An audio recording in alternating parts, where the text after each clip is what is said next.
Ah, the time is now. We begin. And so we're just waiting for the tournament to start. It'll be just a couple more minutes. Lots of back and forth in the Discord right now. Some bad blood, so to speak.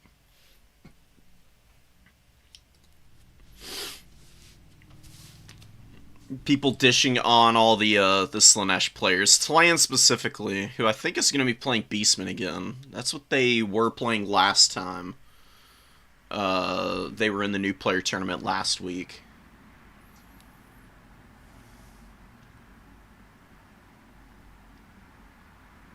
We shall see how everyone does. It doesn't seem like there's nearly... Yeah, Tlan is playing Beastmen.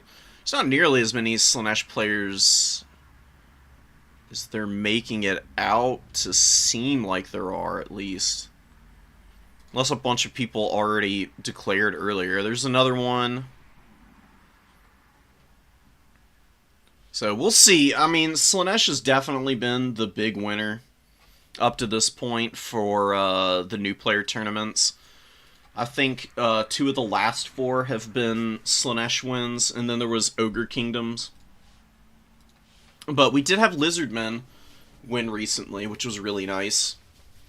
So, we'll see how it goes. Some factions are just, a little bit stronger than others. That is, unfortunately, just the way the cookie crumbles for just about any competitive game.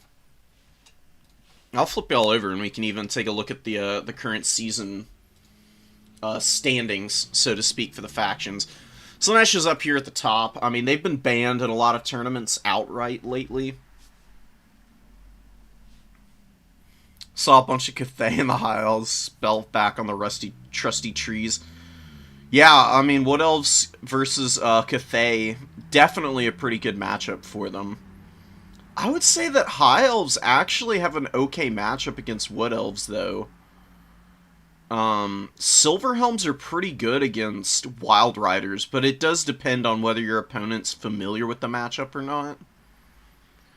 High Elf Dragons are just so dangerous, and that's one of the few things that Wood Elves can really struggle with, is really good dragon play, because they can breath attack all your strong stuff, they can duel your lords and characters pretty well, and they can be a little harder to snipe than some of the more grounded big monsters. Because whenever they get shot in the air, they tend to stagger. They have these funky animations where they stagger, and it can cause missile units to fire pretty inaccurately into them.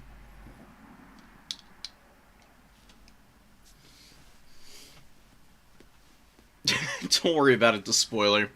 Just get in there and watch it whenever you've got time. I mean, I'm not pressed for it. Any and all attention is appreciated, not required. But if you want to watch something that is pretty interesting, you should check out the tier list videos that I dropped for that I dropped for the factions. Or for the infantry on the Khorne roster, I should say. That's definitely worth checking out. It's a pretty comprehensive video. And you'll get the full rundown on what they're good at and what they're not good at, so. Yeah, what's up, Ghost King? I'm doing well today. Slept in, waking up, made some food, got coffee in front of me. Hope everyone else is doing alright. I know it's a little rough out here right now.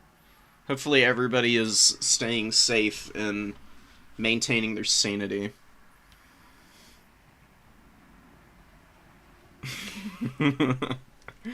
Yeah, I tried to make the Exalted Bloodthirster work. The first game was pretty rough. Greenskins are a tough matchup for Khorne anyways. I don't think the Bloodthirster is great against the Greenskins. I think maybe if I played a little cleaner, I could have won it. But the Warriors of Chaos game with the Bloodthirster was awesome. Being able to actually snipe the Soul of Damnation was pretty sick. It's a good monster. The only problem is that its HP pool is great. It's got some really strong weapon strength and abilities. Its biggest problem is the funky landing animations it has. Sometimes it can try and land, and it does the weird hovering thing that flying units do, and that's really painful. Especially if you've popped your big ability, and he just kind of sits there hovering above the target and doesn't actually engage. I can't tell you how many times I've just wanted to lose my absolute gourd watching that happen in real time. Now, good luck, guys. Let me let everybody know. Okay, we already got somebody dropping a lobby code. Hell yeah. So, I'm gonna actually ask them to open up a spec slot.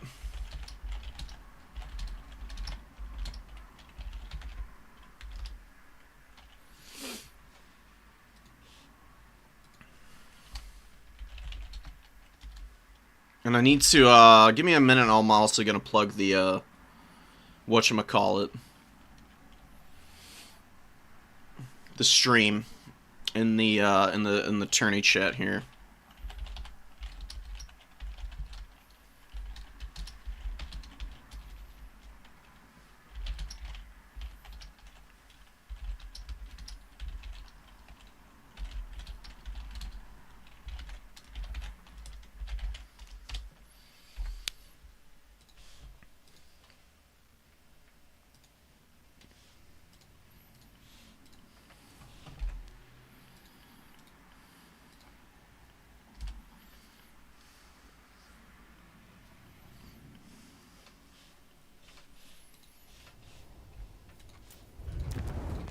Alright.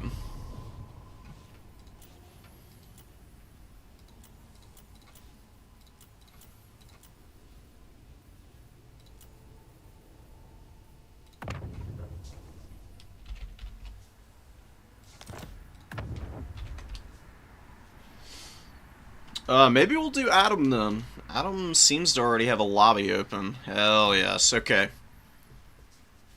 And a spec slot, so we're gonna join here. And we'll chill. What are the maps? So if it's Bordello Landing to start off with, that's always a fun one. It's easily one of the best maps in all of the Total Tavern map pack.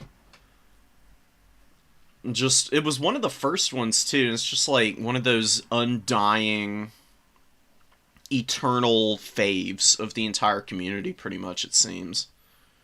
Which I can get behind. I love it to death. Where's the... Oh, there it is. Here's the bracket. Yeah, Bordello Landing, Imperial Road, Decrepit Moor, Proving Grounds, Dusted Steppe, and Chateau. Chateau's kind of funky for a final map. It's definitely a more favored map for brawly factions, despite being pretty open. Just because it's got such big hills and terrain features on it, it can be pretty difficult for missile factions to prosper there. There's some that can do it though. Like Wood Elves have an okay time. Their missiles hit hard enough that if you just get them in the right position, they'll be able to do some good work. But Dowie and some of the other slower missile factions, like Chaos Dwarves, who have lots of artillery, and also just slow, like, foot missiles, they usually don't like Chateau. Chaos Dowie, though, probably have a little bit of a better time, because they can at least get around a little bit quicker, and Iron Demons are always a good tool. They might actually do really well on that map, just because they can avoid a lot of gunfire there. That's well in the future, though. I'm going to slurp some coffee while we wait for these guys to finish the builds, and I'll be right back.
Alright, I'm back. Just wanted to highlight the Khorne-Skaven matchup. It's a little bit better for Khorne now. Khorne Gores help out a lot, just because you don't even need to bring in Minotaurs or anything to deal with Rat Ogres or Doomflayers even. You can just spam Khorne Gores out onto the field. It's one of the matchups where they do the most work, I think. Not necessarily because they... Not necessarily because they're, like, the perfect unit for the matchup, in terms of the damage output they provide, but more just the fact that they, you can bring them out in numbers relatively inexpensively. You know, Minos are pretty costly. You can get 2 Khorne Gores out for only 100 gold more than a Minotaur, which I think is a much better deal for you against faction that's very good at shooting big stuff. So, we'll see how it goes. And the Khorne Gores do well against all the big stuff, you know, which has in the past been an issue for Khorne. Like, Doomflayers for a while were single-handedly carrying the Skaven to wins against Khorne. But now you can actually play this a little bit better. And you can use your mobility to do a little bit more aggressive diving than you did in the past, whereas before it was more of a grind and you were trying to attrition the Skaven. Now you can actually break through their front line and get all over the backfield of them. If you can break open the Skaven formation and turn the fight into just a brawl between individual units, you win every single time. Skaven can't do anything about that. Terror routes do help tremendously with that. Khorne doesn't have a lot of terror on the roster, though. That's something that I have talked about a little bit during my tier list videos. But once I get to the monsters section, I will talk about a lot more, because it becomes glaringly apparent that CA obviously had that intended when they were designing Khorne as a faction, that they didn't really want them to just terror out everything. But there's still some good options. There's actually a low-key, really good sleeper pick for a monstrous unit against the Skaven that is one of my personal faves to bring in this matchup, and does really good work, honestly. It's definitely something that most people are not expecting whenever you go into this matchup.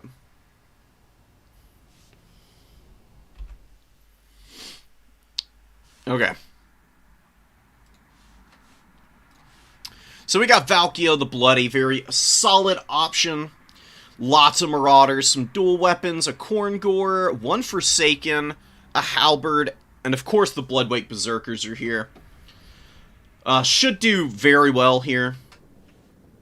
There's good answers to them, but, you know, weapon teams for the Skaven don't get any free value against Khorne. If you can time your dive up correctly with Furies or Fleshhounds, whatever you need to get into the backfield here, even if you just sacrifice the Furies to shut down the Globadiers while you win the front line, that's more than good enough for you, because your units are usually quick enough to be able to push through into the backfield after you break through the initial Clan Rat waves. We'll see what Forskin is able to do here. Skaven are a very tricky beginner faction. Not something that I would really recommend, but always play what you want, you know. Don't take anybody's advice as gospel over having fun. So just a huge wave of Skaven going to be coming in here. Spears and regular Clan Rats aplenty. Some Skaven Slave slings. I saw a couple of Night Runners. Oh, here they are. They're up in the front here. Night Runner slings are pretty nice. They are a little squishy because they rely on physical resistance to survive damage. Khorne has a lot of magical attacks on their skirmish units. They can do some pretty serious damage. And the bell, clanging, dude. It's loud as hell. Kind of awkward. It's like drowning out the noise of all the other Skaven. It's like eerily quiet other than the bell. I really like it, honestly. And you can see the Grey Seer is just having an absolute field day on top of this thing. And Dreaded 13th spell is here, of course. Just an amazing spell. Does big damage when it gets popped. And the Storm Vermin summon is incredible. It does so much damage. It is definitely one of the better options for the Skaven. Scorch bound spell, not amazing, but okay against like Bloodletters and Marauders.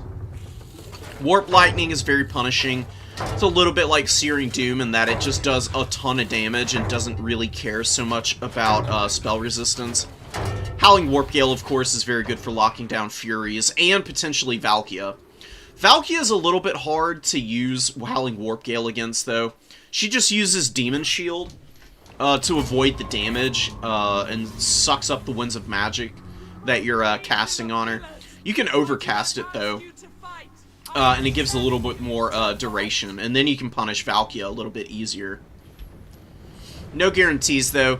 Dual weapon's going to be focusing one side of the formation here. Need to be very careful of the Night Runners. They're very good at pebbling down the dual weapon Marauders. I like the dual weapon Marauders in this matchup. I talked about it a little bit in my tier list video, but you need to keep them very safe from missile play early. I usually bring them in reserve, where they can come in and clean up chaff units in the later stages. And usually just rely on Marauders for the opening. And then, usually I bring a couple of Furies to start off against Skaven. But we'll see what Adam's able to do with this very heavy infantry formation here. Khorngor is hanging out on the flank here. Hiding in the woods. Doesn't look like they've been revealed by the Night Runners. And I'm thinking that Adam's going to use these guys to jump out here at an opportune moment and to start putting pressure on the Skaven to respond to that. It is a little hard to backcap the Skaven because Clanrat Spears do have regular cap weight, which is kind of crazy considering they only cost like 325 for the unshielded variants. Clanrats with shields cost 50 gold more than their counterparts, but you don't really need a lot of shields against Khorne. It helps with the melee defense, but that's really it. You know, Marauder Horsemen don't do very well here in this matchup. They're good in the later stages of games when they can chase stuff down or do big damage to Clan Rats with rear charges and stuff. But early on, there's usually too many Skaven Slaves and even Night Runners for them to adequately do damage. And then always there's the threat of the Warp Lock Jezzails. We do see Natty Bubo sitting back here. Very strong unit in this matchup. They do big damage. They have shield breakers, so they're great at getting through the silver shields and the bronze shields alike.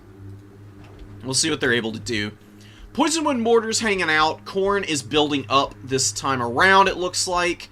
We've got some Flesh Hounds, Minotaurs being the summons out for Adam here. Ooh, Death Runners coming out onto the field. These guys are scary, dude. They do big damage to heavily armored infantry. They could definitely get some big work done here. And we've immediately got some shenanigans going on. Just a complete freeze, which is baffling. I don't know what's going on here. Hopefully neither of these players drops and it evens out. I'm not having any issues with my internet over here. But it looks like it might be rallying. Night Runner Sling's moving forward, looking to get some shots in on the dual weapon Marauders, I would bet. They need to be careful. There are Flesh Hounds in the trees here. And there's a pretty good opening here on the side. If the Flesh Hounds are able to get the surround off here, there's really not a lot to help them out. There's Poison Wind Globes and Skaven Slave Slings. But, you know, the Poison Wind Globes are pretty short range. It's going to be a little bit difficult for them to close the gap without putting themselves in danger here. While Clanrat Spears way off in the distance, and Eshin Triads trundling out to the edge of the map pretty much. I don't know where these guys are going. Definitely an interesting decision, and the Death Runners are hanging out in the trees. They wreck Marauders, and they do very well against shielded Chaos Warriors, but they stink against Flesh Hounds. Flesh Hounds rip Death Runners to pieces, dude. Marauders engaging in the front line, some of them taking shots from the Natty Bubos, but that's a pretty good target to give your opponent to shoot at. A little bit of a mistake from Adam. Need to get the Bloodwake Berserkers out of the fight here to get on top of the Poison Wind Globes. Plague Monks trundling up. I do not like Plague Monks in this matchup. They're very bad. They're too vulnerable to all the magic damage that Khorne is able to bring out. And their stats are okay. They do fine against Marauders, but I think they're a little bit weak.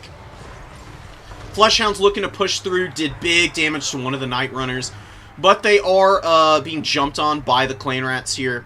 We've got the Minotaurs coming in. Forsaken needs to start looping through the back line and getting into some positions to do some damage. Furies get a great jump on the Poison Wind Globes and shut those guys down, doing big damage, but the Poison Wind Mortars are doing some good work back here, but Valkia finally finds them and lands on top of these guys. Is getting some good damage in.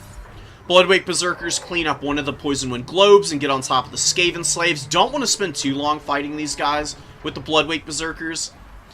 I would get the Bloodwake Berserkers off of this unit and maneuver them around and push them up through this gap in the formation. At the very least, try. Just to support Valkia, because Valkia's taking a little bit of a hammering here. But the Minotaur's coming through. They push through the main formation, and they're going to just wreck the Rat Ogres. Minotaurs versus Rat Ogres is incredibly one-sided in Khorne's favor. You can use a Minotaur to take out 3 or 4 Rat Ogres in succession, especially when they don't have a lot of support from infantry. We do get some Clan Rats moving in on the rear of the fight, but the problem is that the Rat Ogres aren't on top of the spears. So they just get absolutely wrecked, and now the Minotaurs are going to be able to push away for free. Adam really needs to follow up on those Rat Ogres with some kind of unit to chase them down. Ooh, Gorby's Chariot coming out. That's really cool. You don't see these too often. I've been playing around with the Chaos Chariots a little bit against these very chaff-heavy factions. I've been finding some success. I'm curious about the Gore Beasts. Little skeptical of them, but look at the Furies out here. Even if they don't finish off the Natty Bubos here, they've chased them all the way off into the freaking distance, dude. They're so far back now. It's going to take them a good, like, 20-30 seconds to get back into a position to do any damage, and Adam is crushing the Skaven right now. Back objective push not going too well. Marauders losing out here, and the Death Runners are moving up on the point. Forsaken need to be careful about engaging there, but with some Fleshhounds or Furies, they should be able to beat the Death Runners. Adam just needs to respond to this sooner rather than later. But we do have Valkia crushing the Greyseer of Ruin here. Even though he did drop the Dreaded 13th spell, I don't think the Dreaded Storm Vermin are going to be able to do a whole lot of saving here. In fact, they're honestly pretty penned in by all these Halberds and the Bloodwake Berserkers. Just in a terrible position for Khorne to be in. You just don't want to let the Storm Vermin, like, run out and get into another blob fight to try and save important stuff. Greyseer is routing into Khorne's deployment zone. Finishing off the Lord here basically would be a guaranteed win. Skaven are dreadful without their Lord on the field, and their leadership just gets even worse. And no magic hurts them immensely. And then, you know, you can just farm up swords, drop them on the infantry that are actually sticking around and fighting, while all of your high-value units just run around and do massive damage. Gorby's Chariots get a little bit of work done, but they get caught up by Rat Ogres. Rat Ogres do beat the hell out of the Gorby's Chariots. That is an unfortunate loss for Adam. Numbers are looking a little thin for Khorne overall, but I think as long as they finish the Greyseer off here, they'll be in a perfectly fine position for the later stages of the game. And the Plague Monks are fighting the Fleshhounds and Furies here, and a beautiful sword goes down, just wrecks both of the Clan Rats here. And the Bloodwake Berserkers have a ton of HP left. They're going to be an absolute nightmare for the Skaven to deal with here. Get him into the Doomflayers wouldn't be a bad idea. The Minotaurs try to save the Gorby's Chariots, but they are surrounded by Clan Rats and Rat Ogres now. They've gotten good value. They should be able to do some pretty good work for a while still. And these Minotaurs probably should finish up the Plague Monks here. Khorngors and the Forsaken do get into combat against the Death Runners. Looks like they were also fighting some of the Marauders of Khorne, who did some pretty good damage to them. Just need to collapse in here and sandwich the Death Runners. Their leadership should break pretty quickly here, and it actually is already on the verge of collapsing. You can see the Lord Dead debuff putting in some big work, and there go the Death Runners without getting a whole lot done either. Killing a bunch of Marauders really isn't all that impressive for them. Bloodwake Berserkers take a ton of damage from this Doomflayer. Wow, dude. Oh, and the Natty Bubo's following up. So Skaven evening up the value a little bit. Need cap weight on the field, and yeah, there we go. Here's the second wave of Marauders. That should put Khorne in a pretty good position for a win in the later stages of this game. Valkia needs to be careful with the Doomflayer. She does good damage to them, but if they surround her completely, they can really munch on her. But she does land. She draws them into the path of the Bloodwake Berserkers, who should be able to get a decent charge off on them. No, don't run away from them. Just finish this unit here. Yeah, there we go. Popping Demon Shield. Valkia alone should probably be able to finish them off now. Demon Shield, she'll probably be able to take a couple models down and then be able to finish them. We'll have to keep an eye on that. It could be a little sketchy. Ooh, Eshin Triads on top of the Minotaurs here. Adam needs to be careful. He had a big value lead. It's starting to dissipate, and the Grayseer of Ruin comes back out for the Skaven, which is pretty devastating. But the rallying Minotaurs catch the Natty Bubos. Oh no, the Natty Bubos moved up. These guys are just rallying in the back here. I thought they chased off the Natty Bubos sharpshooters for a second there. Bloodwake Berserkers need to just stand and fight and finish off the Rat Ogres and stuff. There's plenty of cap weight moving forward for Khorne now. They shouldn't have too big of a issue. The Minotaurs do break through the Eshin Triads here. Not sure if they stood and fought or if they pulled back and then got a charge off on these guys. Eshin Triads are very good at standing toe-to-toe with Minotaurs, but if they get charged by Minos, Minos kind of run over them. And you can see them just farming up the kills. Probably getting another sword up here in a minute, which should mean that the cap situation for the Blood God is going to start looking much better. It's been a little perilous. It's almost triple cap territory. You definitely have to hold on to your back point here. Committing a Khorngor over there to hold on to it wouldn't be a bad idea. We do have the Khorngors fighting some Skaven slaves. Need to get after these Rat Ogres. The Doomflayers have done great work so far, and a beautiful timing on the sword. Oh my god, dude. Look how many dead Skaven there are here. I think this is the same spot the sword came down earlier, so we've just got, like, you know, several hundred dead Raki from the tactical nuke there. Oh my god, dude. Disgusting. So cool to see that come down and do good work. Plague Monks have done really well this game, dude. They've held up shockingly well. To be fair, they haven't been fighting their counters all that much. In the times that they were fighting Fleshhounds and Furies, the Fleshhounds and the Furies were already pretty low. It's a very weak back point, and Khorne does need a triple cap just to, even just for a minute, just to, like, completely lock this game down. You need to be very careful about playing into the back line here. You can just force the Skaven's mediocre infantry forward, and then you can get surrounds off. You want to think of your formation as like bull's horns. You've got your main line, and then you want to loop around the edges to get onto the rear of your opponent's formation. And then always having a little bit of a tactical reserve that can move up and support the middle is always a pretty good idea. Storm Vermin Summon wears out. Marauders running around. Sloupnir coming down. Really good timing. Adam has been getting really good with the timing on these. The Clan Rats do stop up just before the entire formation gets hit. They take a bunch of damage anyways, though, which is really painful. And look at the Bloodwake Berserkers back here. Happy as clams. 21 models left. Not much in the way of HP, but they rip the Natty Bubos apart. Can probably follow up. Honestly, though, leaving them back here just to stuff this deployment zone isn't a bad idea. It'd be pretty hilarious. And when Death Runners come out, I would just collapse on the Death Runners. The Bloodwake Berserkers will probably beat this unit. Despite being as tattered as they are, I actually think they would do some pretty good damage there. Forsaken moving up to the Poison Wind Globes, and the Bloodwake Berserkers are chasing down the Gracier of Ruin, which isn't a bad idea either, of course.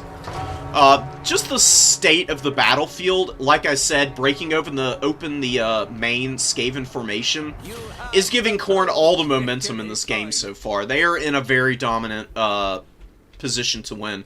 Khorngor's holding the back point, which is a really good idea. You probably don't need to hold this triple cap for much longer. It's looking pretty nice. You can move one of the Khorngors forward. The tattered one can stay and do perfectly fine there. Bloodwake Berserkers fighting the Death Runners. You can see them putting big damage down on these guys, and another Sword of Khorne coming in, just to put an exclamation point on this fight, and to make sure that this unit isn't able to finish the Bloodwake Berserkers. I think that's a perfectly acceptable choice, man. Nice timing. There's been a lot of good timing from the Warp Lightnings and the Swords and Sloupnirs. Very impressive to see new players getting all of the timings down for the spell casts and army abilities. It's very underrated to be able to do that. People are oftentimes, when they're advancing their units forward, aren't paying as much attention as when they're actually engaged in combat. So you can catch people out pretty nicely with stuff like that. Fury's absolutely rolling over these Night Runners back here. You can see Night Runners not very good at holding up under the weight of attacks that the Furies are able to bring to bear. They just have such good melee attack and weapon strength with the magical damage. That physical resist really is what saves their bacon more often than not. They only have 10 armor. Absolutely rolled. And, yeah, I don't think the Skaven are going to be able to take any of these objectives back. They have next to nothing on the field now. I mean, it says they've got 14 units, but if you really look at it, they've got one unit here with no HP, one unit here, no HP, bunch of clan rats that are either already dead or in the process of dying. Shattered unit here, Plague Monks here. They do have a healthy Eshin Triad. But, Poison Wind Globes, a whole bunch of stuff routing off, and that does, you know, represent some of the units that they've got left out here on the field. And the value is just brutal. I mean, you can't be down by 4,000 against Khorne. You are not going to win. Khorne is so good at maximizing value lead. It can be very hard to push back against the Blood God. Especially when your missile line is dead. Like, if the Raki were down 4,000 value, but they had a bunch of Poison Wind Globes, Natty Bubo Sharpshooters and stuff, then maybe you could make some plays here just by summoning out lots of Clan Rats and other garbage so that your missiles can trade. But as it stands, look at this, dude. The Minotaurs, with the Furies, just absolutely rolled up that fresh Eshin Triad unit in no time flat. Absolutely disgusting, man. 2,000 value on the Furies. Minotaurs with 1,000 value. Holy crap. 500 kills in this Fleshhound just about. Oh my god. Wow, dude. 1,500 value and they've got 500 kills. Jesus. Oh, those Fleshhounds, dude. They've just been chasing stuff off the field, and we've got 3 Bloodwake Berserkers with about 100 HP between them, running around in the back lines still. God, these guys are such a good unit.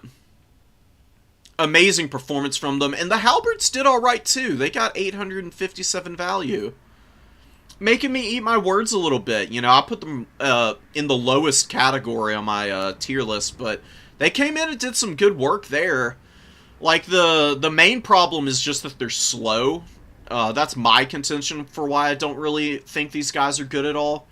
But I did make the point that if your opponent is forced to engage these guys, or if they're foolish enough to engage them, they are an incredible unit. It's just their battlefield speed usually is what lets them down.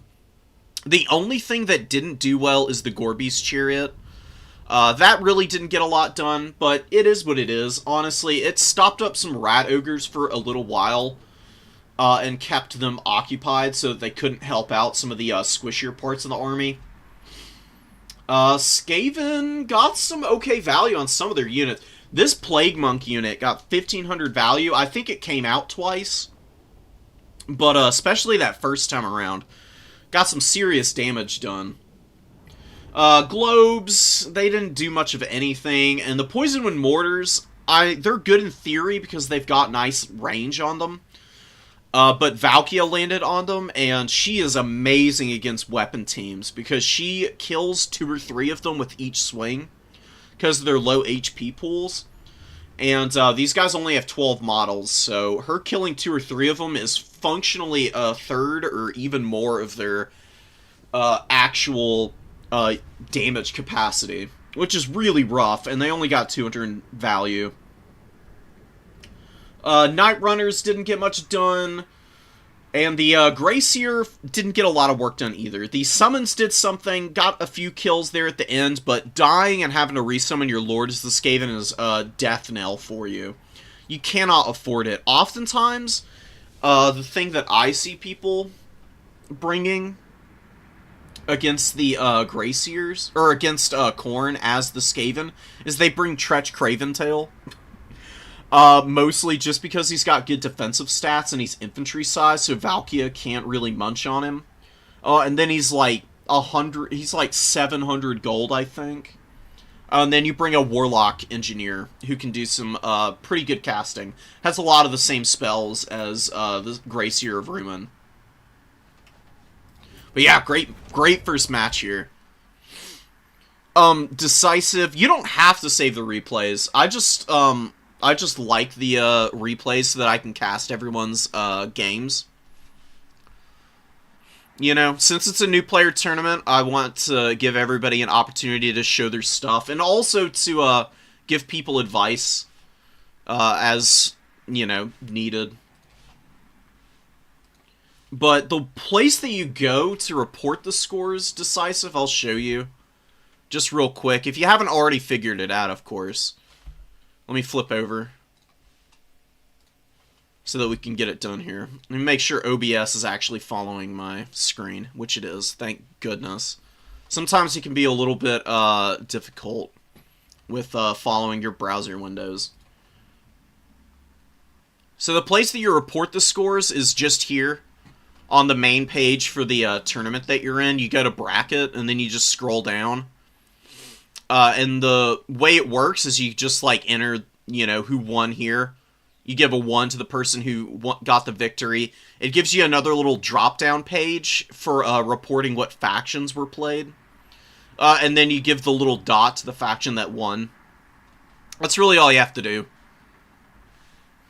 I hope that answered your question. I don't know if you've figured it out or not, but regardless, best of luck. So lots of people dropping replays. I am going to take a minute here and start getting those all sorted out. And you know what? Before I do that, I'm going to drop the very customary video. You know, Rubber Duck of War may not be around anymore, but still has some nice resources for submitting replays.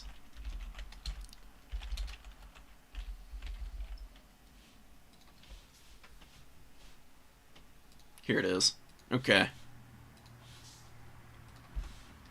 I'll go drop this in the Discord.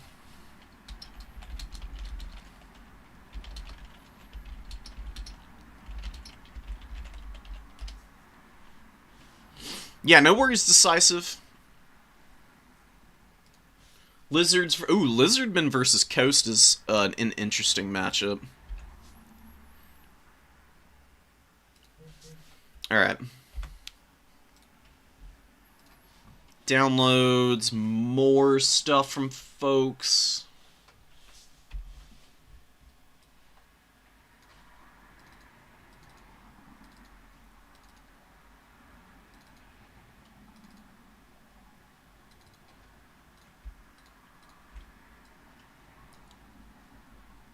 Alright, I'll overwrite the autosave. That would have just been the last match that we just spectated anyways.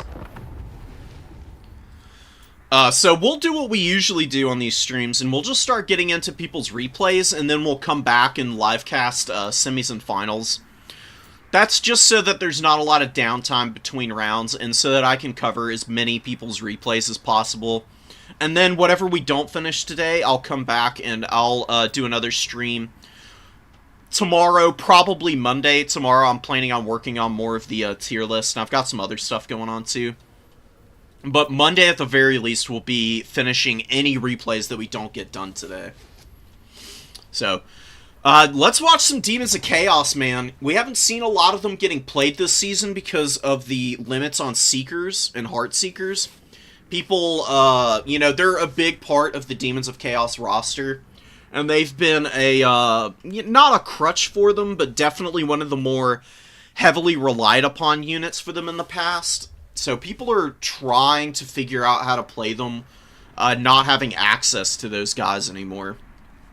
And Pizu, one of our resident sleepers here in chat, is going to be on top of these guys. So it's going to be interesting to see if they're able to get a dub here against the Lizardmen. Lizardmen do have some pretty good tools against demons and factions that are pretty reliant on physical resist. But it can still be pretty difficult for them. Because a lot of their mainline infantry lack magic damage of any kind. They don't have any real specialist tools for that. Usually they're imbuing magic damage through their lords or some of their other, like, very niche abilities. So it comes down to matchup knowledge oftentimes for stuff like this with the Lizardmen. Metalcaster here, Plague of Rust, and Searing Doom, great options. Very cost-effective. Tons of damage potential from Searing Doom. It's really good against hunting packs. It's amazing against Cold Wind Riders when they're blobbed up in combat. And excellent against very tightly packed infantry like the Skink cohorts. Also good against Saurus, of course, but, you know, it is what it is. There's really nothing that Searing Doom can't damage other than SEs, and even there it can do a little bit of damage. Plague of Rust is usually what you use to lower the armor on the SCs, and then you, like, hammer and anvil with your missiles.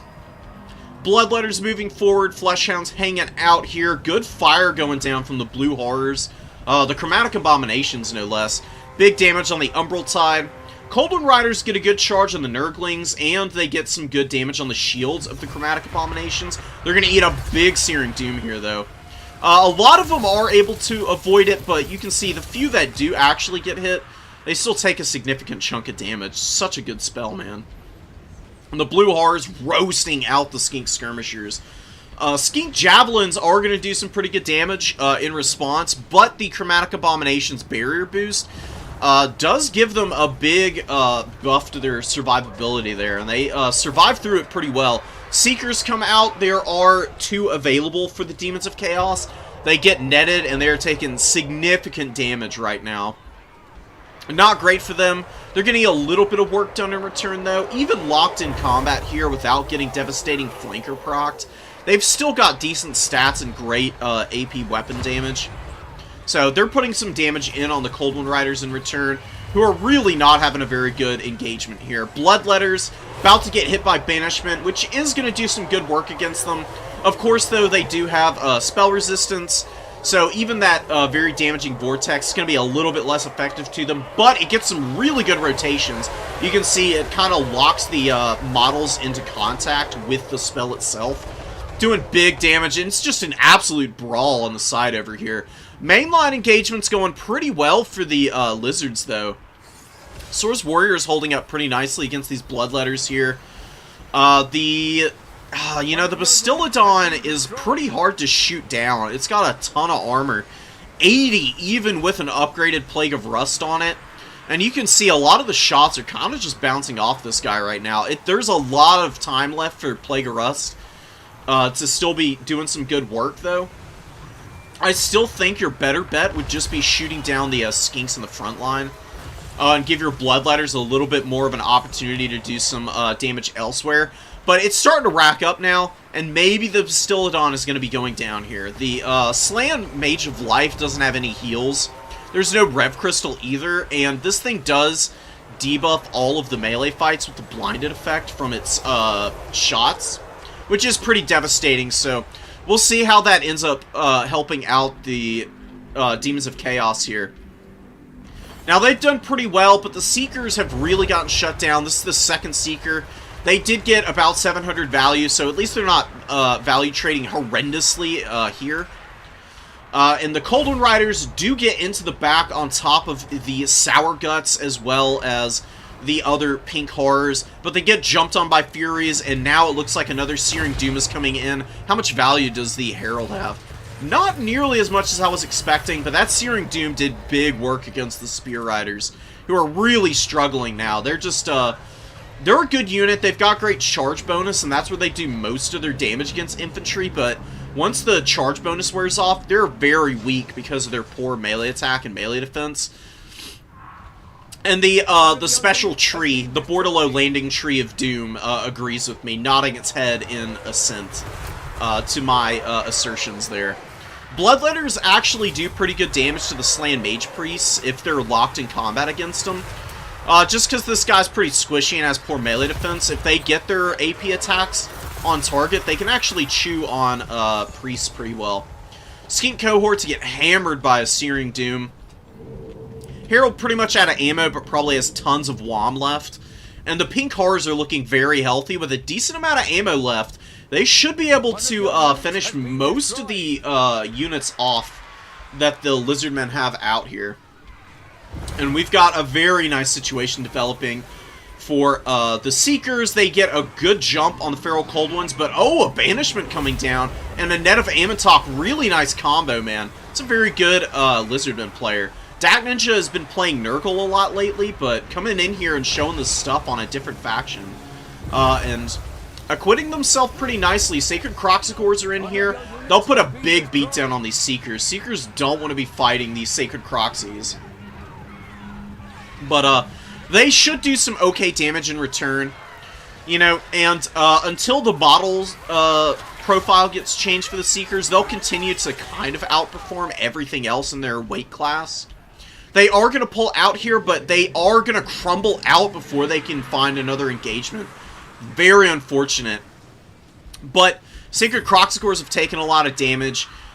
They should do pretty good work against the Pink Horrors. Oh, and some Flesh Hounds looking to maybe stop up their momentum with a Searing Doom coming down. Should do a little bit of work against these guys. Really good shield of the Old Ones to mitigate a lot of that damage. Flesh Hounds looking to get after the Skink Cohorts. And with the Sacred Croxicors engaged on them, it's going to give the time for Sour Guts to maybe flip the spite in the Demons of Chaos favor. It's a really close game, man. Demons just now flipped the middle objective, but they're looking really thin on the ground. It's worth noting that even though the value trading says it's pretty even, demonic instability is not counted for what's going on the battlefield, and I feel like the Demons of Chaos are kind of starting to fall behind. They did big damage to the Solar Engine, and they pushed it off the field pretty quickly. They're just not flipping the other engagements quickly enough, though. You can see a lot of Nurglings crumbling out. All the Bloodletters are dead and gone. The Flesh Hounds are getting some good damage done to the Feral Cold Ones and the Umbral Tide. Umbral Tide with 1,000 value, nothing too crazy. How's the Slan doing? Got 1,800 value. That's pretty brutal. Those banishments have been really on point. Such a good bound spell, man. Oh, and also the actual casted version of banishment in addition to that. You know, oftentimes you see the Light Slan, you see Net and Baruna's Time Warp, which is a very good AoE buff to everything. But I've been enjoying seeing the big DPS spells come in from that guy. Cold Riders get hammered by Searing Doom. The issue for the Demons of Chaos is that their ranged units are starting to get shut down now. You can see the Sour Guts are about to dissipate out. They will do damage with the Sour Discharge. Did get a huge nerf on it in the last couple patches. It's not nearly as devastating as it once was. Should give them a little bit of value as they crumble out there, though. Sacred Croxicors find another decent engagement. Seeker's going to finish up the Ferals here. But they've got Spear Riders about to attack them. There are still some Sacred Kroxigors to get through. If they can finish both of these units, maybe Pizu is going to be able to get back in this game. It's going to be very difficult, though. You can see Lizardmen just bringing out swarms of cost-effective chaff and mobility just to hammer down all of these expensive demon units. Demons are very costly. They are not cheap. It can be really difficult for them to get great value. A little bit of a miss on the Searing Doom there. Good army ability. Oh, man. Big damage on all of the units here. Does clean up a lot of what's left on the middle for the Lizardmen.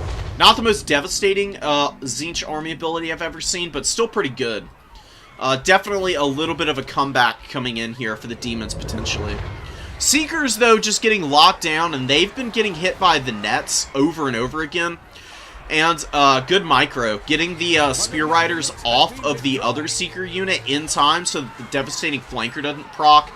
They do still get absolutely ripped apart by the Seekers, but they're holding up the momentum of the Demons and keeping them off the points, and it's getting dangerously close to getting unmanageable for the Demons in the late stages. These Sacred Kroxis have, like, no health, but they can still threaten a cap there. I mean, they've got, like, no cap weight. It'll take them forever to flip the objective, but it might still be worth moving them up over there.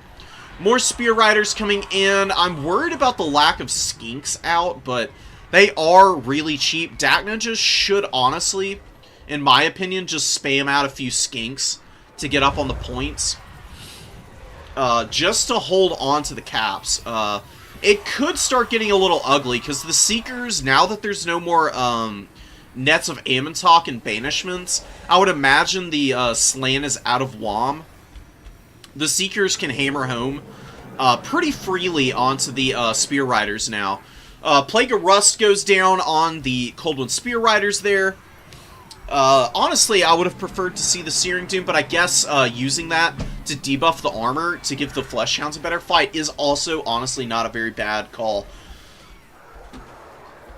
And good fire from the Chromatic Abominations who are back out. They've gotten good value, man. Demons of Chaos starting to surge back in this game a little bit. Bringing up some Bloodletters who should be able to do some good work. Just need to kill this other Cold One Spear Rider, and the lack of infantry from the Lizardmen could end up hurting them in the late game here. This is not over. It's really close still. Demons are very tattered, but the Lizardmen are starting to look just as broken up as their counterparts here. Froliker's Bubonic, man, doing some good damage against the Skink Cohorts and all these other units. A good Searing Doom comes down. Does some pretty good damage to the Cold One Spear Riders as they run over the Chromatic Abominations. Where are the Seekers? Well, there was a Seeker out here. They must have crumbled. Very unfortunate for Pizu, but a fresh one moving up, looking to get engaged and get some good work done. Chromatic Abominations need to stay alive here, but that is no guarantee. There's quite a few pretty dangerous units here. This is where the Tattered Seeker went. They're hunting down the Slan Mage Priest here, and they do a little bit of damage to him. Not nearly enough to finish him off, though. Bloodletters moving up, Seekers running over this Skink Cohort. Need to be careful of these Javelins, man. Javelins do big damage to all the lightly armored demons. You can see they get a nice volley off there, but now they're trying to run away from the Fleshhounds. Just not going to work. Fleshhounds are very good against Skinks. They've got good damage output against these guys. You know, they've got big weapon strength. Just really what does the work for them. And, yeah, the Bloodletters engaged on the Cold One Spear Riders is a pretty okay fight. Even though the Spear Riders do good shock damage, the AP on the Bloodletters is pretty strong. They can usually chew on armored cavalry like this, as long as they aren't getting cycled down. More Blue Horrors coming out. Pizu very gassed on the units that are available. Doesn't have a lot of time to work with. Now you see the Skink Swarm starting to come out, and a Saurus Scarvet rocking up onto the field. On the Cold One, I believe? Yeah, it looks like he's on the Cold One. Should be a decent tool, but is going to be pretty vulnerable to the Seekers. Seekers rolling over the Skink Javelins, but I don't think they had their charge attack on the Skink Cohort, so you can see these guys actually don't take nearly as much damage as they otherwise would. Frolickers, Bubonic get in here, and now the Seekers are doing good damage, now that they're turning their attention to the unit. The Cold and Spear Riders doing some good work against the Herald. Herald's in a little bit of danger. Cap is finally flipping for the Demons, but I think it's too little too late. It's going to take a long time to cap the number 1 away from the Lizards, especially if they just, you know, send all their units over here. I don't even know if the flip is coming in time. On the number 2 objective, very, very well played by the Demons to get back in the game at the end here, but very well done by the Lizards to maintain their cap presence and also value trading in the early game, man. Those nets with the banishments were vicious, especially killing all the Seekers, man. You know, you can see how important the Seekers are to the Demons. They really needed those guys to do a little bit more work than they did. They came out 3 times each, I believe, and didn't really end up paying for themselves, considering all the summons that were focused on them. What could the Demons do differently if they were to play the matchup again? Maybe building up a little bit before engaging on that middle objective would have been a good idea. The Lizards had good mobility in their army, but it's vastly inferior to the Seekers and the Fiends. Yeah, look, Bloodletters are okay against the Lizardmen, and they can do pretty good damage against the Saurus.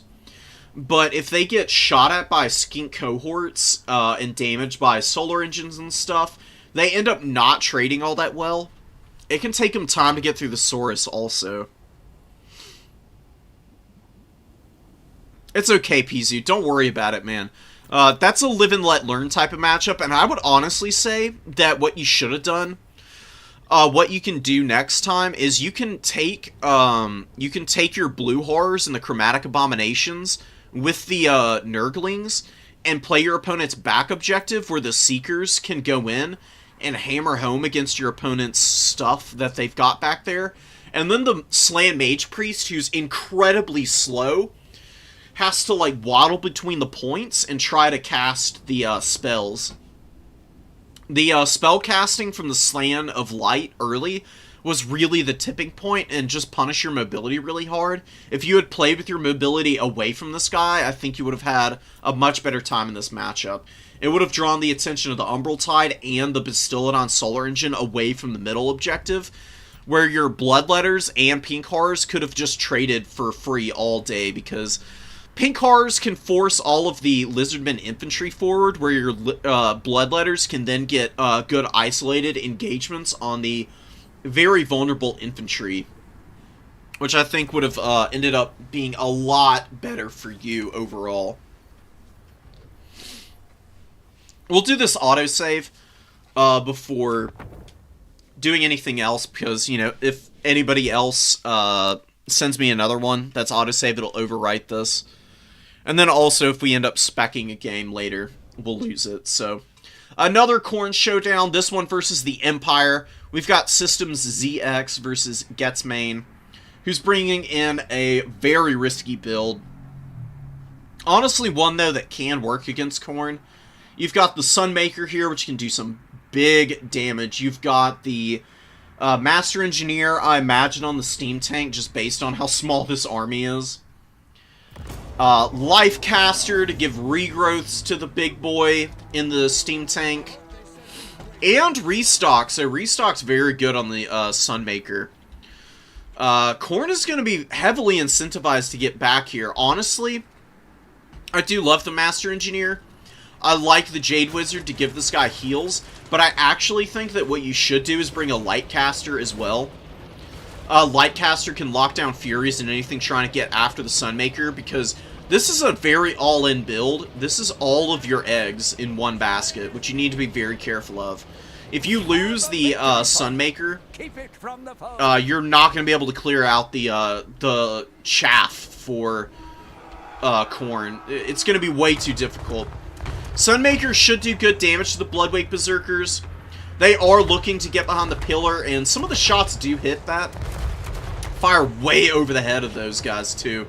Very unfortunate. Khorne is just going to have to eat it for a bit. They don't really have anything to out-skirmish Outriders. And Valkia needs to stay back. She does not want to get shot by the Outrider volleys. They're very punishing against her. We'll see what Khorne's able to do here. What's up, Ninja? How's it going, Shell Batty?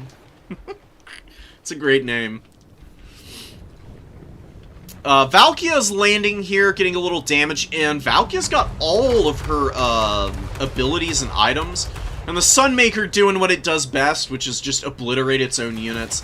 That's pretty damn painful. That's probably even the game up, just because Outriders are kind of expensive. They took about half their HP and damage here, man. Owie.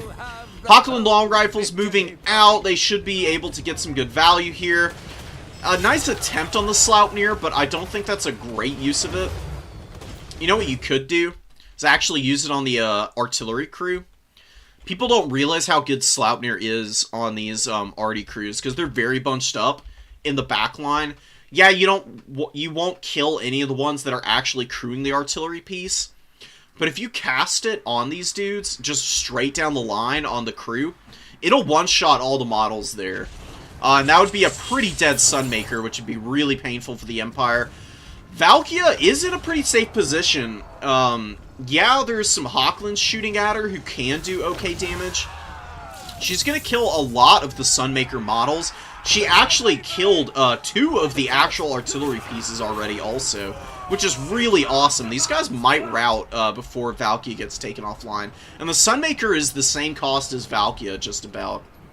Cultists just run right through onto the Hochland Long Rifles, and the Master Engineer is very out of position. Like, yeah, you want him to be able to run over the infantry, but you need to save your more expensive and important units back here. You have to save the Sunmaker and your Hochland Long Rifles to get good value trades, and that's not happening for the Empire right now.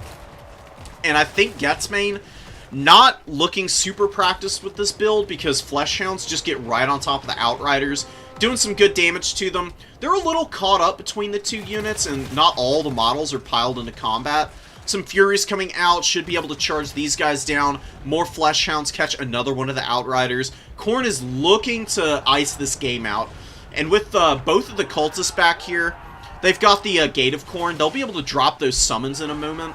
They'll be able to do good damage to this infantry and finish off the Sunmaker. That's probably going to be more than enough to beat the Empire here. The Master Engineer just needs to be in the backfield next time. He needs to run over the Cultists and Valkia rather than focusing on killing the infantry. Like, he is very good at that, but you've got tons of time. This Empire build is a value trade, then cap points type of build, and right now they're not doing either. They're not capping points, and they're not value trading well, because all of their Outriders are dead now. The last one getting cleaned up here. Sunmaker is going to go down eventually. Still alive, but just barely. And Valkia did take the Hochland Long Rifles offline. Another Hochland comes out, but Furies are on the field. Fleshhounds probably going to be able to get after these guys. You can get back here. When you see your opponent's been summoning a bunch of stuff out, you know, your opponent's getting more supplies, but you can safely push into their backline and dive on stuff when you notice when and what they summon out. So you can see a Greatsword just came out. You can reasonably guess that your opponent just used a bunch of... You know they used 900 supplies on these guys, or 850 or whatever their cost is. So, you imagine they're not going to be able to bring out a Knight of the Black Rose or anything, which means that the Fleshhounds are going to be very comfortable fighting the Hochland Long Rifles here. Because Greatswords, they've got okay damage output, but not going to do a ton versus the Fleshies. And the Fleshies can obviously beat the hell out of the Hochlands before they get taken offline, which is a very good trade for you. Summons go down of the Bloodletters and the Sunmaker going offline. Oh, and Valkia catches the Jade Wizard. Getzmain at a huge value deficit, and it doesn't matter how good the Master Engineer is. He's not going to be able to carry this game. He's not going to be able to outcap Khorne. Khorne's taken the back objective. The Bloodweight Berserkers are just hanging out. They haven't done much of anything yet. Haven't really needed to. Khorngor's moving up. We're going to fast forward through the rest of this game. There's no way Empire get back in this. You can see System doing a very good job of chipping down the Master Engineer back here, who doesn't have any healing magic now, and that is going to be a concede from the Empire. Very well played, Corn. Just unga-bunging into the very exposed missile units. And Empire build is... I don't know what I'm looking at. This is just not going to work against Corn. No. Great Swords really aren't that good against the Blood God. They're okay. They can get some good value in the right situations. But I would much prefer the Outriders to be... You know, we can go and theory craft a quick little build here for how Empire can play that without changing the build too drastically. Alright, see, there's the Master Engineer. Just bring Restock if you want. I do like Pigeon Bomb, but, you know, for the Sunmaker, Restock is pretty important. There's the Sunmaker. 1800, actually. Okay.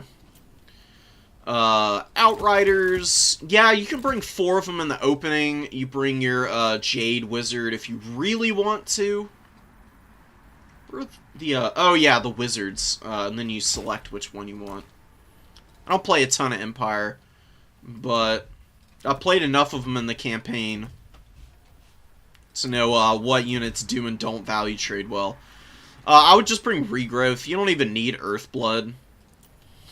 Brought the Sigmar Sons, which is certainly a choice. They're very expensive, though. If you're going to go with a very expensive line like that, honestly, bringing a whole bunch of spears is probably going to be better, in my opinion, or maybe some swordsmen. You just need a little bit of cap weight to hold your back objective at the least. The Outriders need to be able to support that. Sunmaker is there. I would bring another Wizard, though. Like, I mean, seriously, with Light Magic and just Net of Amontok, you don't even need to bring this guy on a horse or anything. You can just have him running around on foot. Same with the Jade Wizard, because the Master Engineer comes back for heals. The Light Wizard just sits and drops nets on anything that tries to land on top of your Sunmaker. And then the Outriders rally back to answer to that. You can bring 2 Great Swords. I don't hate it. I prefer a couple of Flagellants over the Great Swords because these guys are unbreakable. They can do some pretty good damage to Marauders. Empire Knights are really good against Flesh Hounds. They actually hammer home pretty damn hard. 1 Knight of the Black Rose isn't a bad idea. Royal Altar of Griffites are an idea. They're very expensive, and you're starting to run out of room on your reserve pool here.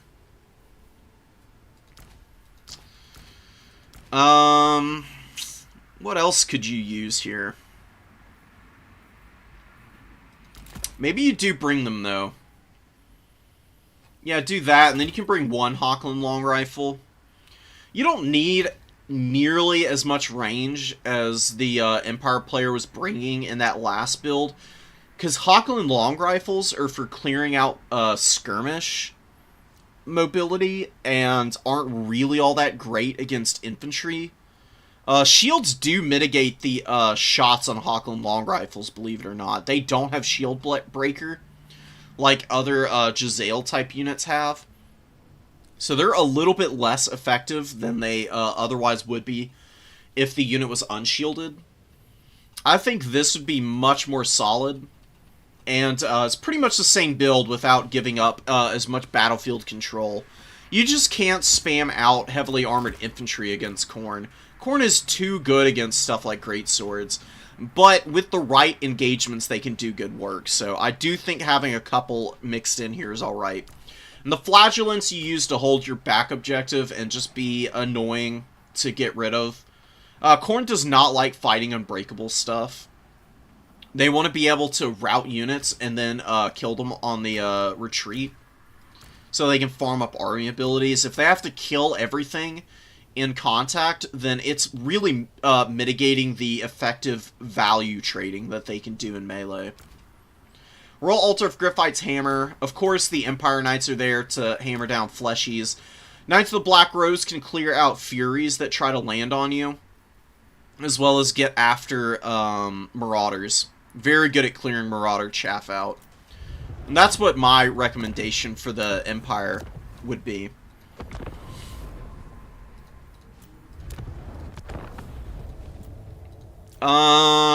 Slaanesh versus Greenskins. Oh man. We'll see what the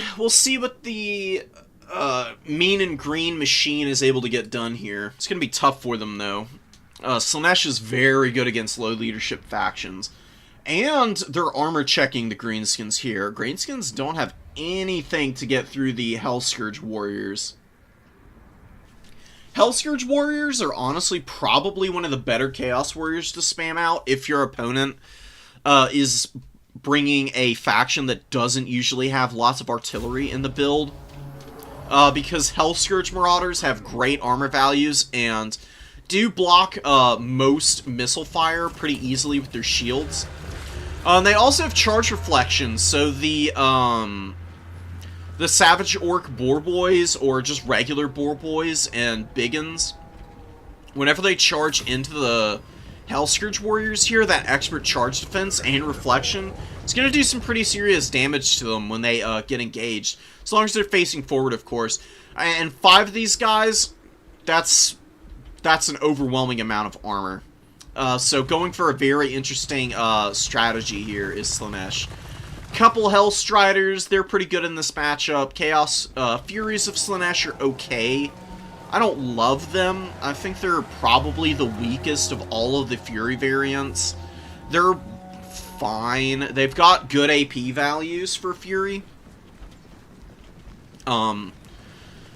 I don't know, though. I mean, they're just really squishy, and Devastating Flanker on them only gets them up to 40 charge bonus, which just really isn't all that great. I usually would just say you should bring other stuff instead of these guys. And you can see they're over-pursuing pretty horribly into the Orc Boys. And even though a lot of them are getting back up in the air, enough of them are going to get stuck on the ground that there's a potential that these guys crumble out here in a moment.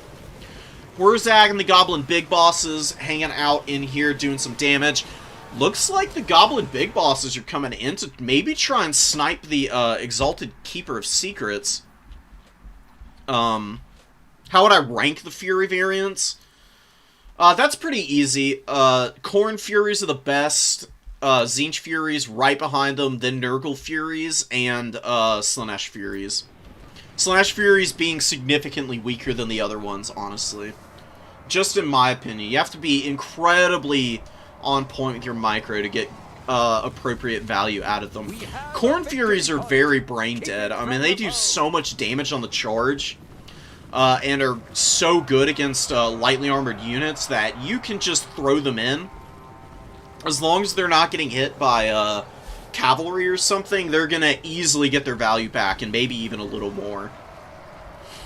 And Tzeentch Furies are the second best, just because they've got the Halo Overshield, which is just really tough to get through. Eerie Go goes down on some Orc Boys. We'll see how they trade into the Hellscourge Marauders. Honestly, not getting a lot done so far. Night Goblin Archers getting a little fire in here. You know, applying the poison is nice. Don't know if it's going to be nearly enough, though, and Wurzag does not really want to be engaging Hellscourge Marauders, or Hellscourge Warriors, I would say. These guys are just, like, good enough in melee combat, and Wurzag doesn't have a ton of armor. Only 55 on the Piggy.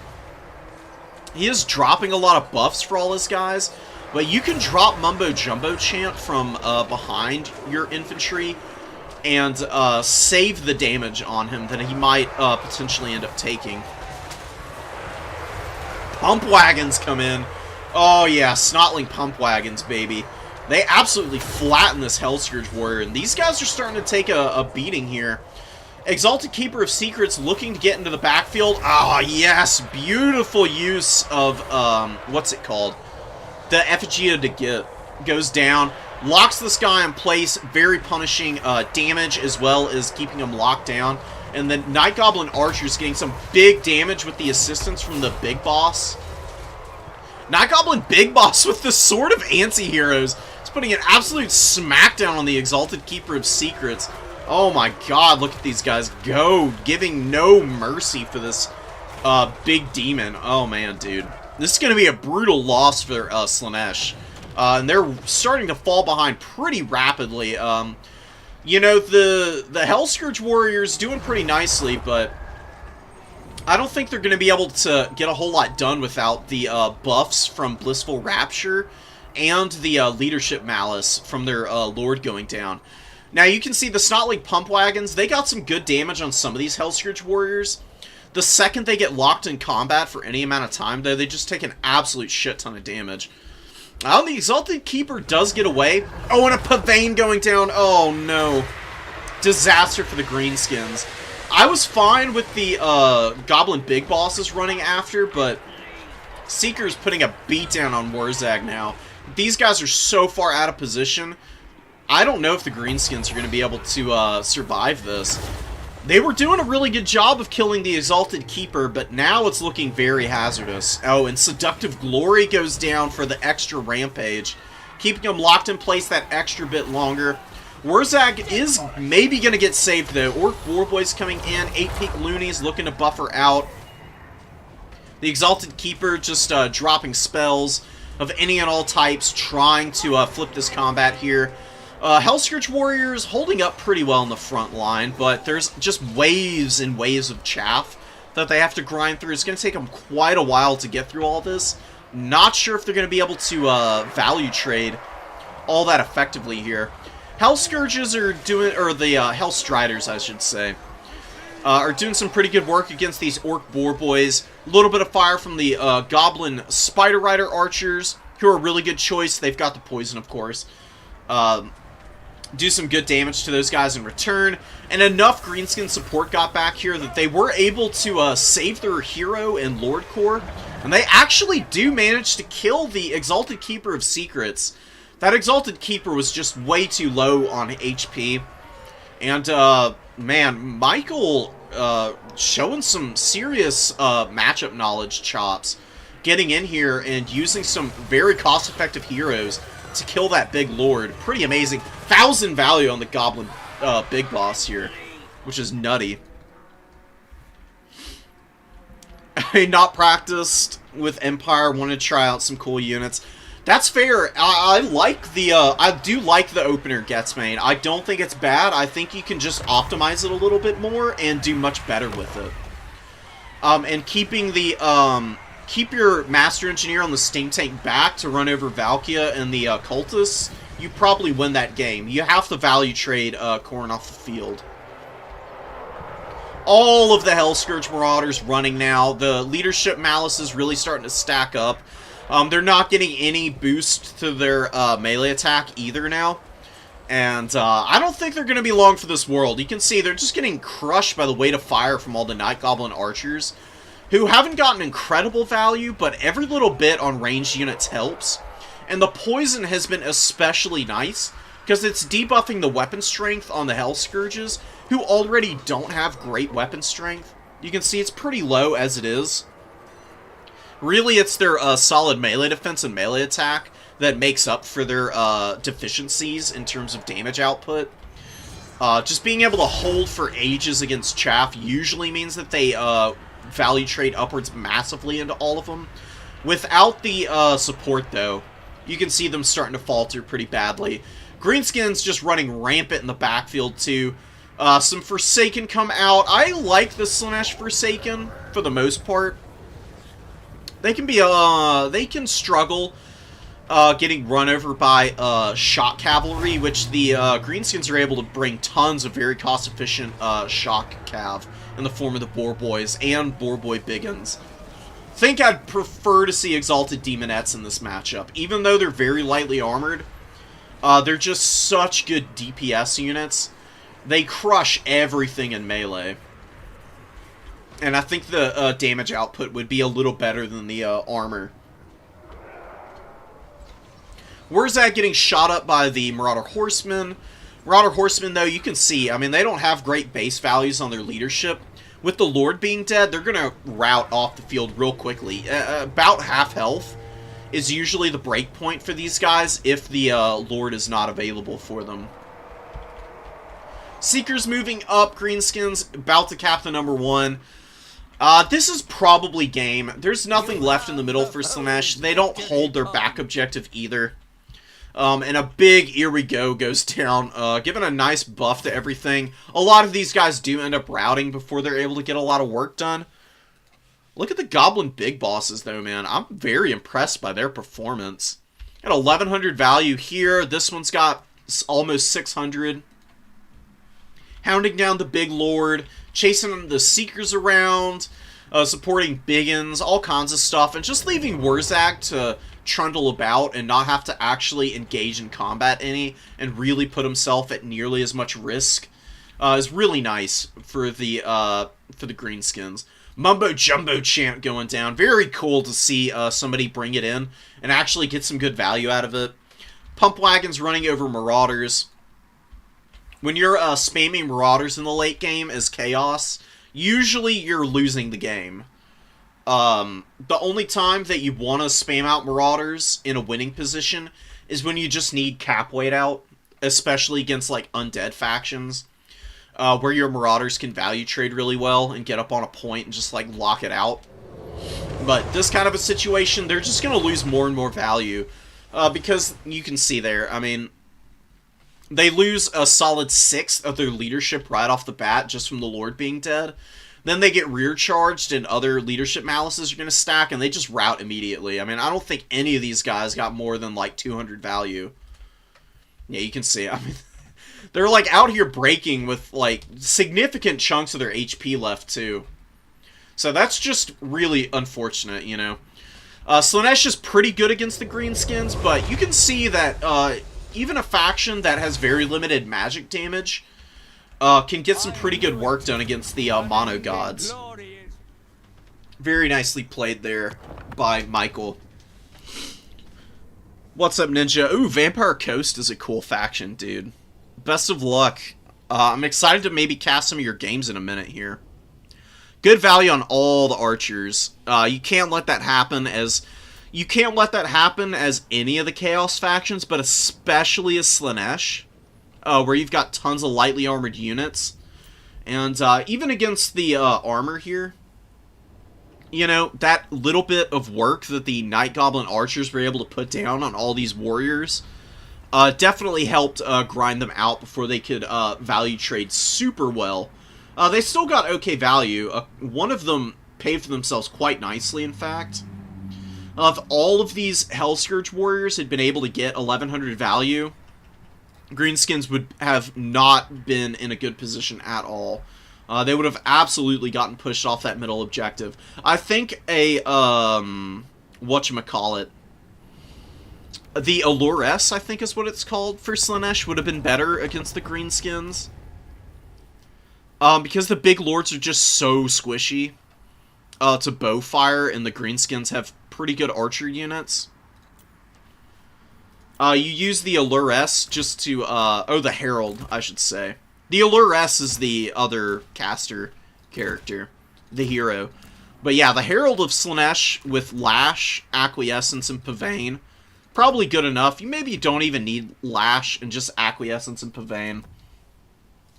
I don't love Soul Siphon, but Blissful Rapture is nice. Locus of Grace is a good buff spell for your units in the front line, as well as mobility fights. You could bring her on the Exalted Seeker Chariot. This is honestly not a bad chariot. It's a little squishy, and against the Greenskins, maybe a little too risky, but just on the Steed of Slaanesh, 100 speed on the ground with good combat stats, given the right circumstance, can engage Wurzak and do good work against him, but honestly should just avoid the fights and run around and drop the spells and Locus of Grace as much as possible. That's really all I would do with her. It is way cheaper than an Exalted Keeper of Secrets. These guys are so expensive. They've got so many abilities and stuff. Like, you want to try and cut down on as many of these as possible for the affordability. But once you start adding stuff on, the cost starts to creep up. And a lot of these abilities are pretty nice things to have on these big guys. So it's a little tricky. It's just the fact that they're grounded. Their shield is only a bronze shield, and it only blocks 20% instead of the normal 35 with 15 armor. That's way too squishy. Azazel or the Herald are way better options for you. Especially when you're bringing a massive Hellscourge line like that. Like, this is a big investment. Very expensive force there. Azazel's also got Demon Blade to discourage and causes terror. So if you were bringing the big guy for terror, as opposed to the Herald who doesn't provide that, just causes fear, Azazel is your man. You know, the ultimate fuckboy, basically. Never really not worth bringing Azazel against factions like the Greenskins who have low leadership. Because Demon Blade does discourage by minus 16. You can terror bomb stuff pretty easily with Azazel. You still got 2,100 gold to work with. You can squirt some pretty good units into that build after the fact. Yeah, the Exalted Keeper's Secrets and Nakari are not super viable.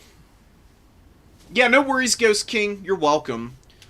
It is what it is. The big stuff is really fun to play around with, but can oftentimes be a little lacking. Cost efficiency is just a big factor for domination mode. Especially on Lords. Because you want them around as long as possible, but you also don't want to overcommit with them. And the Exalted Keeper of Secrets and Nakari are great in certain matchups, but, you know, there are ones where big, wide factions with lots of missiles are just an absolute no-go for those guys. They just cannot get value there. Nakari is top tier against vampire counts, though, in other demon factions, because Nakari has the, well, just last little point, Nakari has, what is it? A Harvester of Souls, which is a great heal. I mean, you can see anytime something within 30 meters dies, he gets a huge heal and vigor reduction. And it's on a really low cooldown, so against undead and demons that crumble out and the units get destroyed outright, this is going to proc all the time for you. I have seen Nakari get 7,000 value against the vampire counts. It is crazy how good he is against undead. So that's one matchup where you can use the big boy. Hiles versus Tomb Kings? Yeah. Let's see it, Tabith. I don't think I've got it downloaded, so let's go back to the Discord here. We'll make sure that I get all the replays downloaded. Alright, we got that one. We got another autosave here, so we'll save it.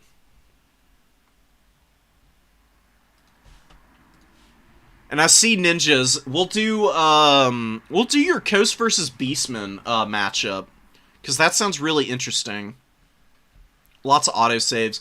I'll come back and download those later, so that I can focus on renaming them all. Even if you just type absolute gobbledygook when you're saving your replays, it's a good idea to do that. Otherwise, you end up overwriting everything just by accident, which is unfortunate. 1-1. Yeah, I saw you lost your first round to Spoiler. Who were you going up against? And what matchup was it? Had to play it on the wrong map because we were having issues with the mod. That was round 1. Okay. Good to know. I didn't actually drop these in my folder, of course. We've got the wood tier plays coming in here. Okay, here we go. I mean, that's perfect. Tomb King's High Elves right here at the top. So, this is round 2. We've got Tabith versus Grace. Imperial Road is a really good map for both of these factions. I mean, Artillery really likes open field maps, and Tomb Kings have good artillery. High Elves have pretty good artillery in the bolt throwers, but also have really good skirmish, and the skirmish is really strong here also. You can maneuver around pretty quickly and just push enemies off pretty well. Ogres? Oh god, ogres, man. You said you're playing the Azrai, right? So that's really rough. We talked about it before. The ogres are absolutely goofy right now with how strong they are. Ah, Cetra the Imperishable and a second Kemrian War Sphinx. Ladies and gentlemen, a second Kemrian War Sphinx has hit the battlefield. Looking pretty scary, too. That's going to get good Necrotect heals if Tabith brought any in the back pocket. Not super necessary, though. These things just do good enough damage against, like, Rangers and Spearmen. Nice dodging with the Sphinx here, too. Getting out of the way of the Illyrian Reaver Archers. Love to see it. Maximizing that micro. Lothern Seaguard going for a sneaky flank over here for Grace. Which is honestly not a bad idea.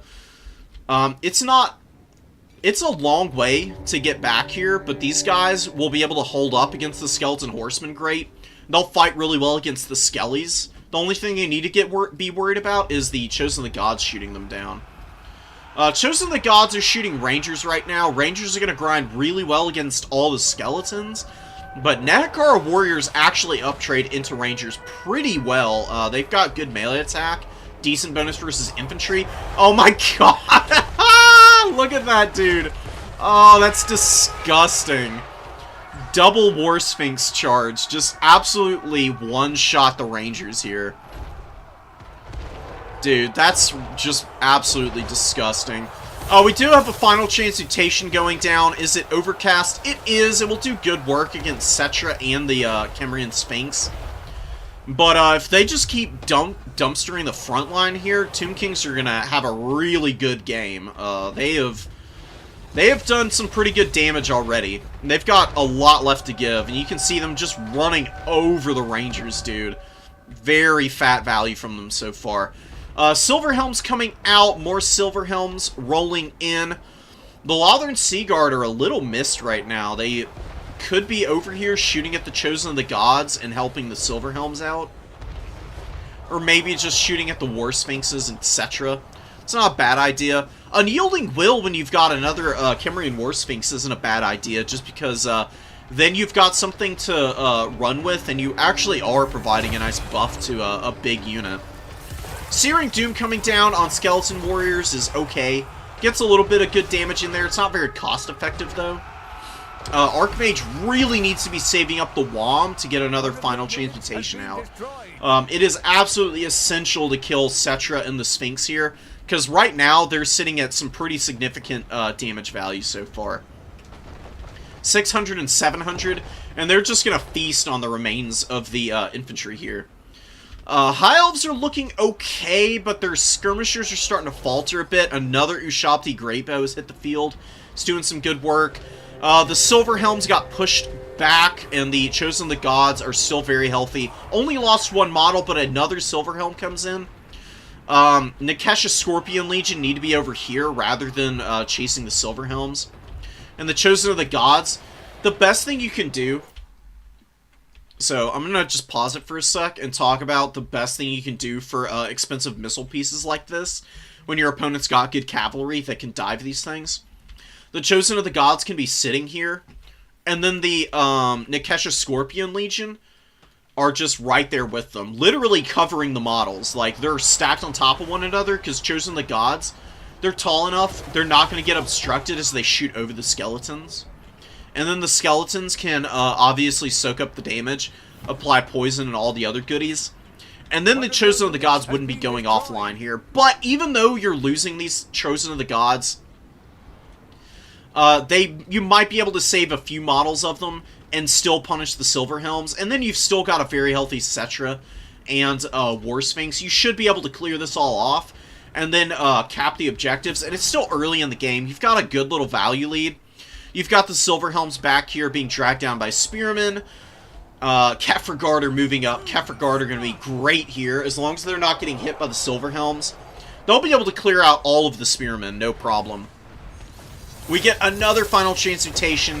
Going to do some big work against Cetra and the Sphinx here, who are just getting absolutely pounded, but they still got a decent chunk of HP. Oh, man, I just don't know. I mean, I like the strategy of using the metal magic to work these guys down, but there's nothing else that can hit Cetra and the Sphinx effectively. It's mostly just non-AP archers, and that's just not good enough against the high armor values of the Sphinx and Cetra. Cetra is going to passively heal every time he casts magic as well.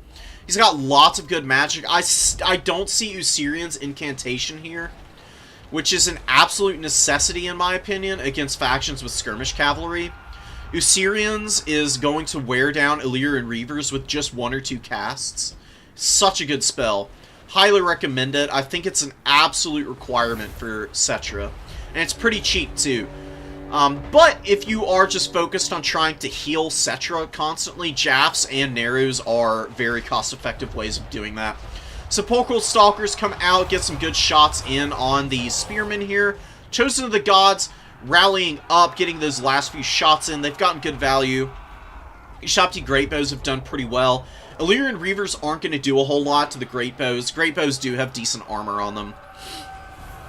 With some Ushabti coming out of the deploy zone, they're going to hammer home against those Illyrian Reavers. And Grace is being too tepid with the Lothern Seaguard over here. Ooh, excuse me. They need to be up on the point here. Otherwise, you can just sit here all day as the Tomb Kings. You don't even need to move off the point. Your silver shields are going to mitigate most of the bow fire. Like, by the time you get through all of the HP on a Skelly Spearman, the Lothern Seaguard are going to be out of ammo. And they will have gotten 325 value. That's just not worth it for a unit that's 650 gold. Really scary for the High Elves. They are getting up to triple cap territories soon.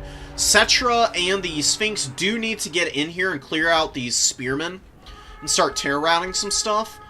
But it's looking fine for the Tomb Kings up to this point. Rangers are trying to do damage to the Eyes of the Desert, which isn't going to go too well. They should be able to shoot down the Lothern Seaguard here, who do actually rout, really not liking the situation they're in, obviously. And here comes Cetra. Cetra and the Sphinx with the steel chair, man. Great value on them so far. You know, definitely just need to get in here and start finishing up these infantry. Get a decent little charge on the Rangers here, although it does look like maybe they're not trampling very well right now. Not 100% sure what's going on. Now that they're locked in combat, though, they should make pretty short work of these guys. They do also cause terror, and it applies pretty often, especially with all the leadership malices that get applied to infantry when they're fighting Tomb Kings. You can see damage by artillery, losing, frightened, all kinds of nasty leadership malices on those dudes. And the Kefir Garden here, looking like champs, just grinding through Spearmen all day, happy as can be, just happy little clams doing what they do best. Illyrian Reaver Archers trying to shut down the Ushabti Greatbows again. Looks like the Chosen of the Gods did finally go down. They were pretty beat up. Nice little situation for the High Elves, and they finally get the Lothern Seaguard on point. And this is what I was talking about with pushing off of the objective. Like, it's going to take a long time, even for 2 Lotherns, to cap away from a Spearman. Like, we do have the Horsemen here, but they don't want to fight Lothern Seaguard. These Horsemen don't need to be here. They don't need to be engaged at the very least. They can just sit on the edge of the objectives and cap this. They've got bronze shields, so they can mitigate some of the missile fire. You want to push up a Nehekar, a warrior, to deal with those guys, which is coming in. So Tapith is definitely on top of it there in that regard. Just not engaging with the horsemen and saving the damage on them is a good idea. You can just, you know, hold the caps on the outer edges without engaging those guys. Fireborn coming in. Eyes of the Desert are going to do big work against the Fireborn. But Cetra and the Sphinx need to be very careful with this. You don't want to get hit by another Final Transmutation and then hit by the Fireborn as well. But Grace is a little bit behind on the micro. Does loop the Fireborn back around. But the Metal Mage just gets absolutely slapped up right now by Cetra, who is decent against those targets. Eyes of the Desert need to be shooting at the Fireborn. They do big damage against Cav. Cetra needs to get the absolute hell out of here. You can see him getting absolutely hammered currently. He is weak to fire, so there is a 15% extra bit of damage that the Fireborn are doing to him. If you lose Cetra, it could start to get a little ugly, but maybe you've got enough of a value lead here to be able to survive this. Silverhelms get a great charge at all the horsemen. You don't want to bring your horsemen all in one big blob. You want to try and keep them a little bit split up. You know, the same principle for missile units, where you've got like a concave, applies to cavalry as well. And the reason for that is your opponent chooses to charge one of the units, right? And then the other two units that you've got, they're here. I wish it didn't fade as quickly as it does, but whatever. Wherever your opponent ends up engaging, you just loop the other two onto the rear of them. And you can easily crush a more expensive cavalry unit. But when you've got them all kind of like stuck in a line touching one another, they can't really pile into combat nearly as effectively, and they don't do as much damage.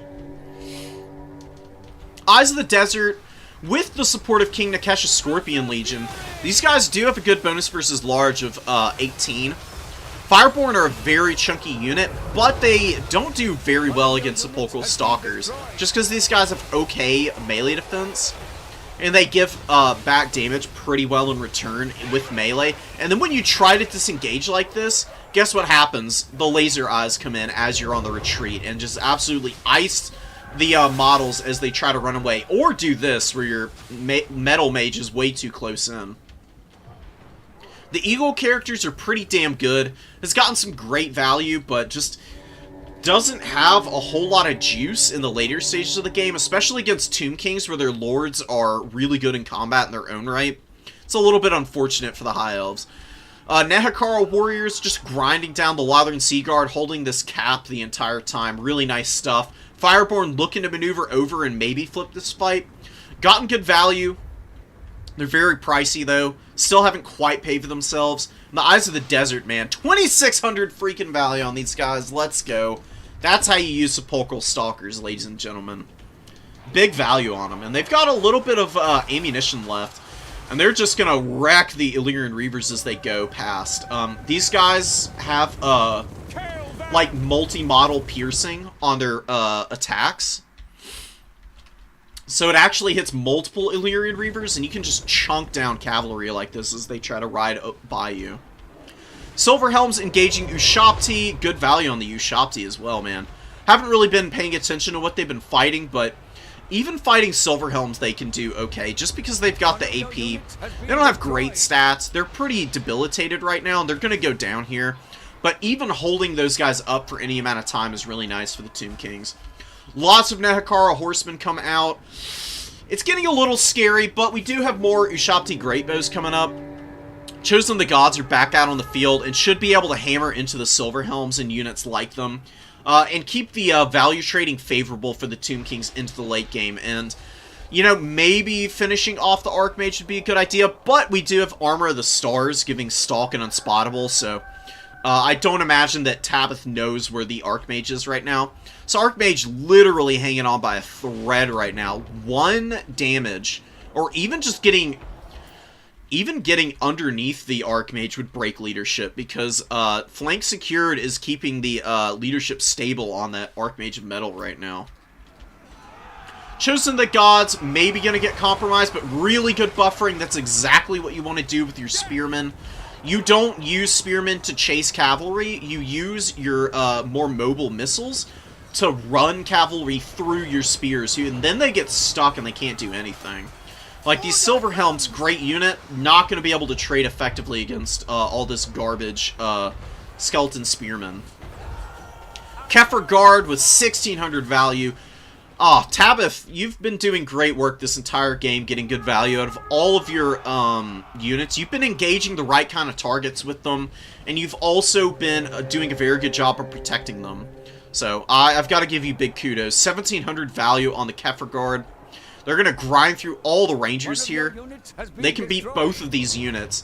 Nikesh's Scorpion Legion going to suffer against the Rangers a little bit, but they've got good enough melee defense to survive the worst of the bonus versus infantry. They're also poisoning and lowering the melee attack here. Ushabti Greatbows can probably line up and just get shots down the flank of these Rangers. You know, Grace is doing a pretty good job of staying in this game. Has been doing a very good job and is rallying up a bunch of forces to try and recontest this objective, which is what you want to do against the undead. You have much better cap weight with all your stuff against all the crappy cap weight of the skeleton spears. And I do see this, that moving up the Chosen of the Gods and the Ushabti Greatbows onto the point where they can be supported by the skeleton spearmen, still shoot, and then also provide their own cap weight, which is pretty decent. It's better than all of the spear units. You know, skeleton spears have 2 cap weight, these guys have 3. Adding that little extra on is making this cap take ages for the High Elves, even though they have much better capture weight infantry on the point right now. Eyes of the Desert, almost at 3,000 value. Are they going to break the 3,000 barrier? Looks like they will with the the Illyrian Reavers charging down here. Gonna get some good shots in. They immediately take out one of these guys who just slumps over and just dies. Literally just dies the worst kind of death imaginable. Can't even imagine what these laser breath type deals would even feel like. I mean, they've got poison, so it's gotta be agonizing.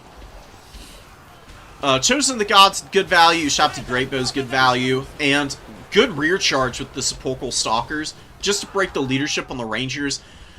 Tomb King's taking a very secure lead here. This has been a great game. High Elves were doing really good damage early, but not having any answers for Cetra and the Sphinx definitely ends up being the death knell for them, because they end up spending all their time trying to kill those 2 guys with all of their non-AP missiles, and then the Eyes of the Desert and Ushabti Greatbows and Chosen of the Gods are able to just slowly wear down all of the High Elves' infantry.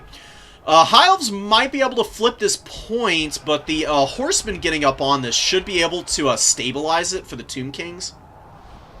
God, this game is so close. If the High Elves flip this, they might be able to win the game on the 2 cap. I would send a Skeleton Horseman out to that back objective now, just to try and save it, because High Elves actually able to flip it here in the middle. Oh my god, disaster for the Tomb Kings.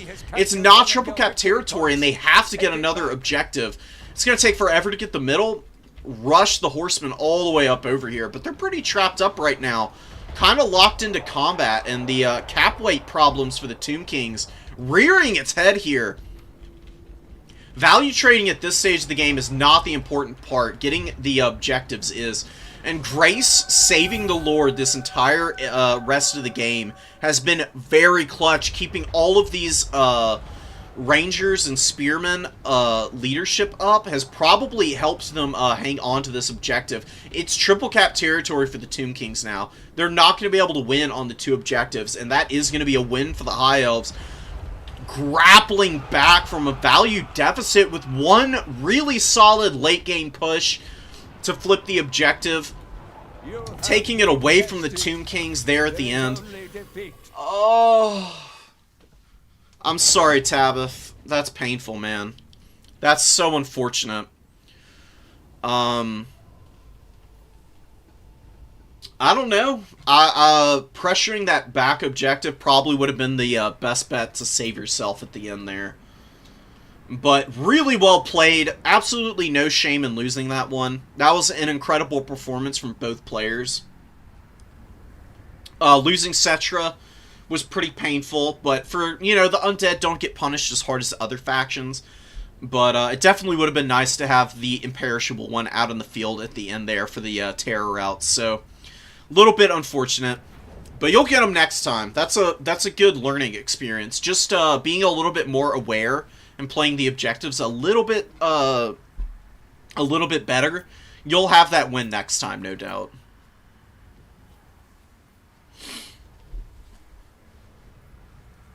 Demons of Chaos. Oh yeah, where's the Coast versus Beastman game? Here it is. Oh, that's right. Tlan is having problems with the mod pack, because they've got it on the Epic Games Store. I really hope that gets resolved for them, so I don't have to constantly play on the CA maps. Right. You know what? I want to watch it, so I'm gonna jump out here and restart real quick. Just because I want to see Coast versus Beastman, because it's not a super common matchup.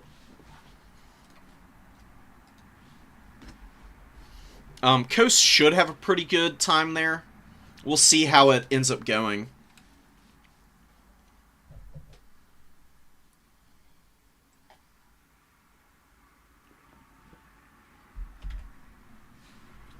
Alright, I need to check the bracket too. We've done quite a few replays, so we could be getting into later stages of the tournament now.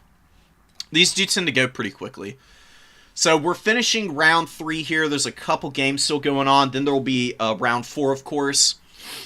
And then it'll be semis and finals, which we will live cast. And I'll go back through. I'll get as many replays done as possible. And then whatever I don't have done, I'll do Monday.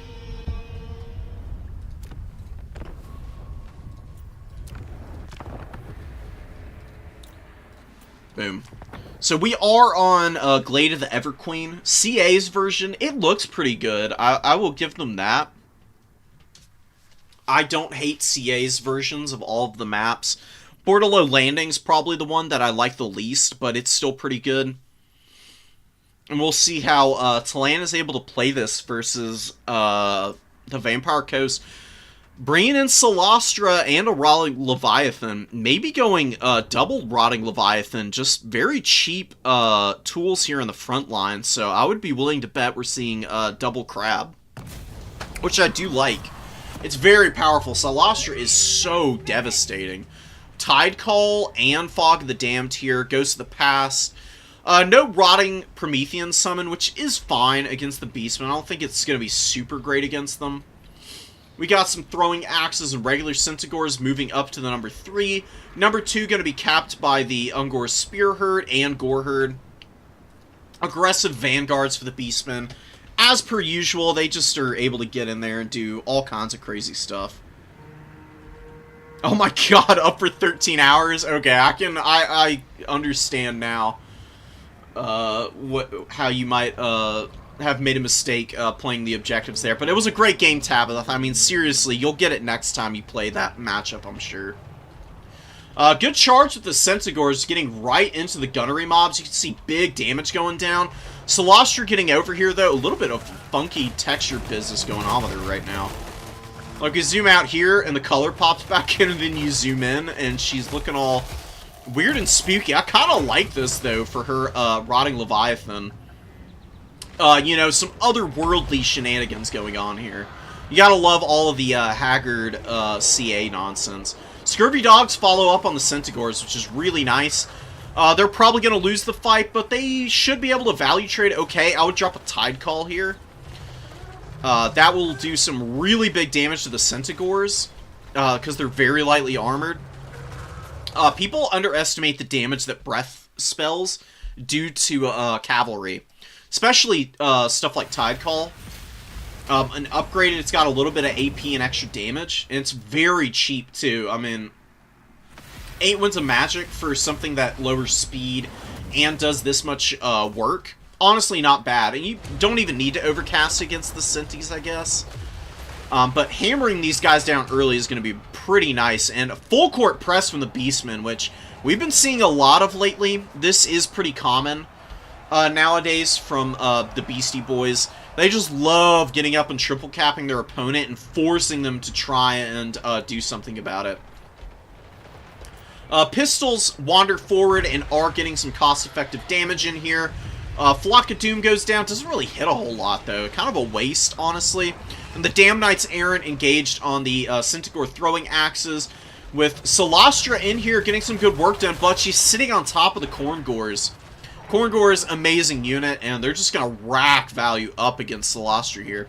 Solastra's honestly better off on the back objective here, where she can use Tide Call to wear down all of these Goreherd, who are way overbunched.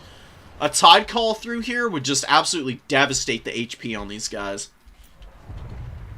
Rotting Leviathan running around on the objective, doing some damage. The best thing you can do against the Beastmen, I say it all the time, I still don't see a lot of people doing it. Just focus on holding your back point. Beastmen players are so unga bunga that they'll push into your units even if you're hardcore protecting your back objective oftentimes. And if they don't push it, that's when you just start to creep up some units with some protection and like missile pressure. Then you start working on capping the objectives away. Solastra does get on top of Malagor here. Malagor does not need to be in this fight. It's a very ugly position for him to be in. Probably going to end up losing that. Razorgore Herd are good in other matchups. I don't know how they are in the Undead matchup. They're kind of getting beat up by the animated Hulks. They're very vulnerable to the pistol fire here as well.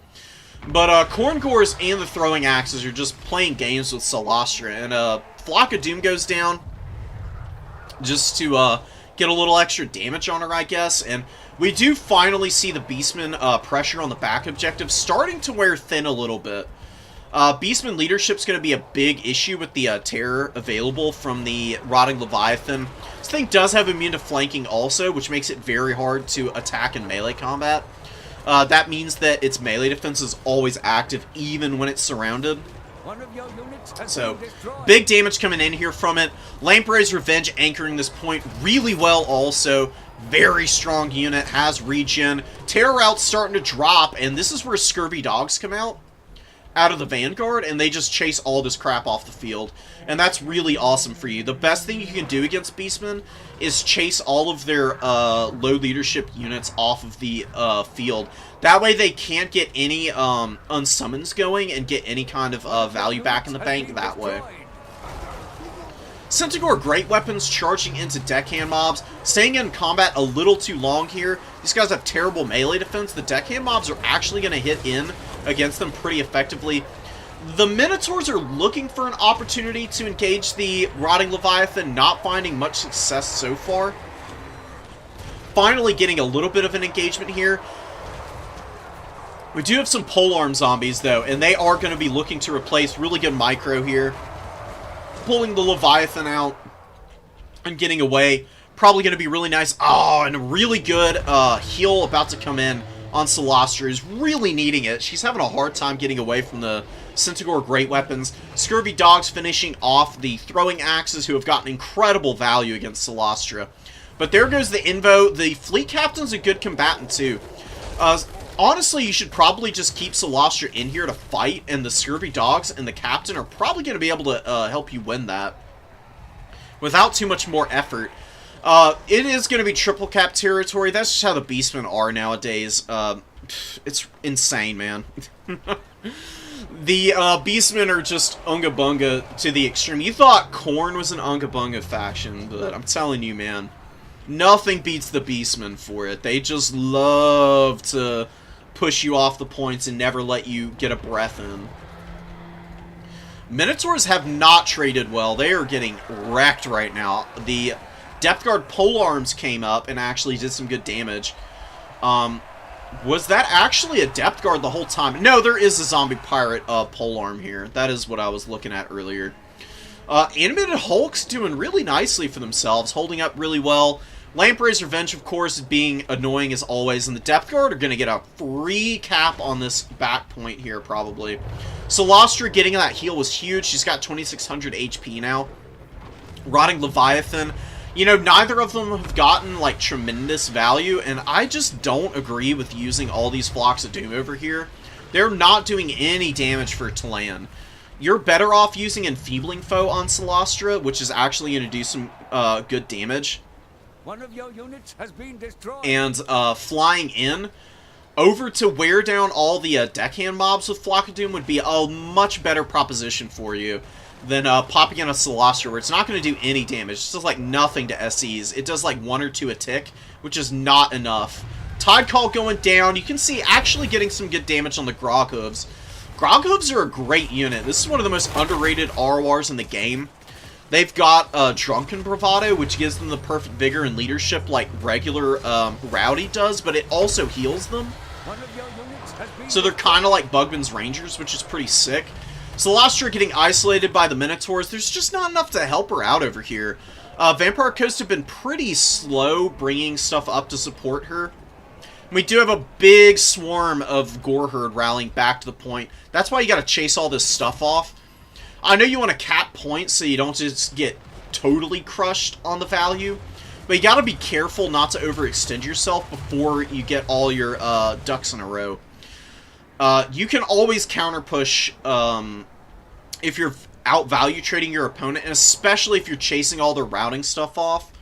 The scurvy dogs getting over there would have definitely helped prevent this potential flip coming in on this point. And this objective still hasn't been captured. Solastra is down for the count here. Malagor actually gets the finish on her. And the other Rotting Leviathan is getting manhandled by the Minotaur unit over here, which has gotten 1,000 value. The other Mino finally getting locked in a combat that's a little less terrible for them. The flip does come in for the Vampire Coast. They're holding on to the number 2. Lamprey's Revenge. I wouldn't move the polearms off. The polearms and the Lamprey's Revenge just sit on top of one another. Right here in the middle. The Lamprey's Revenge can fire the shotguns and anything that moves up, while the deckhand mobs are just good buffering for like Minotaurs that might come after them. Depth Guard getting farmed by throwing axes, which is really unfortunate. You don't want to see that as the Vampire Coast. But the Minotaurs do get gunned down by the cheap pistols. Really good value on the pistols. Very nicely microed there. And now we finally get a Scurvy Dog coming out just to chase off all these Gore Herd with the help of the Mournguls. And the number 1 objective is resecured. Triple cap for the Undead here. They've got a little bit of a value lead. That is even better since, you know, they obviously have had a little bit of healing on Solastra. A lot of value was tied up in killing the big monsters. And there's a decent number of undead units. You do need to move up something onto this back point. We do get a pistol mob moving up. Really good call. Gore Herd. Probably it's going to take forever for them to cap that. It's fine. I would still leave the deckhand mob here. Mournguls and Scurvy Dogs, and you move over to the number 3, which is starting to get worked on a little bit. A little bit of danger for the undead on this number 3 objective. But more Depth Guard and Gunnery mobs getting up here should be able to hang on to this. And they're equalizing the tickets really well right now. Depth Guard polearms are getting shot at by the throwing axes, but Scurvy Dogs get on these guys. Really nice charge. Centaurs don't get their charge off in return, and they are getting smacked up right now.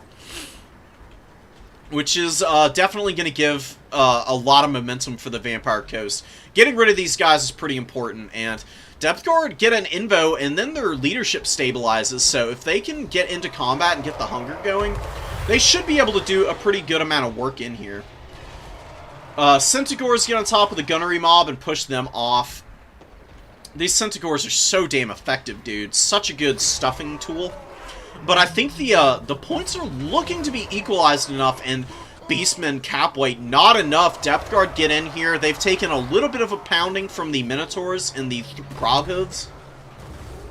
Groghooves was 1,700 value. You could pull them out with 30 models. They can get a lot of regen done, and then they can re-engage. They got a little bit of ammo, so they can shoot while they're doing all that. That would give you a little bit more juice on the number 3 objective. I think that the Undead are going to be able to hold here. Don't want to... you pulled the Lamprey's Revenge off, which I think is a big risk. Especially with you losing the number 3 objective. I wouldn't bother trying to hold this any longer. You've gotten to where you can hold on 2 points. Holding on the Beastman's back objective is risky, but they've got nothing over here. They're starting to bring out Centaur Great Weapons, which you can isolate if you get a good engage on them. Using the Lamprey's Revenge, your opponent's probably panicking a little bit, trying to start capping all the points. They're getting a little ahead of themselves now. And you're still holding this back point for a decent amount of time. I don't know if it's going to be possible to maintain the weight the entire time. The Depth Guard haven't traded very well. Corngors are in here, are going to do really well against these Mournguls. You can see them really starting to take some serious damage from all of the halberds that are getting damage in here. Lamprey's Revenge moving over. Centaur Great Weapons stuffing back the pistol mobs here. They do take a pretty nasty volley, though, and lose quite a bit of HP. Lots of animated Hulks moving up that they don't have a lot of cap weight, but it's starting to look okay here again. And the Beastmen really haven't committed to taking their home objective back, despite there not being much cap weight here. It's just deckhand mobs. These guys are pretty garbage against anything infantry-sized, so Gorherd finally comes out and should secure that, but in that time, maybe the number 3 flips again. I still think that it would have been more worth holding on the back point rather than recommitting to trying to retake this. It's a little bit more dangerous of a play than just committing to where you already hold the caps and have a much better position. You could have had the Lamprey's Revenge and Mournguls all up on this point where they can stop up the Centaur momentum. Then your opponent has to like maneuver everything from the number 3 objective. And then you can bring out Scurvy Dogs and Gunnery Mobs to like shoot them in the open field a little bit and value trade. But it does look like the Vampire Coast are going to be taking this game. Beastmen are just gassed, and they're not playing the objectives very well. They're doing way too much desperation split pushing here to effectively win this game. Groghooves have gotten incredible value, man. Such a good unit. But the Great Weapons have been a little lackluster. They've done alright, but they haven't been able to stay out on the field and cap and hold the objectives long enough. Vampire Coast do flip the number 3. They're holding the back point. Just reinforcing that would be a good... I'd send one of the gunnery mobs over and then leave one here. And maybe send an animated Hulk off to the side. That should be more than enough to be able to ice the game out. You need to hold on to the double cap for a little longer here. Tides of deckhand mobs coming out.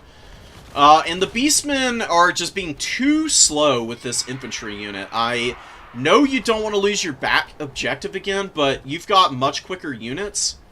So sending the Gorherd forward, where they can get their dual axes onto all of this chaff, would be a much better play for you. I can't help but feel like early game Malagor's Flocks of Doom being wasted on inefficient targets off on the number 3.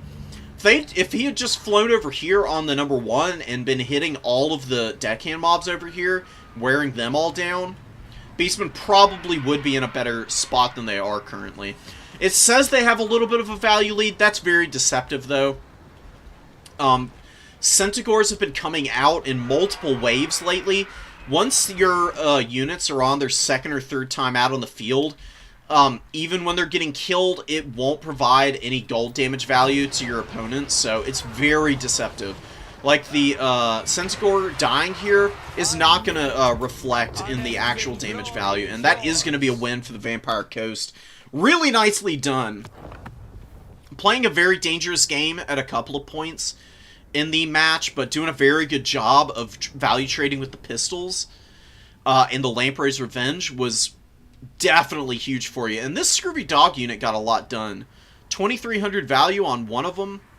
I would have really liked to see another mixed in here, just because they are very good against Centaurs if they can get a good jump on them, as well as just chasing down all the routing Beastman units. I think it's worth having 2 in the build. You don't want to bring too many, though. But good Scurvy Dog play is a big equalizer.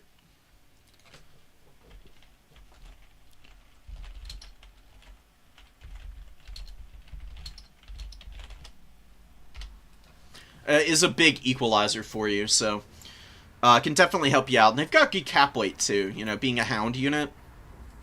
Oh, they can run in and steal objectives from your opponent. They're pretty cool. Scurvy Dogs are, you know, a very underrated tool for the undead. Alright, let me back out here and put the map pack back on, and we'll be right back in here.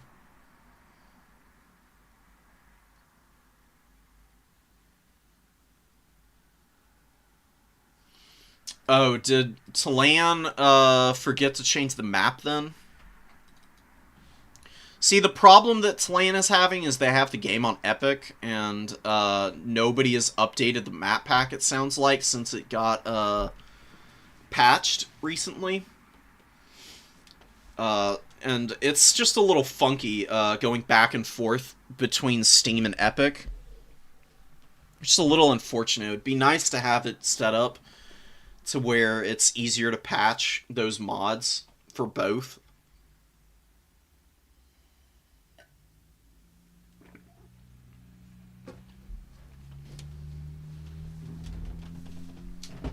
That way we don't end up with situations like this where people just, like, can't really play all of the cool TT maps like everybody else is able to.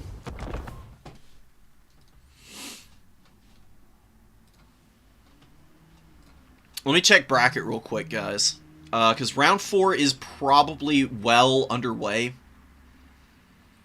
Yeah, round 4 started, no games finished.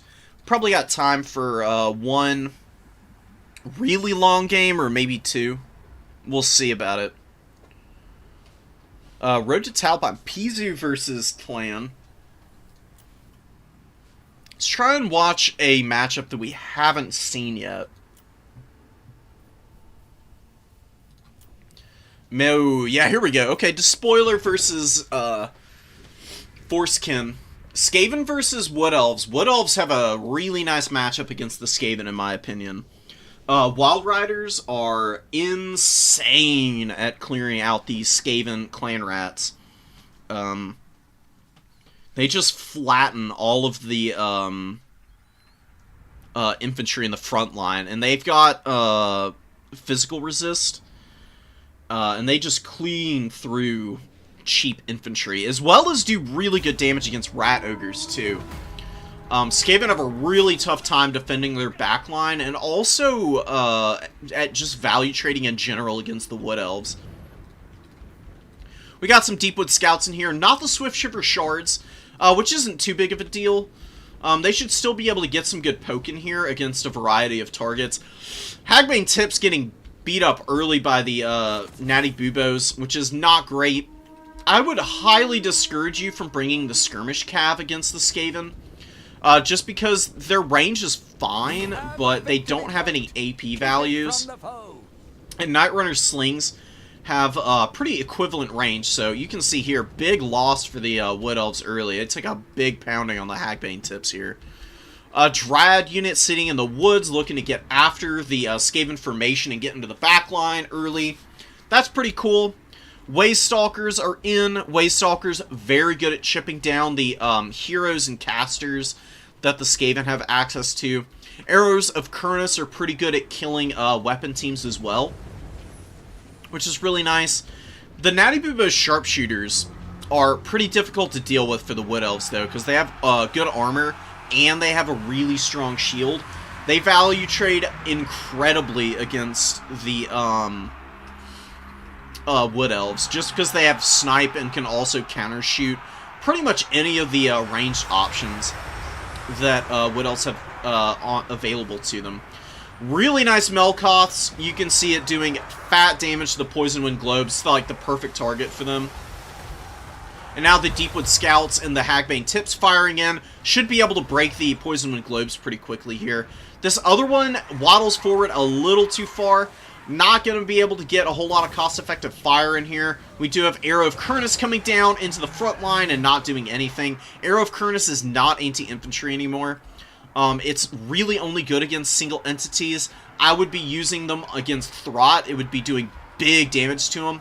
About 800 HP off of him would be pretty nice right now.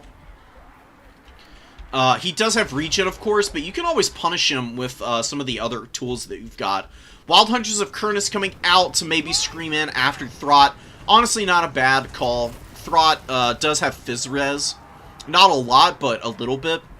And they can hammer home against him pretty well with the anti-large bonus. But they need to be careful not to overextend. They are very squishy. Glade Riders getting around the back, looking to get after the Natty Bubos here, which is a good call. Definitely need to shut those things down.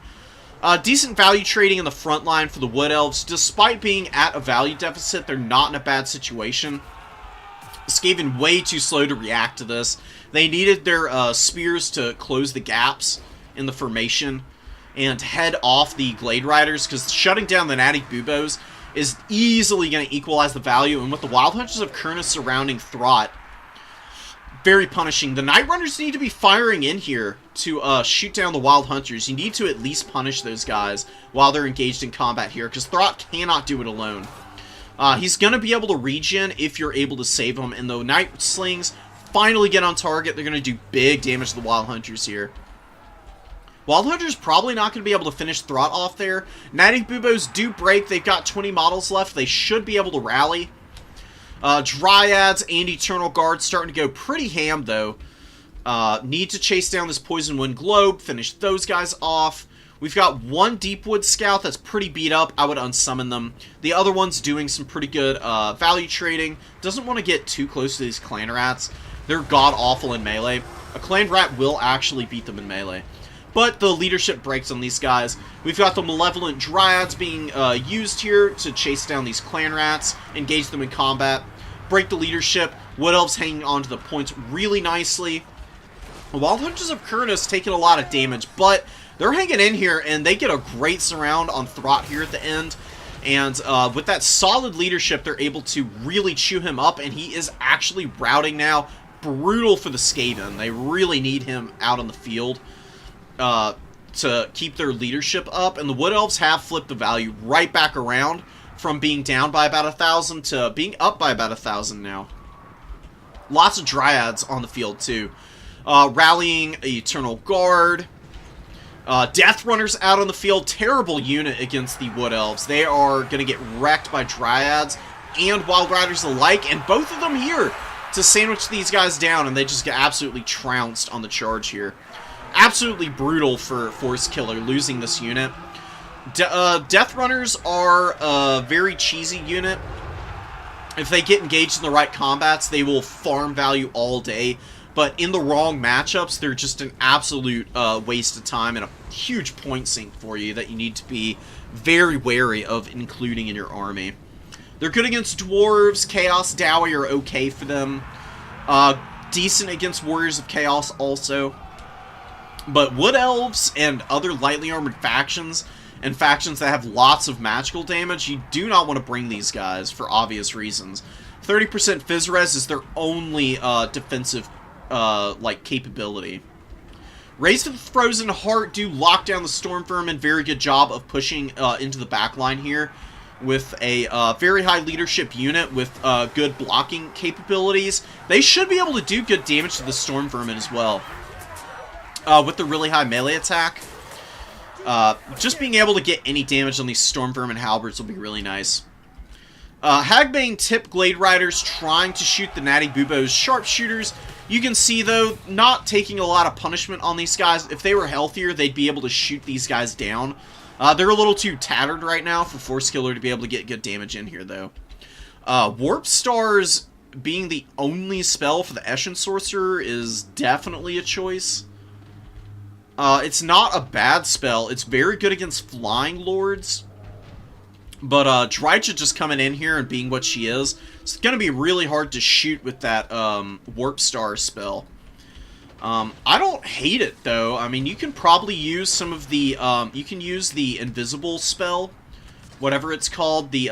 Skitter Leap, to do some pretty good work at hiding your units from counterfire from the Deepwood Scouts and other Wood Elf shooting.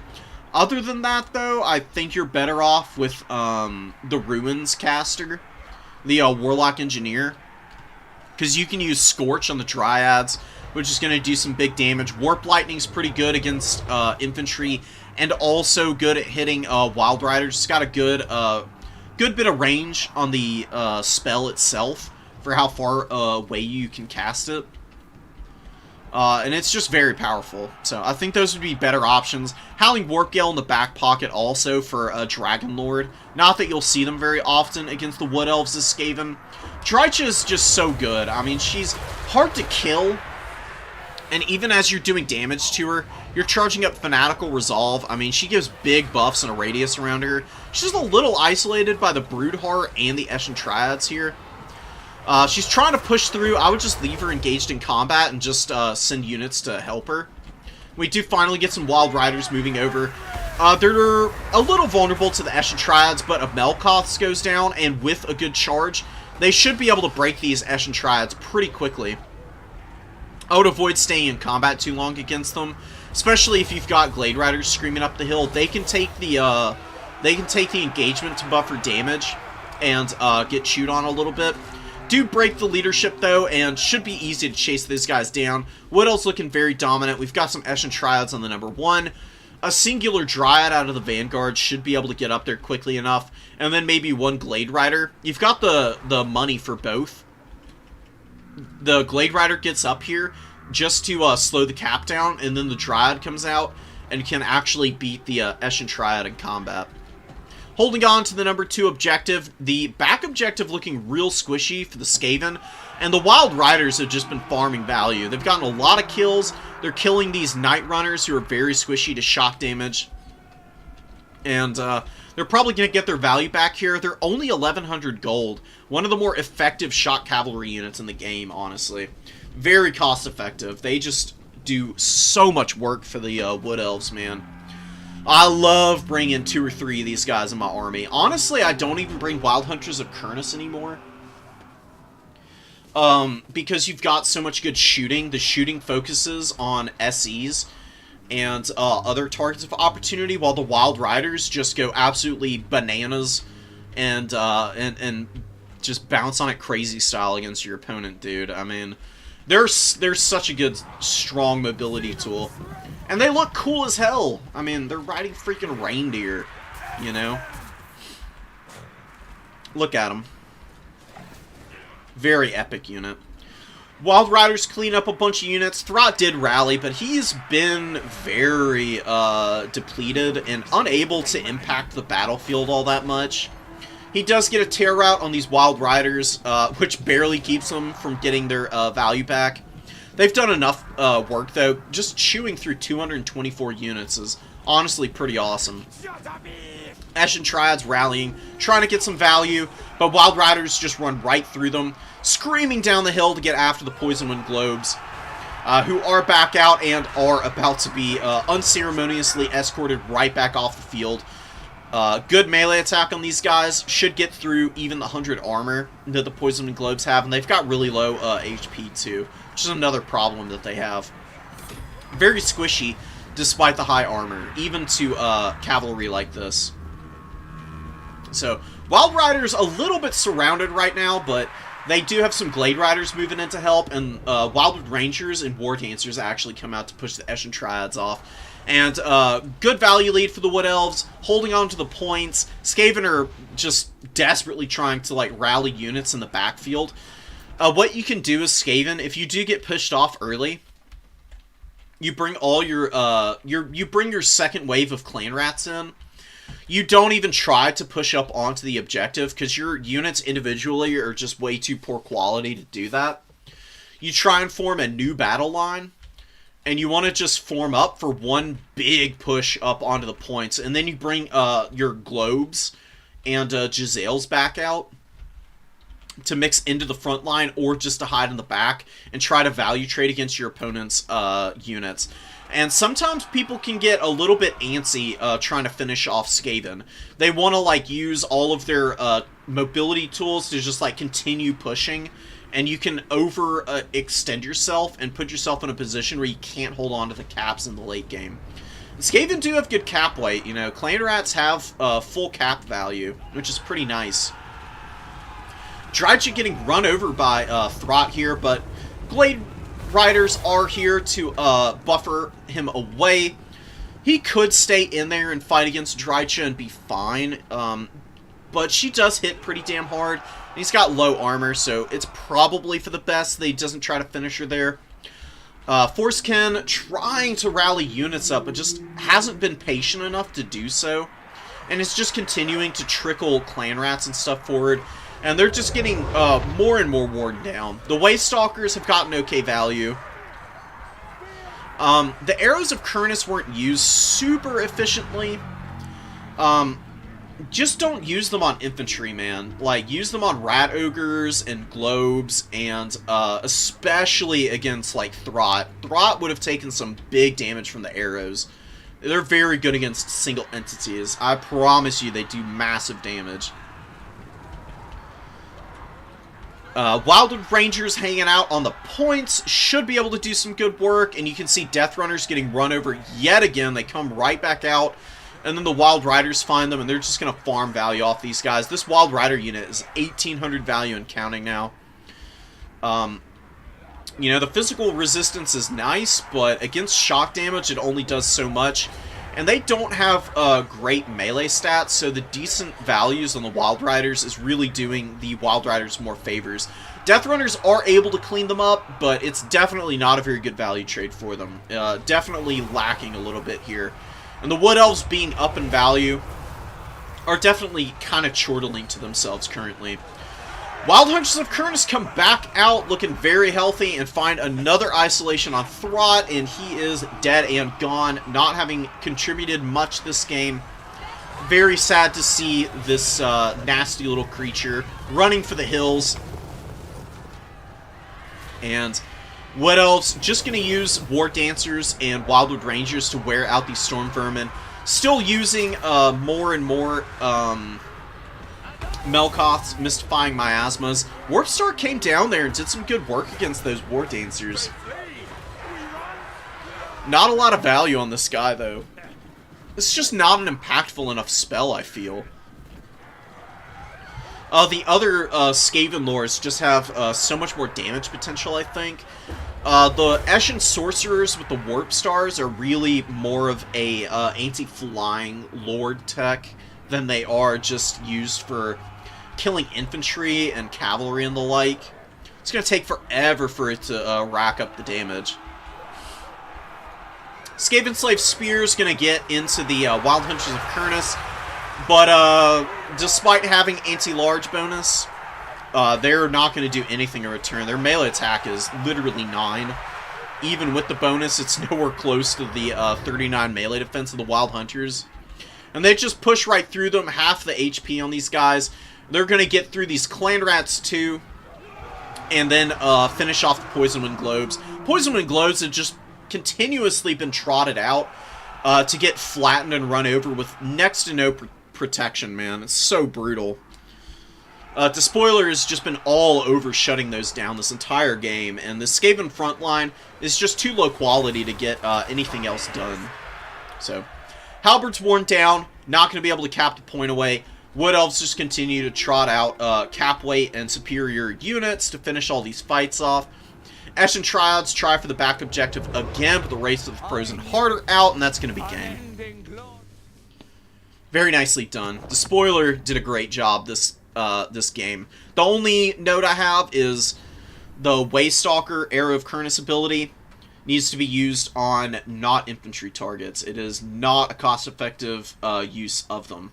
I saw one go down onto Poison Wind Globes and do good damage. That's what you want to be shooting at 9 times out of 10. And if you can't shoot these guys, then shoot Throt with it, because it'll put big pressure on him. He's very squishy, and Arrow of Kurnus does a lot of damage, like I said. Alright, we are probably almost done with round 4 here. That was a pretty long game. And yeah, the last couple of matches are finishing up, so we'll just hang out for a bit here. We'll come back to all these replays a little bit later, and I'm going to go make sure that I download everything for us later. So, I will check out your round 4 versus Kislev Ninja, no worries. I'll hit you up for it. I see it here, and I'm making sure that we get everything locked down. Got a lot of replays, which is really nice to see. I really appreciate it, guys. Giving me lots to go over.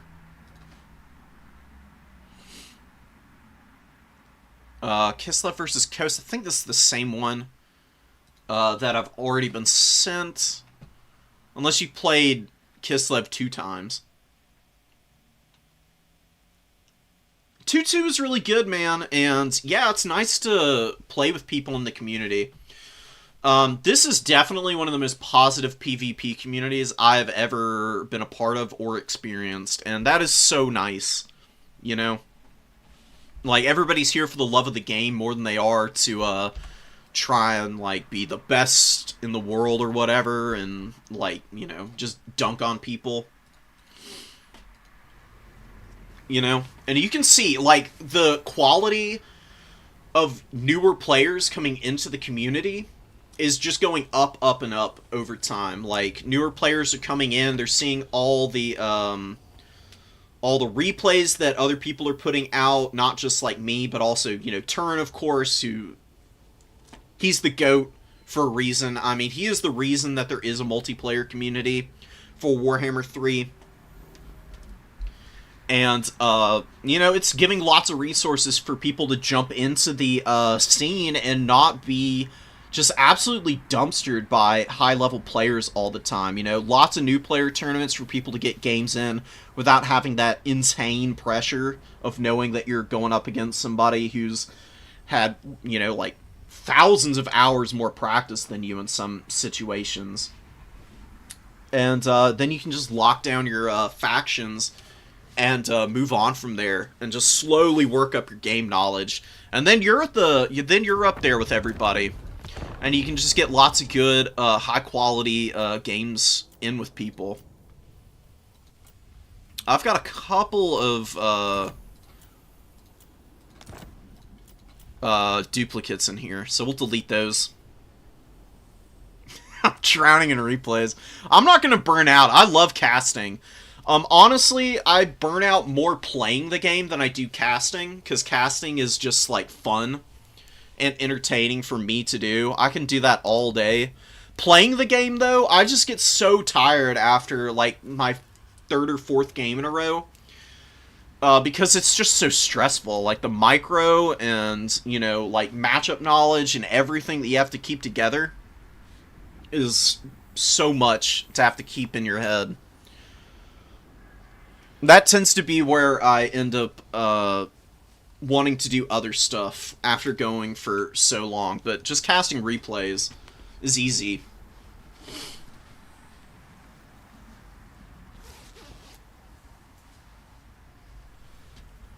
I'm usually just hungry. I mean, that's another thing, too. Usually, when I do these Saturday streams, I just go until my breakfast is completely worn off and I've talked myself into a jabbering stupor, basically.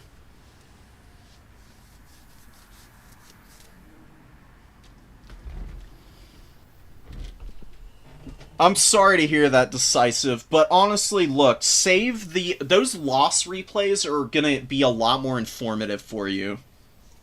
Like, go in and watch them and see where you got out-traded and out-positioned, and you'll improve a lot quicker than just watching your wins. Because watching your wins, oftentimes, you focus on what you did right, and you don't see what you did wrong, and you can compound on your errors in the future, and end up doing yourself a much bigger disservice. Ran out of gas in my last game. 3 out of 4 were close. I mean, we saw it against the High Elves. You just got a little unlucky with the objective play, and weren't quite able to flip that at the end. But like I said, you know, you've been improving a lot, Tabith. You're going to be right there with everybody, and maybe taking one of these tournaments away. Especially with Tomb Kings. You know, Tomb Kings are pretty hard to master. They're a good beginner faction, but they've got a very high skill ceiling. Once you've, like, truly worked through your game knowledge and have it all going, you're gonna probably win a tournament here, because they are an excellent faction for doing so. Beastman Greenskins. We got a mysterious autosave. Khorne vs. Slaanesh. Roller coaster of a game. Oh my goodness.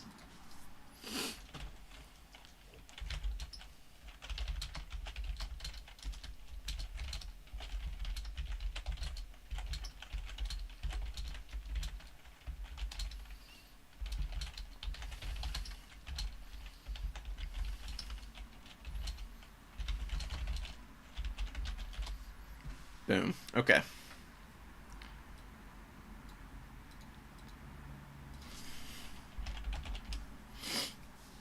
Oh, is Adam in the semis now? Hell yes. We've got a Blood God Acolyte. Oh, wow. Undefeated, too. Holy crap. Let's go. I mean, we watched that first game from Adam and just absolutely dominated the Skaven, which is honestly a pretty even matchup, so going undefeated through the rest of the tournament is awesome. And Ninja Jack up here undefeated too. Hell yes, guys. Yep, and I am not gonna try pronouncing it. Fish. That's what we're gonna go with. I don't know why, but I just get mega dirty energy from this name somehow. This is like uh some truly depraved German name. That's just my feeling. I'm gonna have to look that one up later. Actually, you know what? Okay, it doesn't translate apparently. Oh, fish gynecologist. Oh my god. Alright. I knew it. I knew it, guys. I just want to know what this last one does. It translated the first part. Come on. Come on. Whatever. I'll figure that out later. Fish gynecologist something.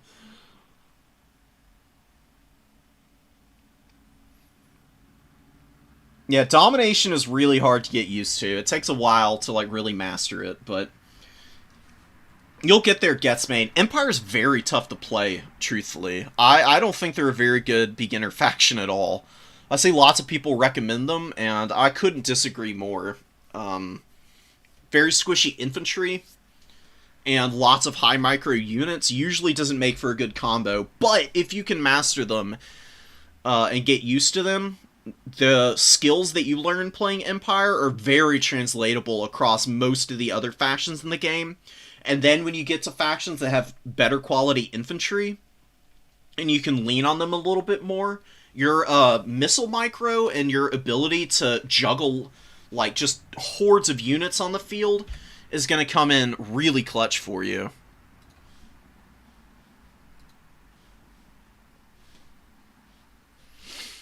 Okay.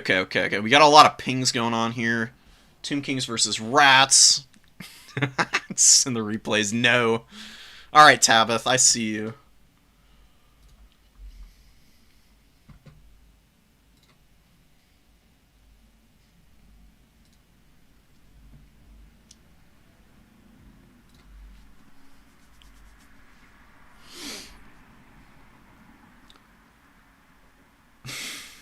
I ran out of gas both in game and IRL.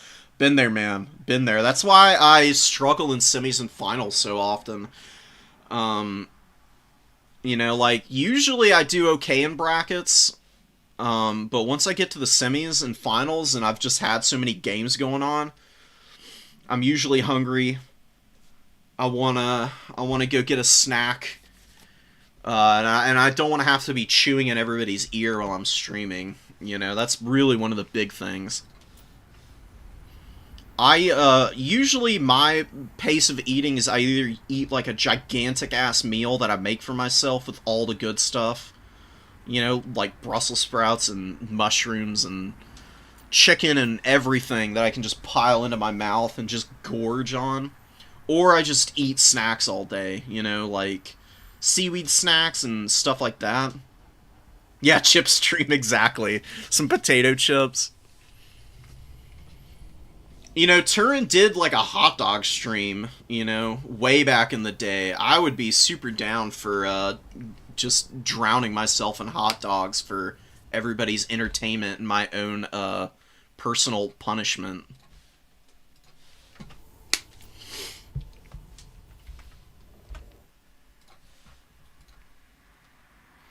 Alright, Legatus and Grace are still finishing up games. I don't know how that affects the final standings. We were just looking at that. I don't think it's going to affect much. The top four seems pretty set. I mean, we got two people who are guaranteed in. And the points are damn strong for Yep and Fish Gynecologist. But we've got some people in here I've never seen. Eric the Horrendous and Rowdy I've not seen play ever, and they both got 3 wins. Pizu got 3 wins, just had weak op points, which is unfortunate. I've been there plenty of times, man. And they end up being like really close games, but then your opponents just aren't quite able to finish their other opponents, and you just end up outside the top 4 because of it. Yash Calf and Smelly Monkey. I don't know. I actually don't think we've got any Slaanesh in the top 4 here. It doesn't look like it, at least, because I know Yash was one of the Slaanesh players. Who's the other one? Honestly, I'm very happy to see that. I really... I don't like Slaanesh. They're very annoying. They're a very poorly balanced faction, and they always have been. They're either great, and they just dominate everybody, or they're dog, and they can't do anything.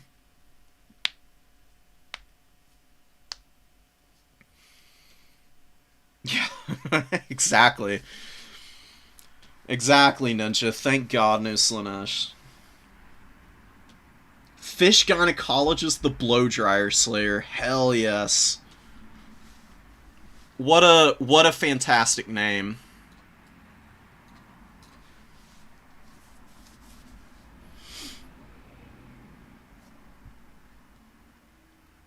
Khorne versus Slaanesh game? I will, for sure. I'm very excited to see that, Eric. We're just waiting to live cast the semis and stuff, and then we'll jump in. I'll try and show that one off on stream, but you've tempted me to maybe do a standalone video on it just based on the description of a roller coaster. And Khorne versus Slaanesh is an absolute hellacious matchup for both sides. Whoever gets the early jump oftentimes is going to be winning, but it can swing back and forth severely just because each side has such good tools against one another. Oh, Ghost King, that's right. You did well. No, look, I respect everybody who plays them. I'm not going to dish on anybody for wanting to play Slaanesh. My gripe with them is purely based on their history in this game. They have just been all over the freaking place, and it's just so frustrating. CA just cannot seem to figure them out. Same for the Ogre Kingdoms. Ogre Kingdoms, when they were starting out in Warhammer 3, were just absolutely insane, ridiculous, so overpowered and strong. And they've gone through their own times of being complete dog water. Now they're back on top. Now that's why they're banned in Turin's tournaments. Because everybody's sick of watching pigback riders and lead belchers just dumpster everything.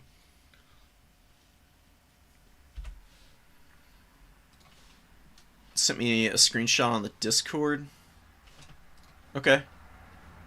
Oh, I see.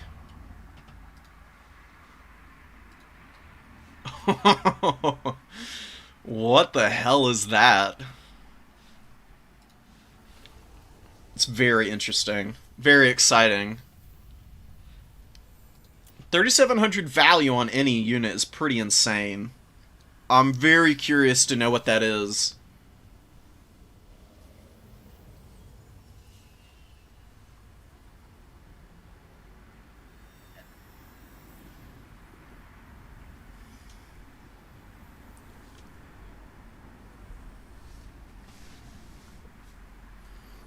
Ooh, y'all are talking about Cathay in here. If you're playing Cathay, if you get an opportunity at any point, you should go talk to Dark Age Rush, because they are one of the best Cathay players in the community. There's not a lot of people who play them, to be quite honest. Dark Age is definitely the person with the most experience. I would highly recommend hitting them up for some details on some of the more like intricate matchup knowledge kind of deals. Man, Capaldi and Grace are taking a long time to finish this game up.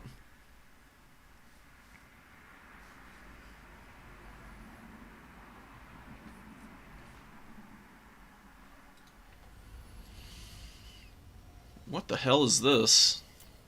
Oh, did y'all see that? On this replay, it was showing the Demon Prince for a minute. And then it said it was Sigvald, and I click away and come back, and it's the correct lord again. So bizarre.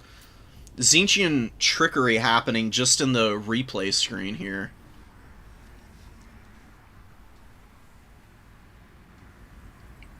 Yeah, Celestial General for Cathay is so crazy.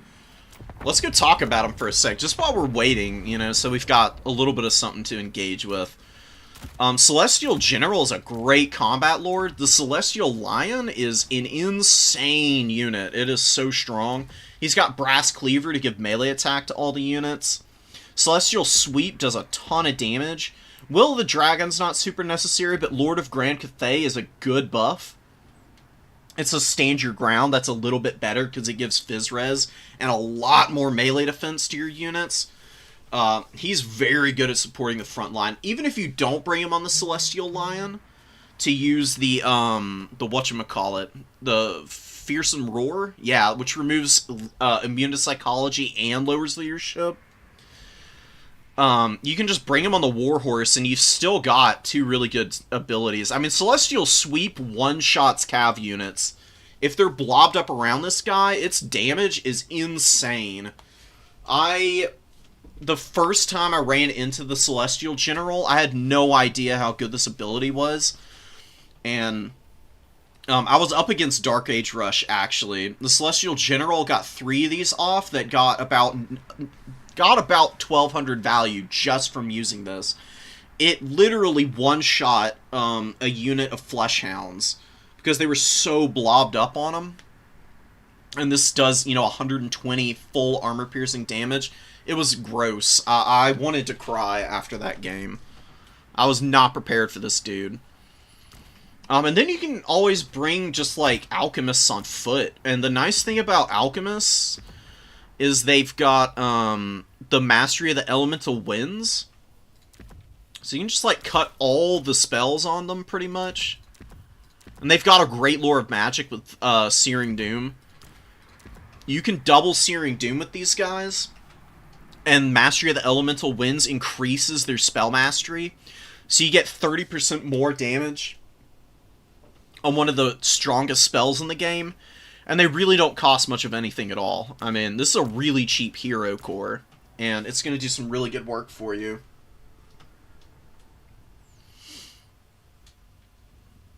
Gotta start casting some replay to invoke Murphy's Law. Yeah, maybe I should. What is destined to happen will eventually happen, right? I want to see Cathay's DLC. Like, they're going to get a bunch of cool stuff, I imagine. They're already a cool faction as it stands. I just wish they had a little bit more to work with, you know? Like, the only reason I don't enjoy playing Cathay, I'm not a huge fan of gun lines. And I just like the unit variety of a lot of the other factions. Like, Khorne, you can do a lot of fun stuff with. I play Wood Elves a fair amount now. Beastmen are one of my favorite factions. They're just so strong and cool. I've been playing Chaos Dowie a lot, and using the Lamasu casters. They're really strong, in my opinion. I love them to death. And then Lizardmen. Another really nice faction with some good variety. Cathay needs some offensive infantry and cap weight. I mean, the cap weight's not that big of a deal, but offensive infantry are a must for these guys. Not having infantry that can, like, run in with any kind of speed and get into opponents' like backfields is just whatever. I don't know. I mean, to a degree, I agree with you, Pizu, about the Jade Warriors. They're good cap weight if you've got Harmony up on them, but if they're fighting alone, they're not very good at infantry.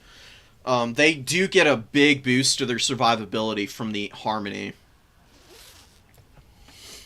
And that's usually not too terribly difficult. You can send Onyx Crowman over to provide the Harmony, and they do have the Yin, which is kind of funny, considering they're like a flying DPS type of unit. What else can you do? You can send Jet Lions out. Jet Lions are pretty cool in some matchups, honestly, because they got the Silence, and they also have Yin Battle Harmony. The Missile Mirror being a bound spell's not all that good, but sometimes you can cast it and force your opponent to blow their own unit up, which is pretty funny. There's lots of weird things that Cathay is able to do. They're tricky, man. For a roster that's so limited, Dark Age Russ has a lot of really wacky builds that are honestly pretty hard to deal with. You've also got Jade War Drums, who can give a lot of harmony. They give a pretty good amplifier to the harmony as well.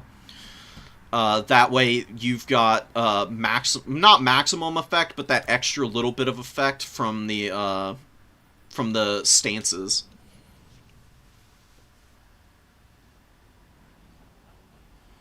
Yeah, I agree. The speed and being the only thing they have hurts, because people are, of course, going to be prepared for them.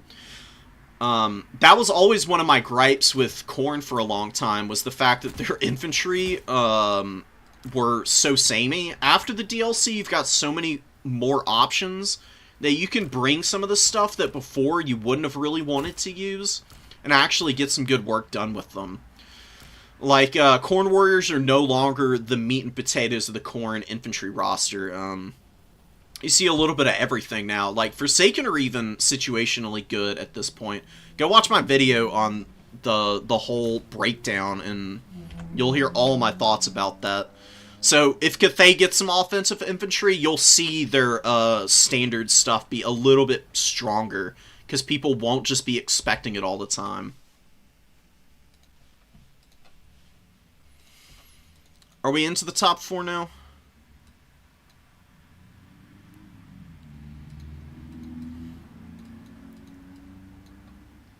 Okay.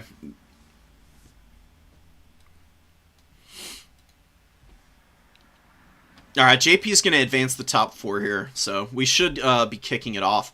I'm not sure what was going on with their games. It was taking so long to finish. So, I mean, they can finish it up. I don't even think it affects the top 4, though, like I said. I mean, Capaldi is right here. I guess this is Legatus. Has 2 wins, but I don't think gets in even with a dub here, because their op points aren't going to change. They've only got 9, and the 2 people with 3 wins, who they would have potential to get over, just have way more points than them. Yeah, and a lag fest, too. You can't do anything about that sometimes, though. It's kind of sad. The Flying SE squad for Cathay is pretty good. The Astromancer on the Moonbird is actually kind of wacky. Like, got some really good spells. Heaven's Magic in general is really strong. Where's Cathay? There they are. Yeah, this guy on the Moonbird, backing up the Celestial General is pretty cool. You can also bring him on a Wuxing War Compass. I wouldn't ever recommend it. You get some cool bounce spells, though.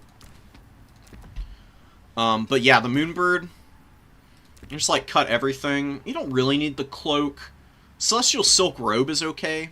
Rolling Skies is really nice if you need to go after flying characters. And then you can just bring Harmonic Convergent in your Rannans and do some disgusting damage, man. Your Rannans is such a good spell. Has a long wind-up time, but good against artillery. Destroys pieces outright, as well as also being excellent against heavily armored infantry and cavalry, just because of the good AP on it. Good explosion damage too. It's always a bonus, and you get a bound vortex with the moon flare, which does some good work also. You can always bring Gotrek and Felix if you're feeling really spicy. I've seen foot builds for Grand Cathay be really nice. I saw somebody bring a Mao Ying on the ground. Instead of bringing the healing, they brought Talons of the Night. And then they had Felix to heal Mao Ying up. And they just ran around on foot together all game and were just an absolute nuisance. She's got a debuff on melee attack and a radius around her. And Talons of the Night does so much freaking damage, dude. It's so cool. And then using the Wrath of the Storm buff. This is pretty hard to get through at times. Like, Mao Ying is a great combatant, even without a lot of AP. Because Felix also hits pretty hard. And you can use Wrath of the Storm to buff Felix up. and make him even stronger, because it imbues magical attacks and gives more melee attack to him. So it's pretty cool. Pretty cool.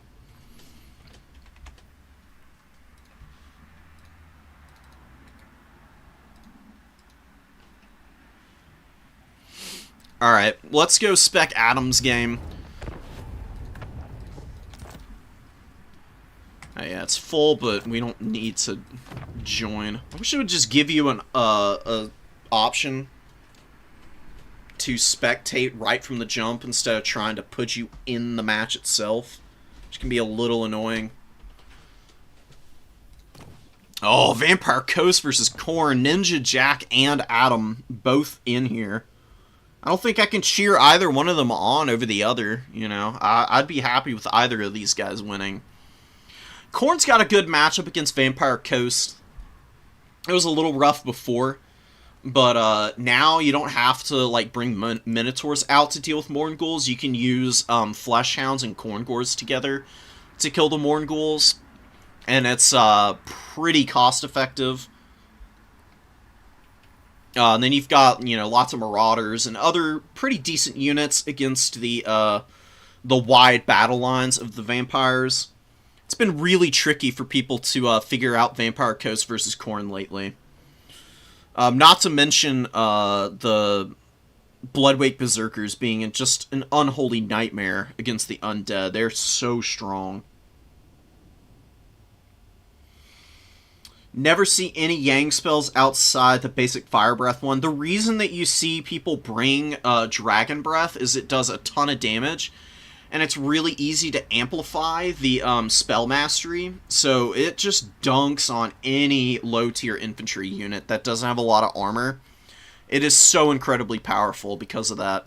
And that's usually why you don't see people bring any of the other spells. The Might of Heaven and Earth is alright, and I think they've got a damage resistance spell, the Jade Shield or something like that.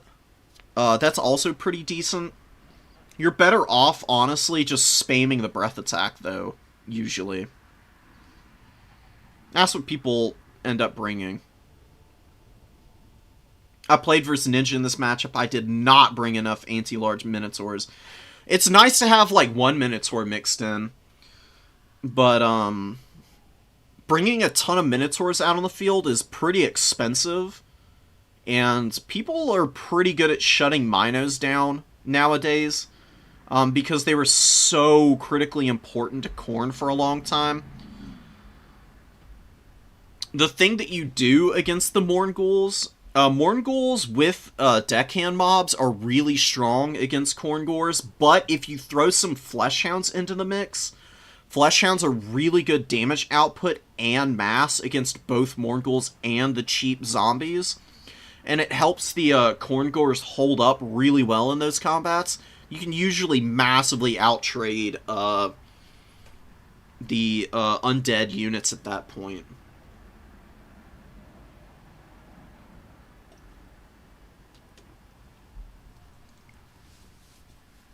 Minotaurs are much better at killing, like, Solastra, or going after, if your opponent decided to bring a Necrofex Colossus, they're pretty good against them. If the Minotaurs come out and they have to kill all of the Morghuls and all of the animated Hulks, you're really gonna suffer. Two Leviathans can be pretty tough, but the thing you do against Leviathans, Minotaurs aren't even all that good against rotting Leviathans, because the collision attacks on the big crabs actually do pretty good damage against the Minos. The thing that you use against Leviathans is throwing axes. 2 throwing axes will kill a rotting Leviathan pretty easily, actually. Protecting your throwing axes against all of the shooting, though, is another matter. But that's why you bring lots of Furies and Flesh Hounds in this matchup. Because if you can get on top of the guns with your swarming elements, you can shut it down pretty damn hard.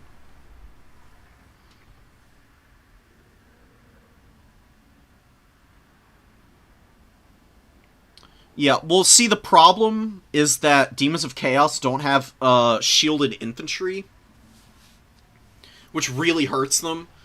The Demons of Chaos usually win against Vampire Coast by bringing just tons of pinks and blues and shooting down all of the pistol mobs rather than trying to engage them in melee combat. Khorne can engage the undead in melee combat just because their units are so cost effective, and shielded Chaos Warriors are absolutely bonkers in this matchup. They're so strong. They beat multiple deckhand mobs with little to no issues. They even can soak up handgun and pistol fire for days without, like, being too big of a loss for you. We got double cultist, no Bloodwake Berserkers, which is definitely an interesting choice. I don't think it's going to hurt all that much, though, honestly. Just going really wide with the infantry is probably going to be pretty good with getting into the backline and chewing on all of the pistol mobs. Adam does need to build up, but we have seen Adam play the build-up strategy before. Did it against the Skaven, and did a very good job of engaging everything. And broke through the front line and just value traded the rest of the game really nicely.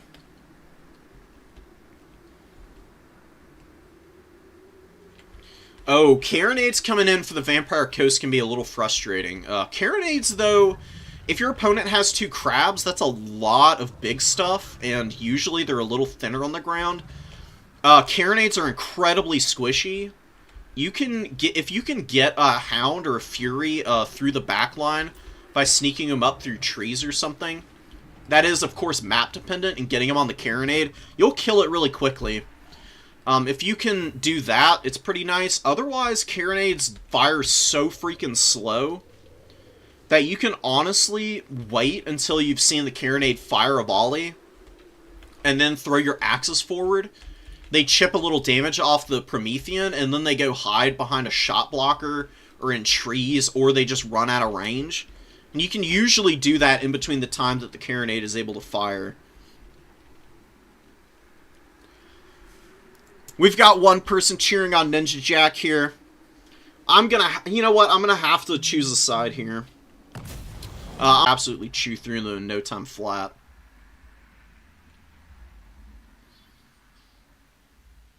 A little bit of a buffering coming in here. But looks like the internet's rallying, and it shouldn't be too big of a deal. I'm not having any problems in-game. It was a little weird. But lots of movement up to the points. We've got the... I don't know what is going on with the textures on the Rotting Leviathans. Like, last time we watched this, they were, like, all darkly colored, and now you zoom in and they're, like, bright yellow, which is very bizarre. I don't know what the heck that is about. Chaos Warriors going forward, hiding in the trees a little bit. Good decision getting the Marauders and stuff on the edge of the point. Could maybe just like move these guys to cap this a little quicker.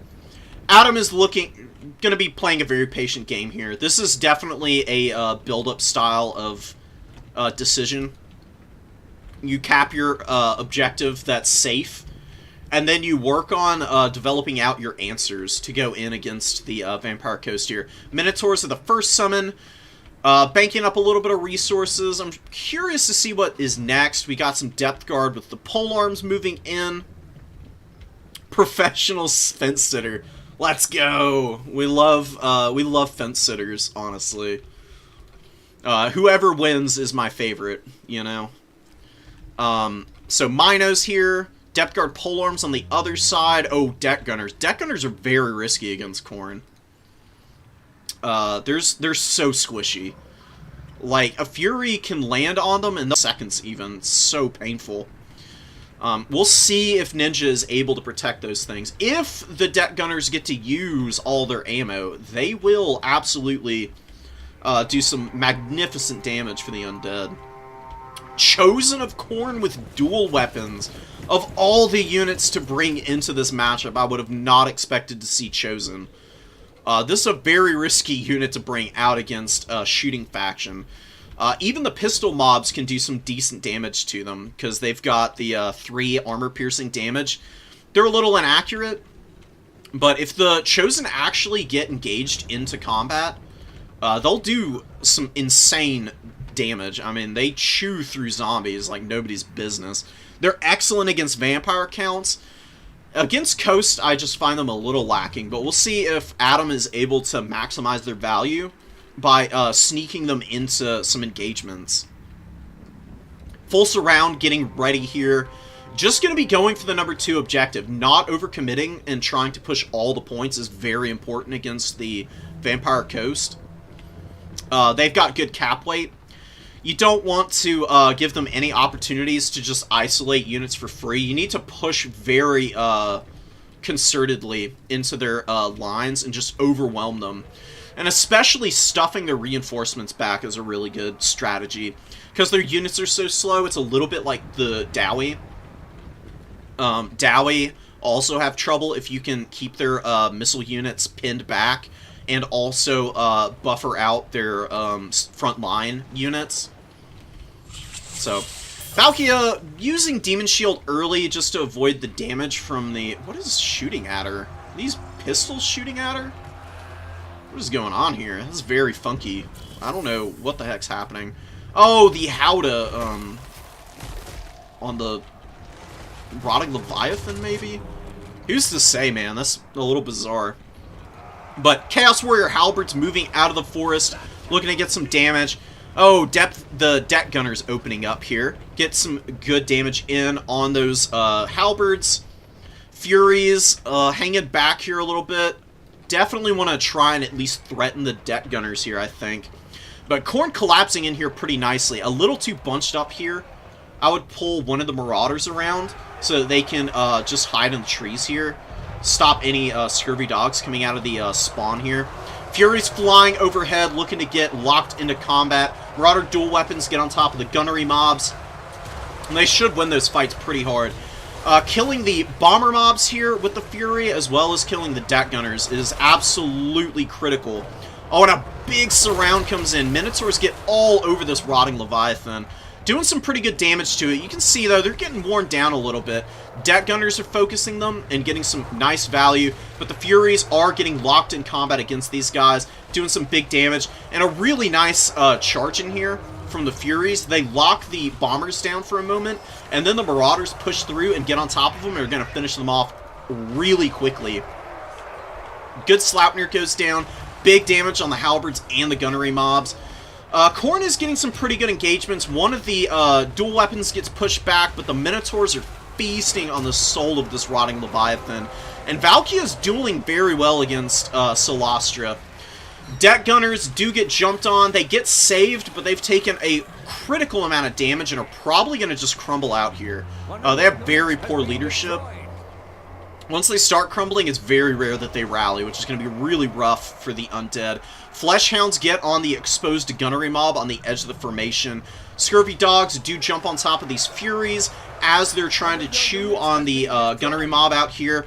Khorne has gotten way too many good engagements here.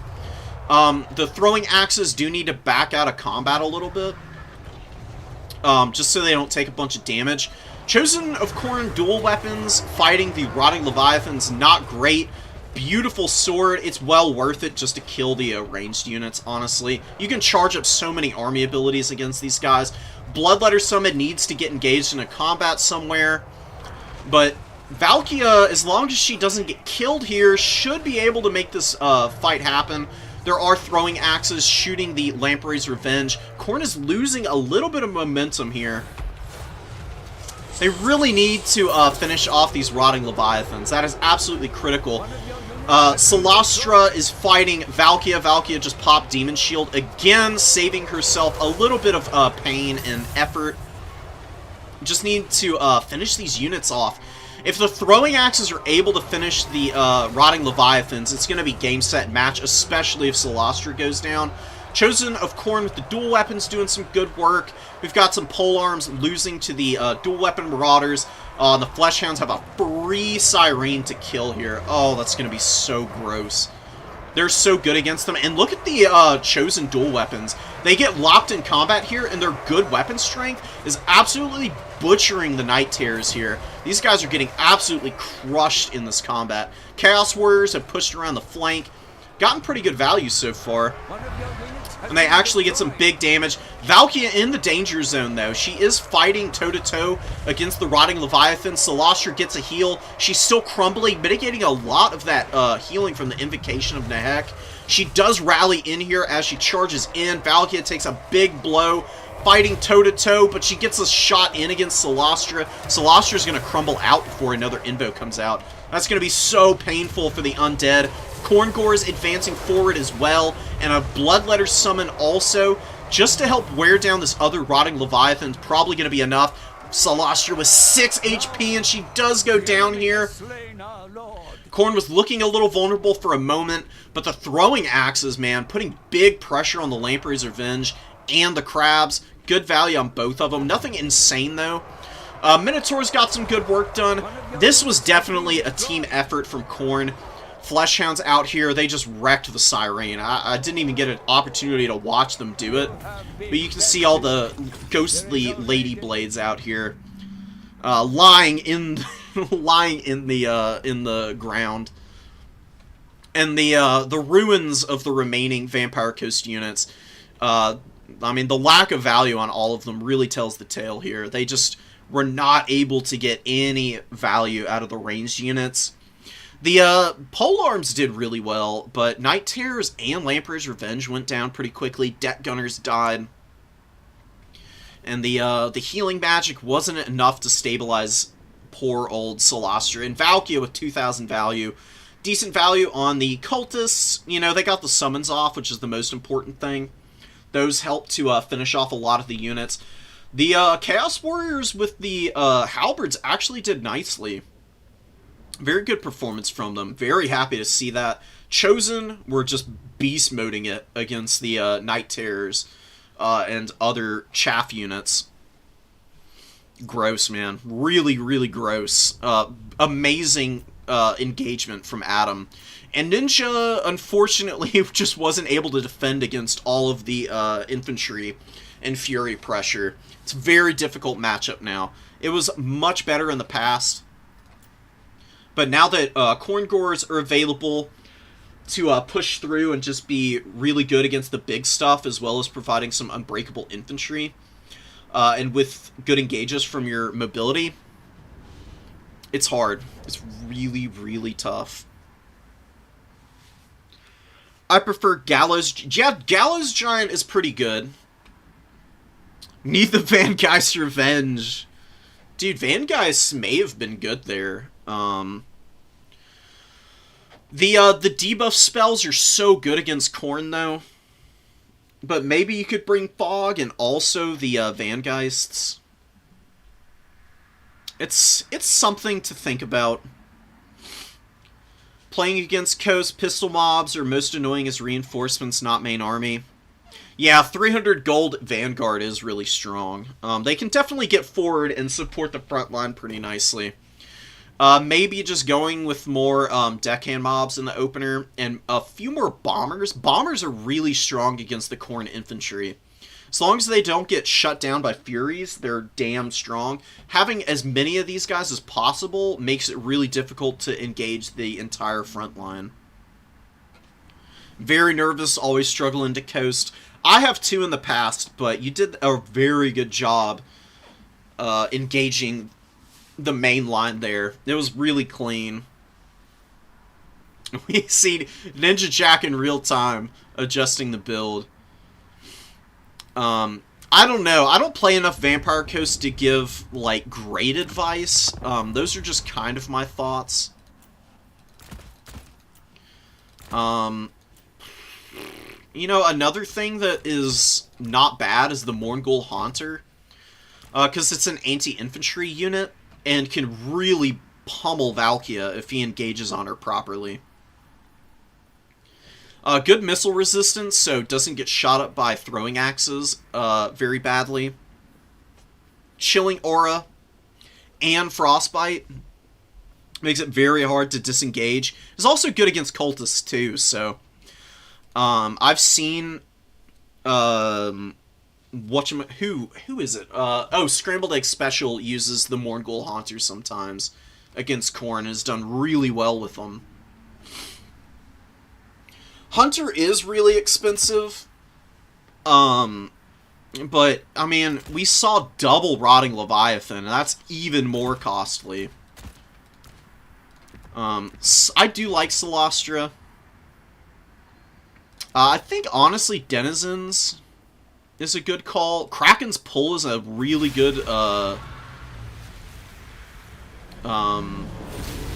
Vortex spell. I don't know why I blanked on that so long. It's got great duration when it's overcast. Even if it's not, it still does decent damage.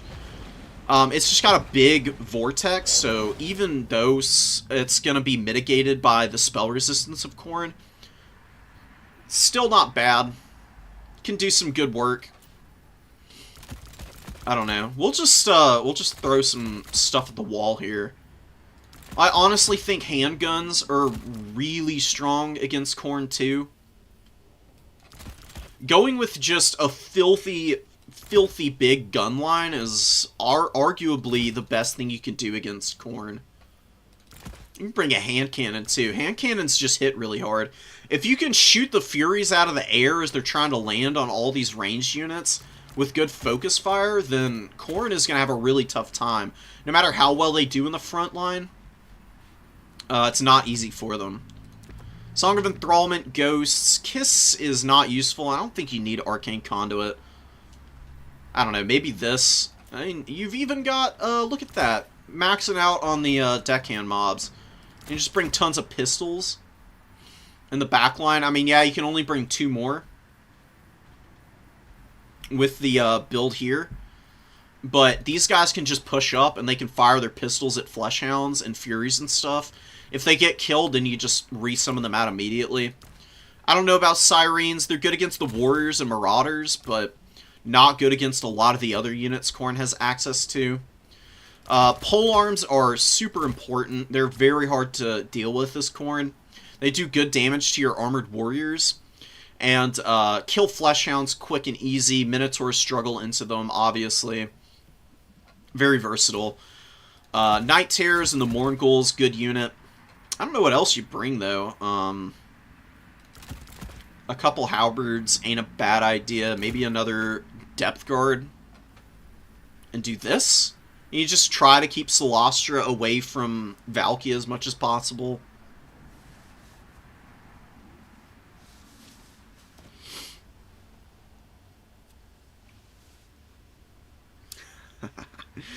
Yeah, best of luck in the finals, Adam. I think you've got this one, man. Believe in yourself. Don't worry about the build, Ninja. It's all a learning experience, dude. The build wasn't even bad. It's just tough. It's a tough matchup now.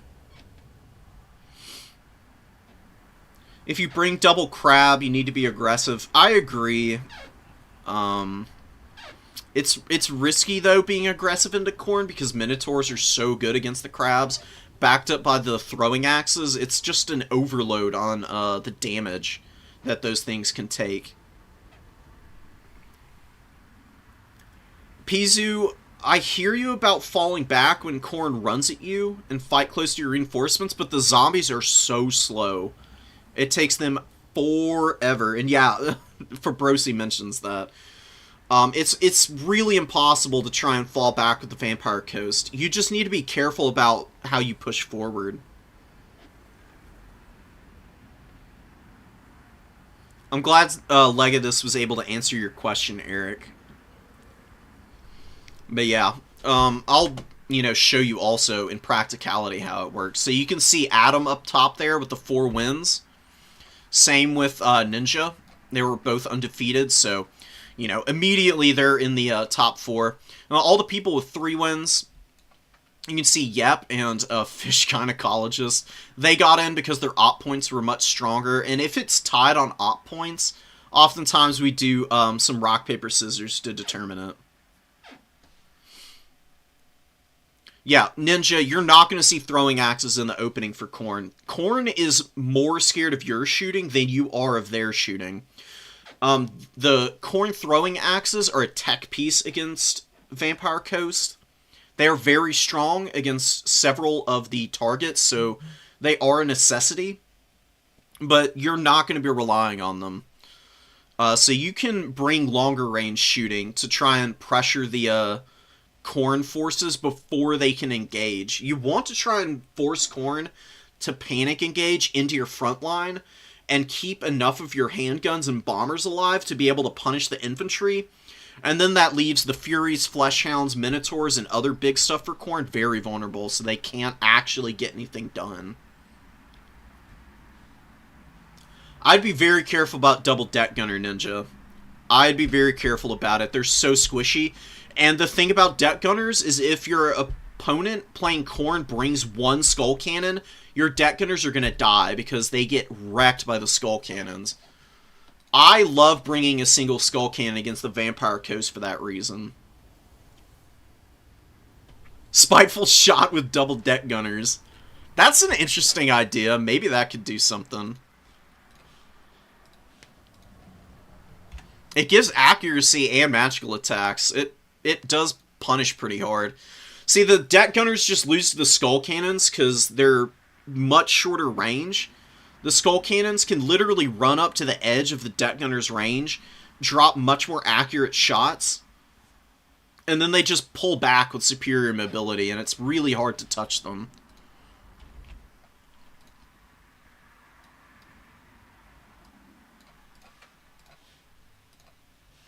Alright. What time is it? How... The other game is being played right now.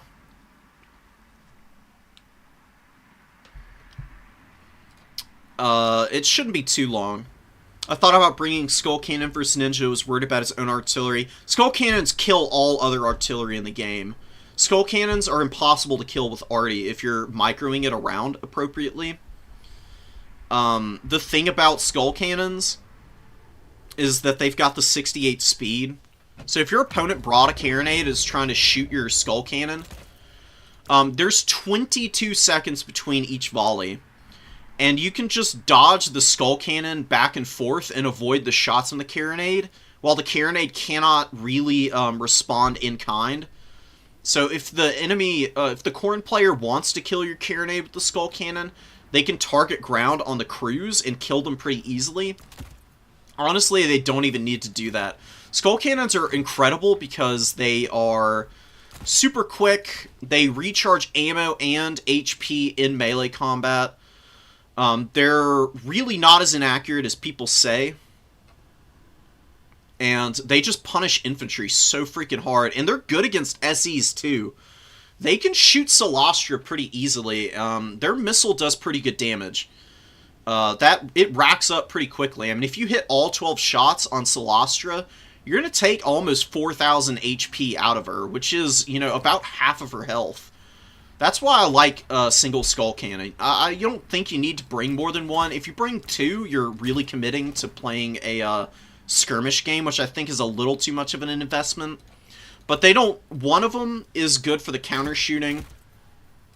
And it's also good for just running through the front line and chipping down deckhand mobs, recharging ammo, and then pulling out and just shooting at some of the other missile units that might be left. It's a funny little unit.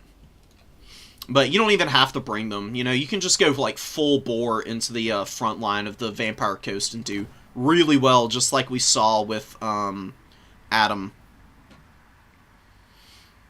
Yeah, that's a good point, Pizu. Skull Cannons are not very accurate at max range, but, you know, they've got decent range on them, so you can close pretty close to your opponent, fire off a really accurate shot from like 280 meters away, and then you've got the 68 speed, so you can just twirl around with these guys. They're so maneuverable. It's really funny.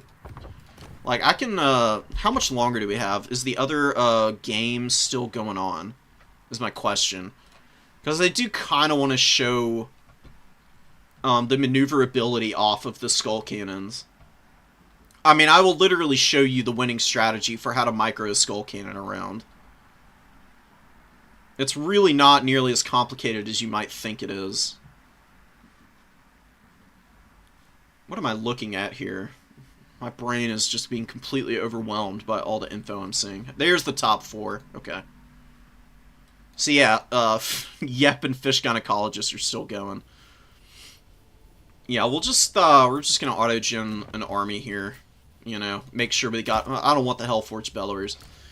But the Skull Cannon here, I'll show you what you can do. And there's even some missile units for the greenskins to practice on. Oh, we're on Alpine Ridge, though. I'll need to restart this so we can get a flatter map.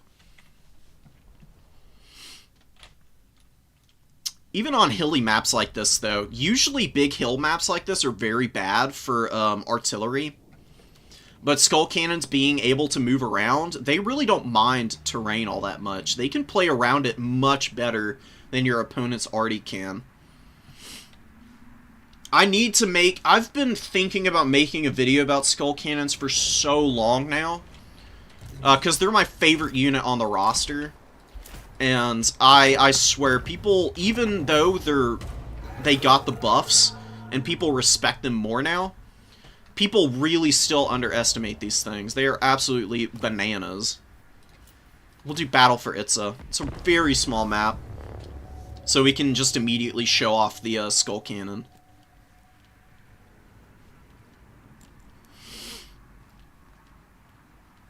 No problem, Eric. Have a good day at work, bro.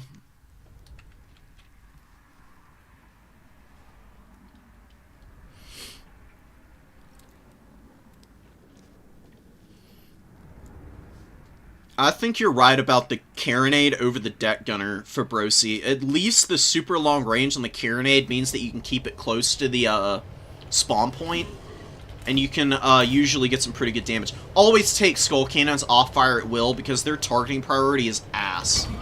They will waste all of their ammo, and you will cry about it. It's not fun. Just gonna move our army up a little. Colossal Squigs. I'll actually shoot the Colossal Squig and show you what kind of damage you can do against SCs. Actually fires in here, gets a decent chunk of HP out of it. You can see it took about 300. And then the Vortex does still do a little damage against these things. And Skull Cannons fire so fast. 11 seconds per shot for an artillery piece is crazy fast. You can see, like, immediately, like, 600 HP off these guys. The Goblin Rock Lobber shooting. This is about the range that you want to be at to shoot at, like, infantry and stuff, because the accuracy is much better. You can see right into the center of the formation. What you don't want to do, though, what you do with the Skull Cannon when you fired a shot and got a good direct hit, you don't fire into the missile unit again immediately. You wait a second, because they try to reconstitute their forces, and you can usually get a much more accurate second shot on them. And get some really good work done. So the Colossal Squig wants to eat our Skull Cannon. And it's much faster, but what you do here, you just run away. It can still escape, and then you send in, like, the Corn Gores. You know, I mean, you're not going to have a Soul Grinder very often. There is one matchup where I do like these things. But yeah, you just run away with it. Now it's free. You can shoot at the River Troll Hags. Because it'll kill models on River Troll Hags outright. You can see there. Immediately takes out 2 even. Which is pretty awesome. And it leaves the Vortex to do damage to the infantry. If your opponent blobs up against a Skull Cannon, you'll just absolutely wreck their shit. It's so awesome. You can see it's already gotten pretty good value. The AI panicked and over-engaged against it also. That happens against people in actual games too. You can see, you can just like ride right up in the face of people and punish really hard. And then, if the Rugleds weren't shooting the Soul Grinder, and they were shooting at the Skull Cannon, what you do with the Skull Cannon is you just do this. You can spin to win with these guys, and they just ride around in a circle, and artillery and infantry cannot hit them when they're just spinning around like this. Because their targeting priority goes absolutely funky, and they just don't know what to do about it. Punishing blobs of Skull Cannons is really good. You can hit multiple units at once. The Vortex is even better because infantry units are all, like, bunched up and just crazy and accurate. Or, not crazy and accurate, but crazy accurate. Because even if it fires a little high, which is an issue for skull cannons, it's probably going to fly over the head and still hit another part of the enemy's blob. So, just like punishing all that stuff, you can just get so much value. You can pay for a skull cannon with good focus, just like right out the gate with its shots, and then you just put it on the forced melee mode. You can press F2, of course, which does the same thing. And then you ride through goblins and other like crappy infantry, and you can do some big damage that way. What the hell is that? Is that Rock Blast? Oh, that was Headbutt. Okay, because it got a new effect. But yeah, stuff like that with skull cannons is really strong. That's my quick and easy showcase of what skull cannons are good at doing.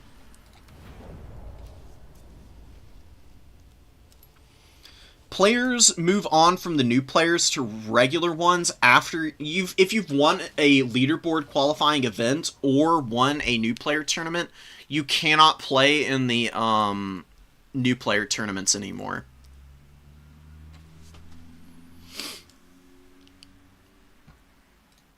Cool. Okay, we got the other semis match. I'm gonna rename it real quick.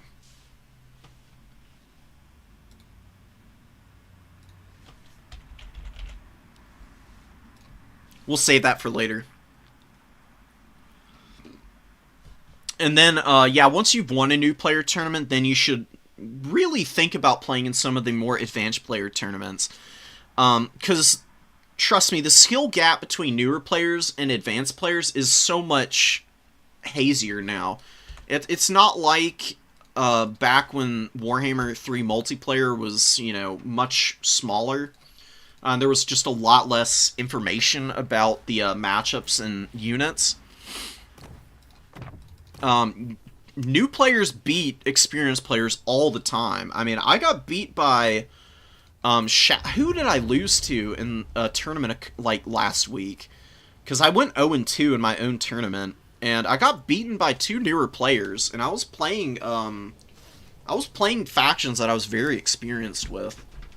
There is no matchup in this game that is easy. And player skill, it's all about who is just on top of their micro at the time. If you go in with no fear, you can absolutely brawl with higher level players.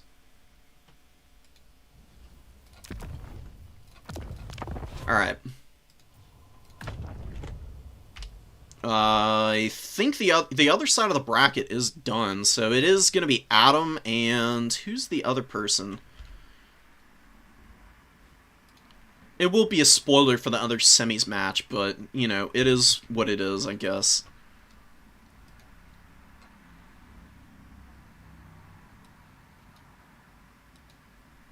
Oh, Fish Gynecologist is going to be our other side of the finals here.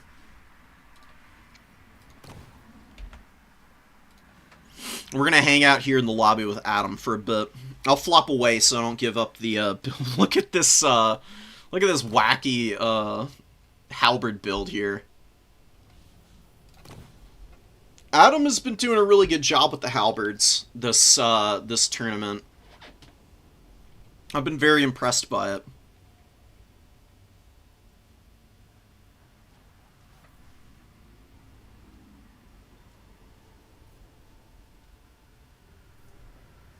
Whoa, oh, okay, I was about to say, I thought they were playing ogres. So we've got Khorne versus ogres.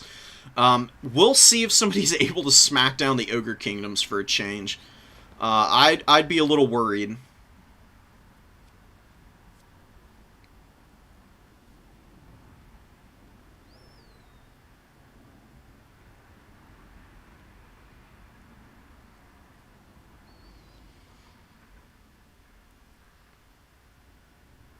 Yeah, I've been there, Leggett. Like, playing really well one tournament, not doing nearly as well the next, and then playing a bunch of really close games where you maybe get edged out and kept out of the top 4. It's all part of the learning experience. Oh, Adam beat him in round 2. No way. Okay. Okay. That's going to be interesting to see, because the Ogre Kingdoms are just so crazy right now. This is honestly a nice map for fighting against the ogres, honestly.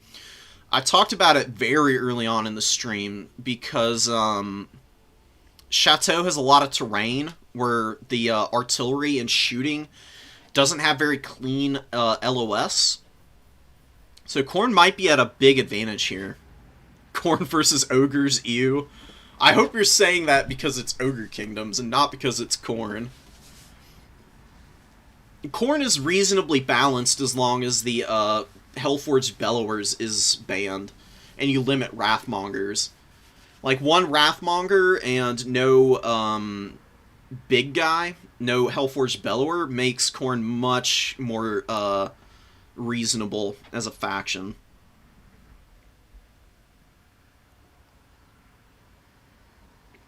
Played against other people like Hadries, Sandwich, and Tomos back on Warhammer 2.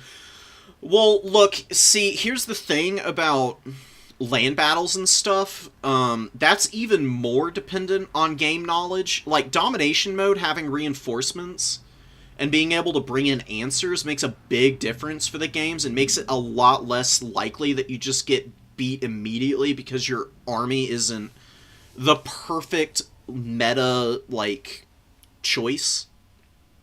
You've got a much more leeway in domination mode for playing the game. That's why I don't really like Conquest or land battles all that much and don't play them too often.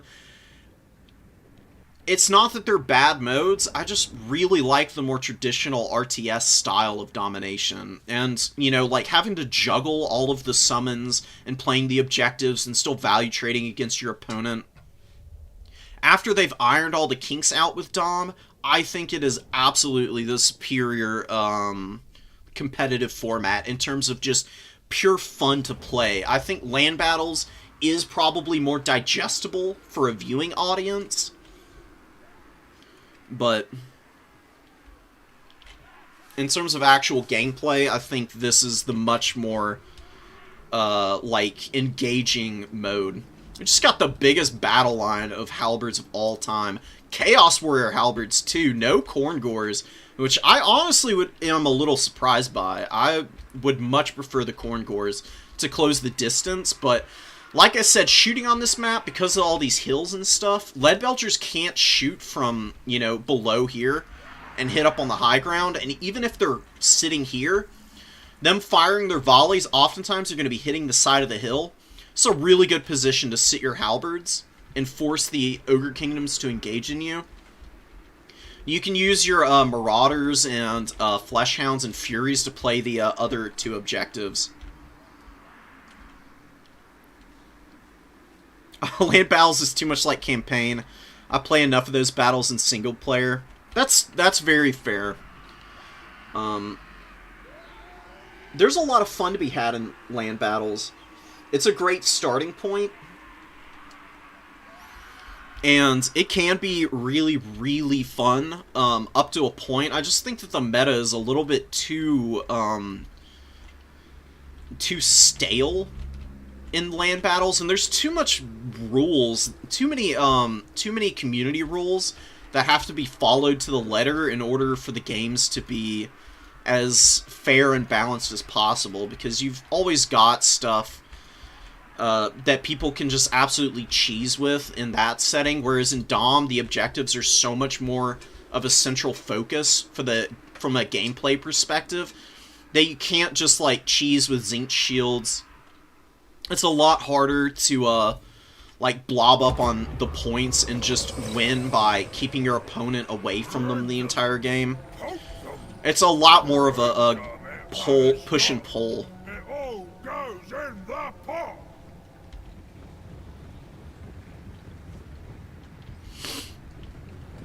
So, Slaughtermaster of the Great Maw, getting some reserves with extra ingredients. We got Bone Crusher in here. It's a great spell. Very good against Khorne.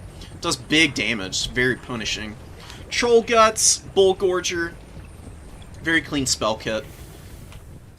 Pigback Riders, Noblars. A lot of Ogre Bulls here. Man-Eater Great Weapons, dual weapons on the flank. One Leadbelcher. Adam's got Valkia in the sky. We've got lots of Marauders and Chaos Warrior Halberds, which is pretty much all the army is. I mean, there's not much to talk about here, other than the fact that there's just a brick wall of infantry coming out onto the field. Yeah, Scarlet Armor is an underrated ability because it doesn't take much to charge. You just fly overhead, drop Sleipnir on some chaff, and instantly charge it. It's a good debuff, but it's not something that you see too often.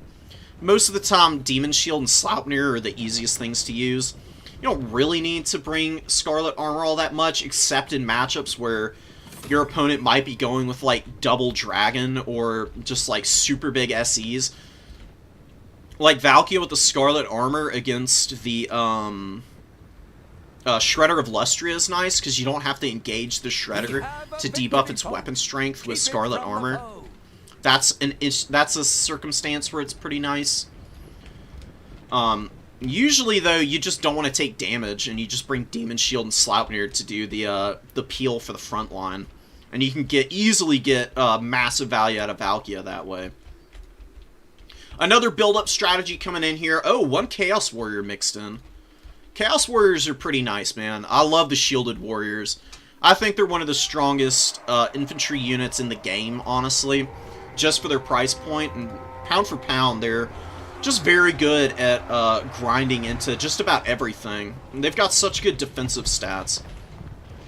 Minotaurs get hit by the Lead Belchers a little bit, but these Lead Belchers are very far forward. They're pretty slow for an Ogre unit also.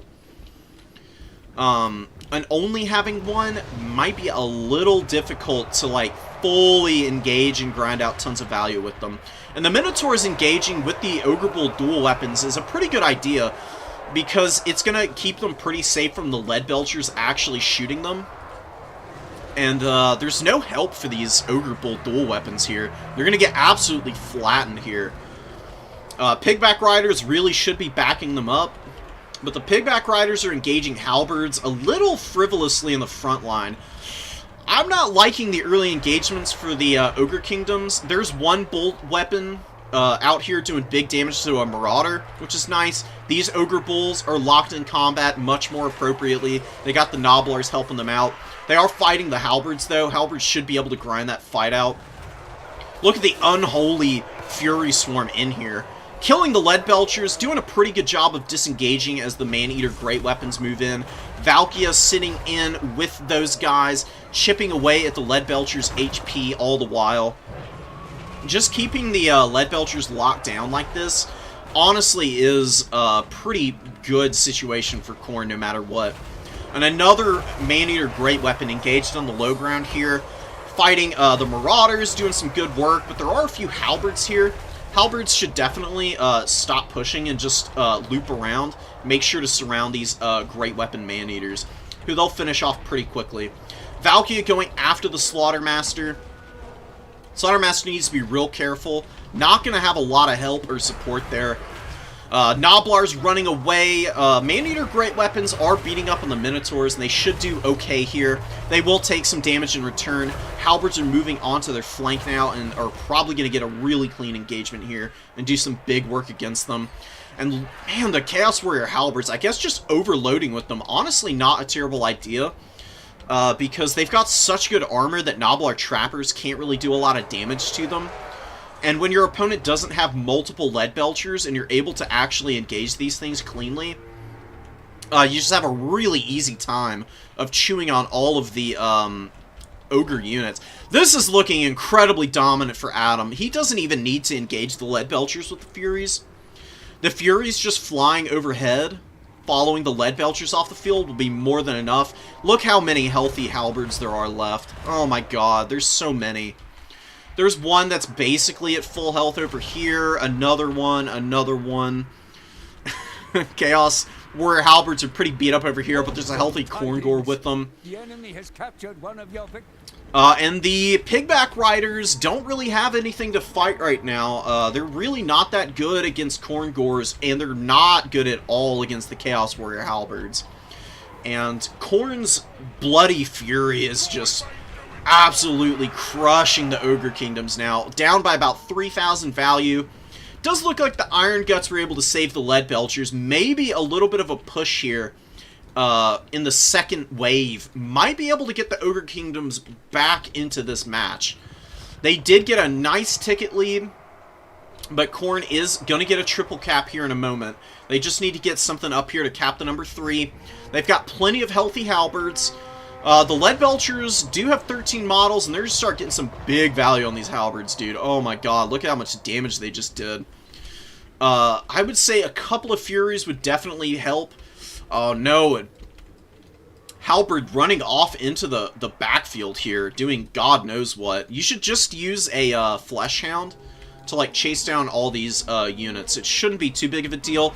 We do have Furies moving in. Stonehorn being kept away from the frontline fight, and a nice sword on top of the Noblars here. Well worth it in my opinion, just because it's going to open up the Iron Guts to damage from the halberds here. And the Khorne Gore's got a few more seconds to get some value, getting some very consistent work done.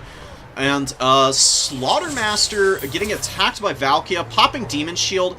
Honestly, I would save Demon Shield until you see your opponent like genuinely committing to fighting Valkia. Lead Belcher's back here. Do get a Troll Guts. They're taking a lot of work. They've gotten about 1,000 value, so they've gotten it back, but the Furies do get back up in the air. One of them is going to crumble out. Hopefully the other one is able to survive, and you can always just bring another one out to threaten those Lead Belchers. We do get some Flesh Hounds out. Now that the Pigback Riders and the Noblars are all off the field, it's going to be much easier for the Flesh Hounds to engage any of the targets left on the battlefield. Khorne Gores should go get these Lead Belchers and help out the Chaos Warriors here. Stonehorn's going to be very tricky to deal with, though. Such a good unit, man. Halberd's getting ripped apart by the side shots from the Lead Belcher. Have to shut the Lead Belchers down, dude. This is such a ridiculous unit. I mean, you can see how much work they did. They just opened up the Chaos Warrior to get charged down by the Stonehorn. Flesh Hounds, Furies, Khorne Gores all rallying to the back to get after this Lead Belcher. Valkia, with the assistance of some Chaos Warrior Halberds, chewing on the Slaughtermaster, throwing axes, get some good shots in against this guy. Killing the Lord is also a pretty good answer here. Really good dismember goes down the Flesh Hounds, stopping them from getting to the Lead Belchers. And the Khorne Gores getting pummeled by the Stonehorn now. Stonehorns have great collision attacks, and hopefully the Khorne Gores are able to do a little work against it. They get a few shots in here against them, forcing the Lead Belchers back with the Flesh Hounds, who are starting to take out some of the models, losing some efficiency on those Lead Belchers. And there goes the Slaughtermaster, who is routing now. Ogre Kingdom's ground back a little bit of value, but you can see Khorne's just locking down most of the points. They've gotten up on the tickets. Now they've got the Horsemen and Valkia chasing the Lord off. If they kill the Lord, Ogre Kingdoms are actually pretty low leadership as a whole. And if they're forced to grind in melee against Khorne, I don't care how good the Stonehorns are and how good Ogre Bull dual weapons and everything are in terms of the actual damage output they can do, it's still not going to be a great trade because, you know, the Ogre Bull units tend to get a little pricey in big numbers. And Khorne can always just throw Khorne Gores up onto the field to do good work against these guys, man. Especially in these isolated situations where the Iron Guts don't have any Noblar support. The Stonehorn does come over to help out, will be able to do some good work. Ogre Bull's trying to catch the Horseman. Another Dismember goes down. Does a pretty good job of stopping up the momentum of the Horseman. Valkia needs to be very careful engaged against these dual weapon bulls. A Minotaur, yep, Minotaur coming up, and then maybe a Flesh Hound would help out a lot. Is this guy going to rally before he runs off? It doesn't look like it. Taking way too much damage. That's going to be a big leadership penalty now that he's run off the field. You can see immediately minus 16. Big problems for the Ogre Kingdoms. Chaos Warrior Halberds hanging out in here, 1100 value on them. Big work done by those guys. These Khorne Gores with 1100. More Khorne Gores chasing down the Stonehorn. These Stonehorns have 70 leadership at base, which is fine, but once Lords go down and they're just getting swarmed over by units that can chip damage into them, they tend to rout pretty quickly, so that's going to be really rough for the Ogre Kingdoms. Ogre Bulls and the Dual Weapon Bulls getting attacked by the Minotaurs, and the Minotaurs should be enough mass to keep the Stonehorn's collision damage in check, so that the Halberds can actually start to do damage here. Pigback Riders moving on to the flank. They'll do some pretty good damage on the charge. For whatever ungodly reason, CA decided to give them good charge bonus, which I think is a little silly. Like, I get the idea behind these guys, but they just are so damn efficient for a 400 gold unit. And they beat way too many mobility tools, honestly. It's just a little goofy. I'd love to see Uncanny Coordination not give them the leadership, which I think is too much. Just, like, lower that down to +4 leadership, and I think they'd be very balanced. Valkia and Khorne looking pretty set here. They're starting to widen the value lead again as well. Noblars coming in are going to get run over by Khorngors and these Minos. Minos need to stay away from the Pigbacks, of course. They should be able to. Pigbacks, the only thing that holds them back is their low speed. It's just the fact that you can flood the field with them, that they can just overwhelm. We do have Noblars here. They get broken. Their leadership is just in the absolute bin right now. You can see they've only got 45 to begin with. Losing more than 1/3 of your leadership right off the rip as you summon these guys in, since your lord is dead, not going to help the Ogre Kingdoms at all in the later stages of this game. Throwing Axe is looking pretty healthy still. They've gotten good value too. 430 here. They've got 800 on this one. Very nice. They'll be able to support the number 3 objective, but Khorne is way too far ahead on the points for flipping this objective to really even matter. Khorne can just play the number 1 and the number 2 here, and pretty easily take this game now. Pigback Riders here. Leadership is broken. Minotaur's looking real healthy, getting great value in the later stages of this game. With the assistance of the Halberds here, as well as some Khorngors, they should be able to charge down these rallying Pigbacks. Cost-efficient Halberds across the board. This one doubling up even. Really damn good. And the Khorngors with a little bit of mobility assistance, ending up being a little too much for the Ogre Kingdoms to effectively deal with. Ogre Bulls getting throwing axes right to the dome. And once these guys are out of ammunition, they're even decent enough in combat to be able to charge standard Ogre Bulls from the rear and get good damage with their high weapon strength and charge bonus. It's pretty nice. I love Marauder Horsemen with throwing axes. Definitely one of the best units on the roster. Very cost effective. Good battlefield control and mobility. And look at all these guys go, man. Khorngor is just so juicy. Such a nice unit to have. Really helped even this matchup out. It's I still think it's Ogre Kingdom's favor just because they're so strong. Ogre Kingdoms, when their ridiculous tools like Lead Belchers and the Thunder Tusks are either banned or limited, become a lot less overpowered. And Adam here, whew, really clean play, doing a very good job. Valkia got great value. Didn't quite pay for herself, but she had tons of HP. She doesn't need to put herself in danger in the later stages of the game when you've got such a good value lead. She can just come in and use her good bonus versus large in the later stages of the game whenever Demon Shield is up to go after, Lead Belchers or flank fights, going after the Lord and stuff. Even fighting the Stone Horde isn't outside of her wheelhouse, as long as Demon Shield's available. Really nice build. Not going too heavy into the Fleshhounds and the Furies is definitely the right call. A couple of Horsemen, lots of Khorngors and Minotaurs. Very clean build. Very nicely done. And a big win from Adam, who's finally gotten the W here in one of our new player tournaments. Well deserved. Been putting in the work for quite a while now to improve, and has been just steadily stacking them up as he's been going. Awesome to see.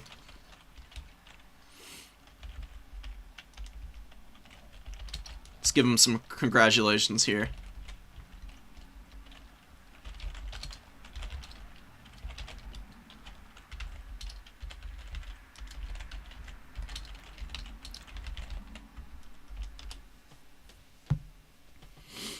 much respect to Fish Gynecologist for coming in here. No hate to anybody who plays ogres. They're such a cool faction and they're so fun.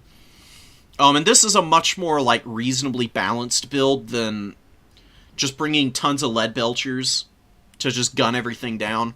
That really is one of the only other problems with the faction as a whole. It's just how good lead belchers are.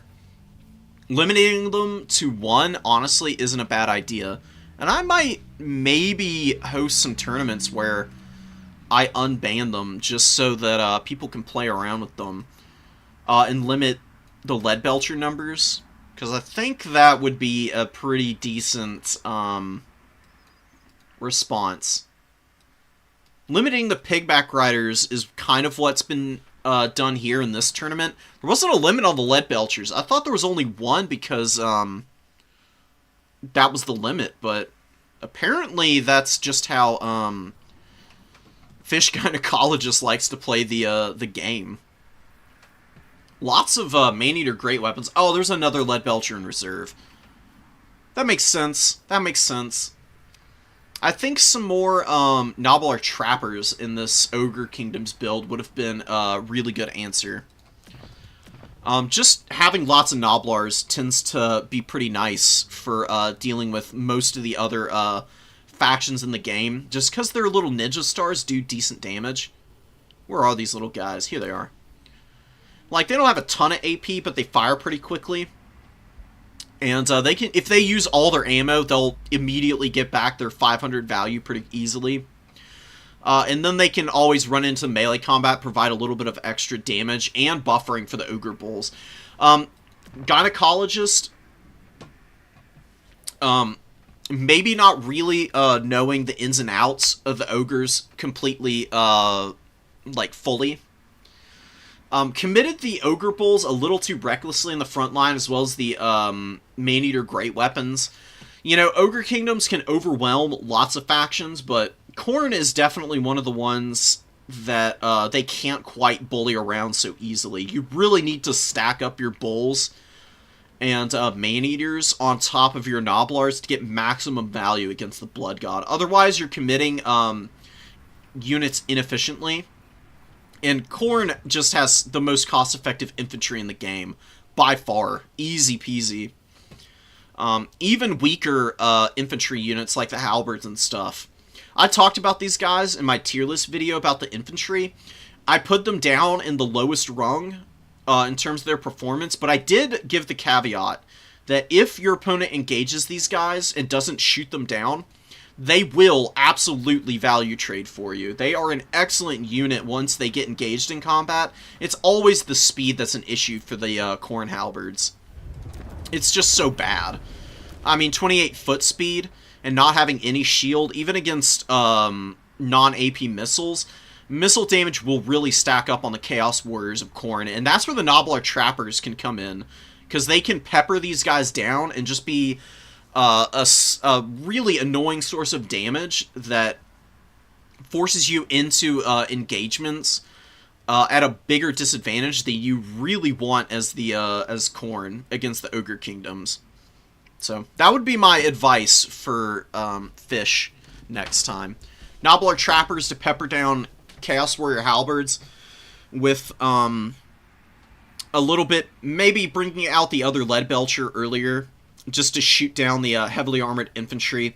The lead belcher was the way for the Ogre Kingdoms to get back in that game, and Adam just shut it down again. Once it went down for the second time, and the Lord went offline, it was Khorne's game from that point on.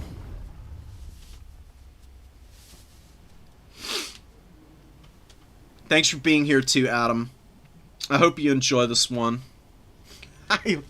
Alright, that sounds good, man. We've got big things planned, you know. I'd love to see you in some of the advanced player tournaments into the future too. And it was a really good tourney, guys. I think I can go for a couple more replays, and then I'll call it, and then y'all should join me on Monday as I do the rest of the replays that I've gotten, because I, of course, have an absolute metric ton here. And I do want to show them all off if possible. So, in that vein, I did promise that we would show off Kislev versus Coast here. I'm very interested to see how this matchup works, because it's not one that you see too terribly often. I imagine Kislev does have a pretty good advantage here over the undead. Just by virtue of their effective magic and also, you know, archers, which can outrange and outtrade the Vampire Coast. But we'll see if Ninja Jack is able to flip it around. I mean, we do know how Ninja Jack did. It's going to be interesting to see how he manages this. Last Saturday was pretty big too, to spoiler, but this one was definitely getting up there in terms of like being one of the bigger new player tournaments.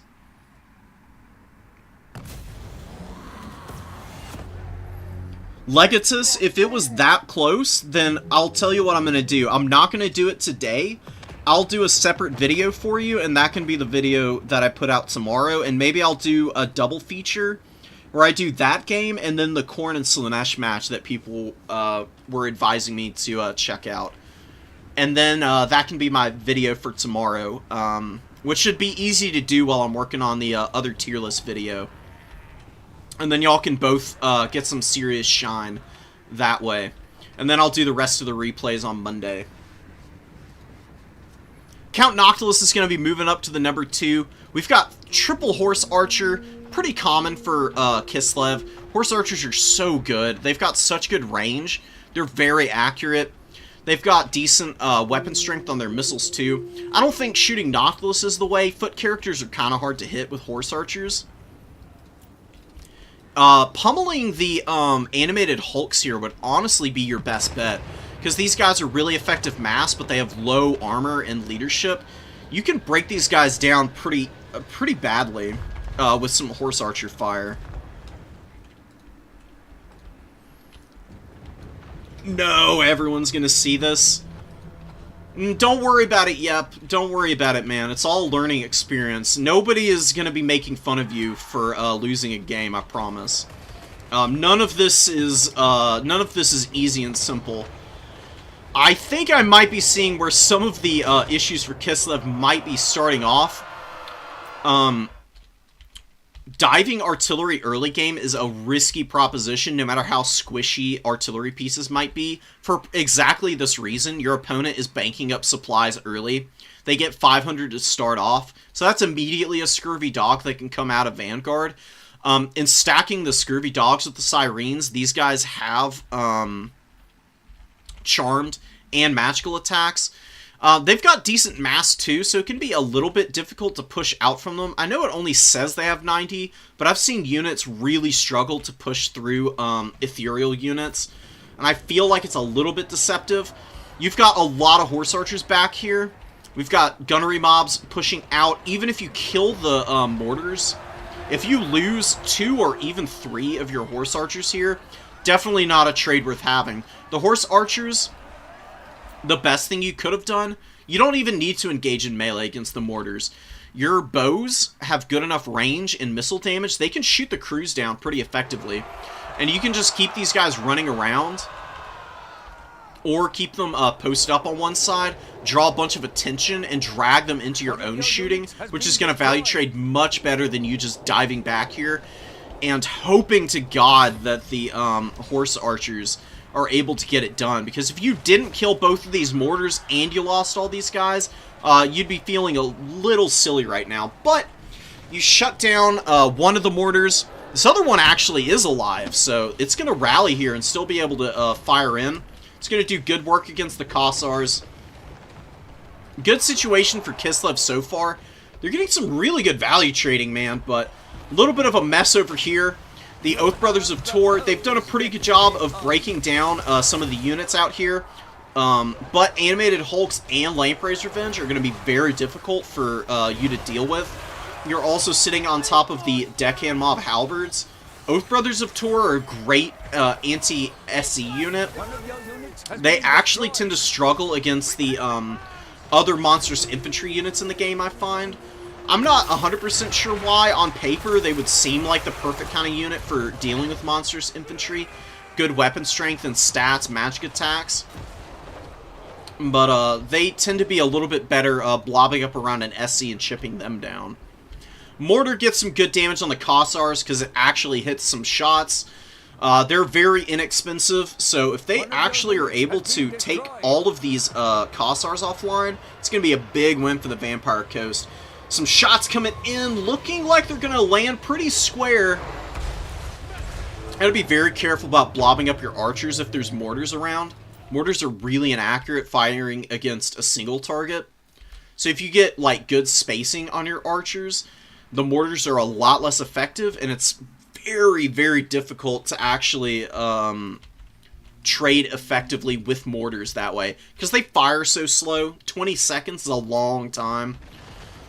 You can even, if you're paying really close attention and you have the attention to spare, you can even dodge mortar volleys, because you can time it up. It's all very timing based. But the way that mortar targeting works, it's firing where a unit is moving initially.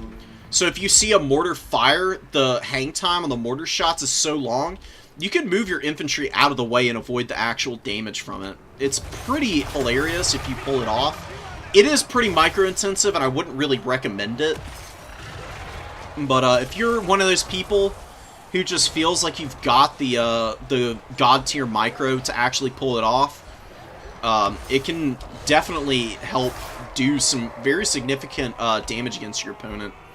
Another mortar comes up, and it looks like the horse archers did take the mortar offline. The other one's maybe going to get killed here. You know, you've done a good job, Yep, of actually getting on top of these mortars. But I still think that you've been throwing these horse archers away at the end of the day. The best thing you can do, you know, is just use them to shoot down the animated hulks and poke against the polearms.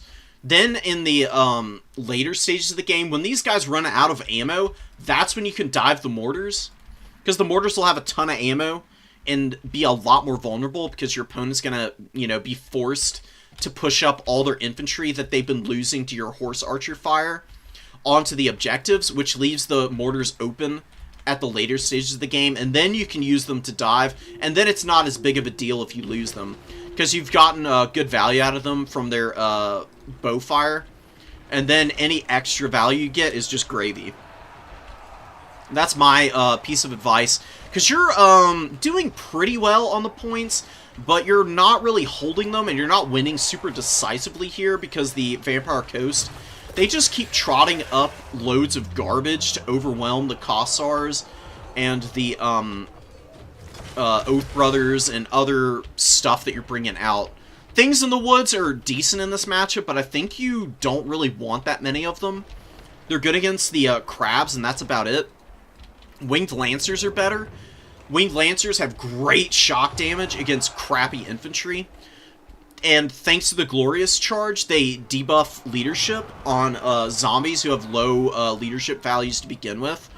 They can cause a lot of crumbling just by getting good, like, front-facing charges, and even better if they get a rear charge, because then they just delete zombie units and other such types of infantry. I think bringing more of the Winged Lancers rather than lots of Things in the Woods would be better. You do want a couple Things in the Woods, because they do pretty well against the Depth Guard. The problem is that people don't bring a lot of dual-weapon Depth Guard anymore, and they bring the polearms. And the polearms are pretty good at doing damage in return to the Things in the Woods. Even though it's a decently even trade, if they're isolated like this, you see there's no Kossars or anything to help the Things in the Woods buffer any damage out. So the polearms get in, they're going to absolutely own the Things in the Woods here. Even though this is an anti-infantry unit, this is not a good fight for them.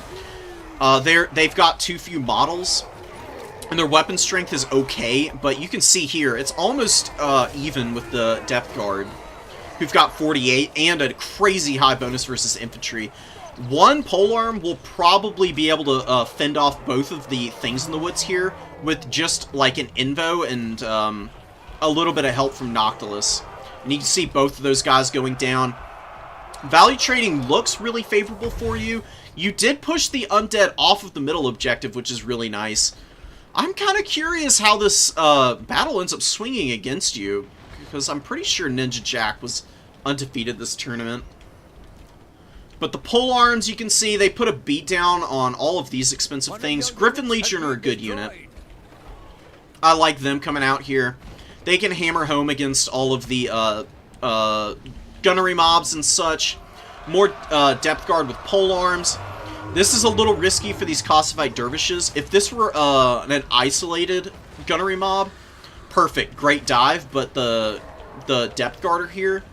You want to try and avoid depth guard as much as possible. You don't really want to engage them ever, unless you've got like a Zargard great weapon, or like a really isolated position of them where you can just completely surround them, gun them down, and then also rear charge with units that can do damage to them.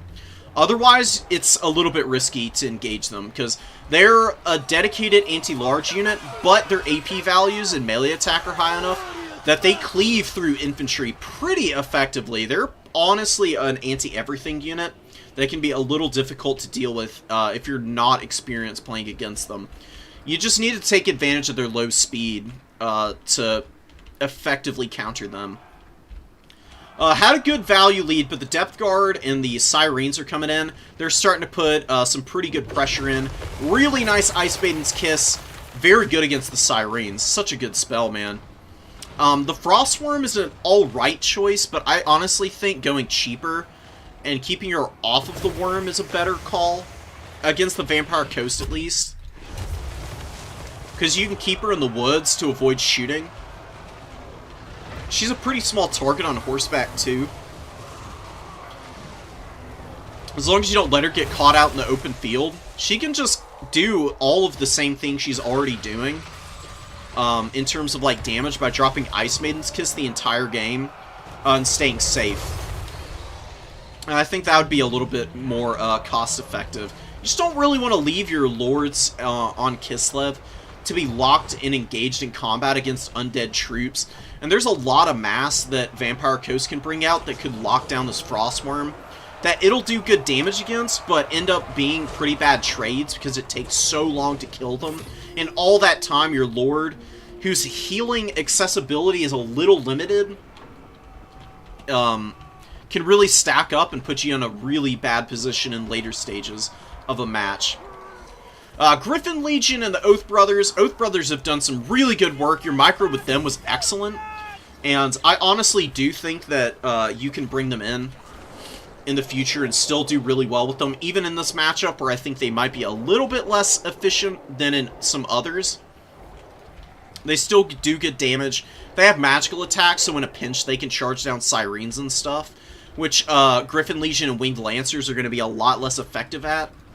So there's a little bit of multi-purpose stuff going on with them.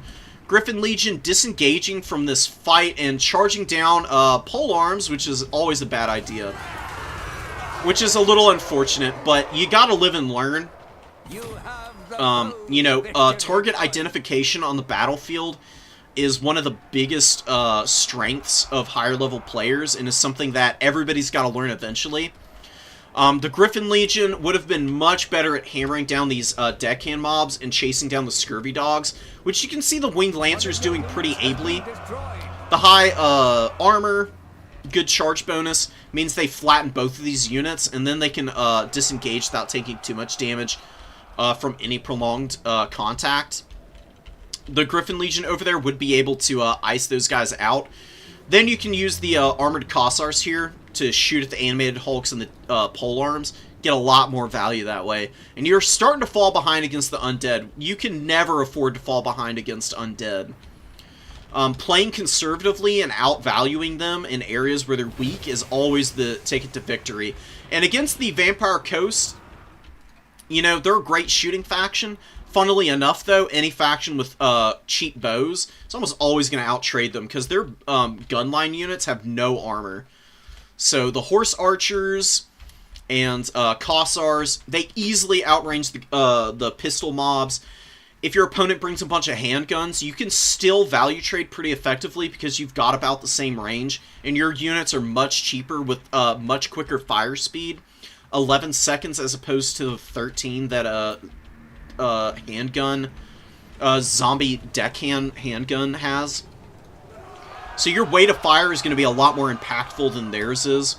It takes a lot longer for the ranged units of the Vampire Coast to value trade is the point that I'm really driving at. And you've still got all of the Winged Lancers and stuff who can get into the back line.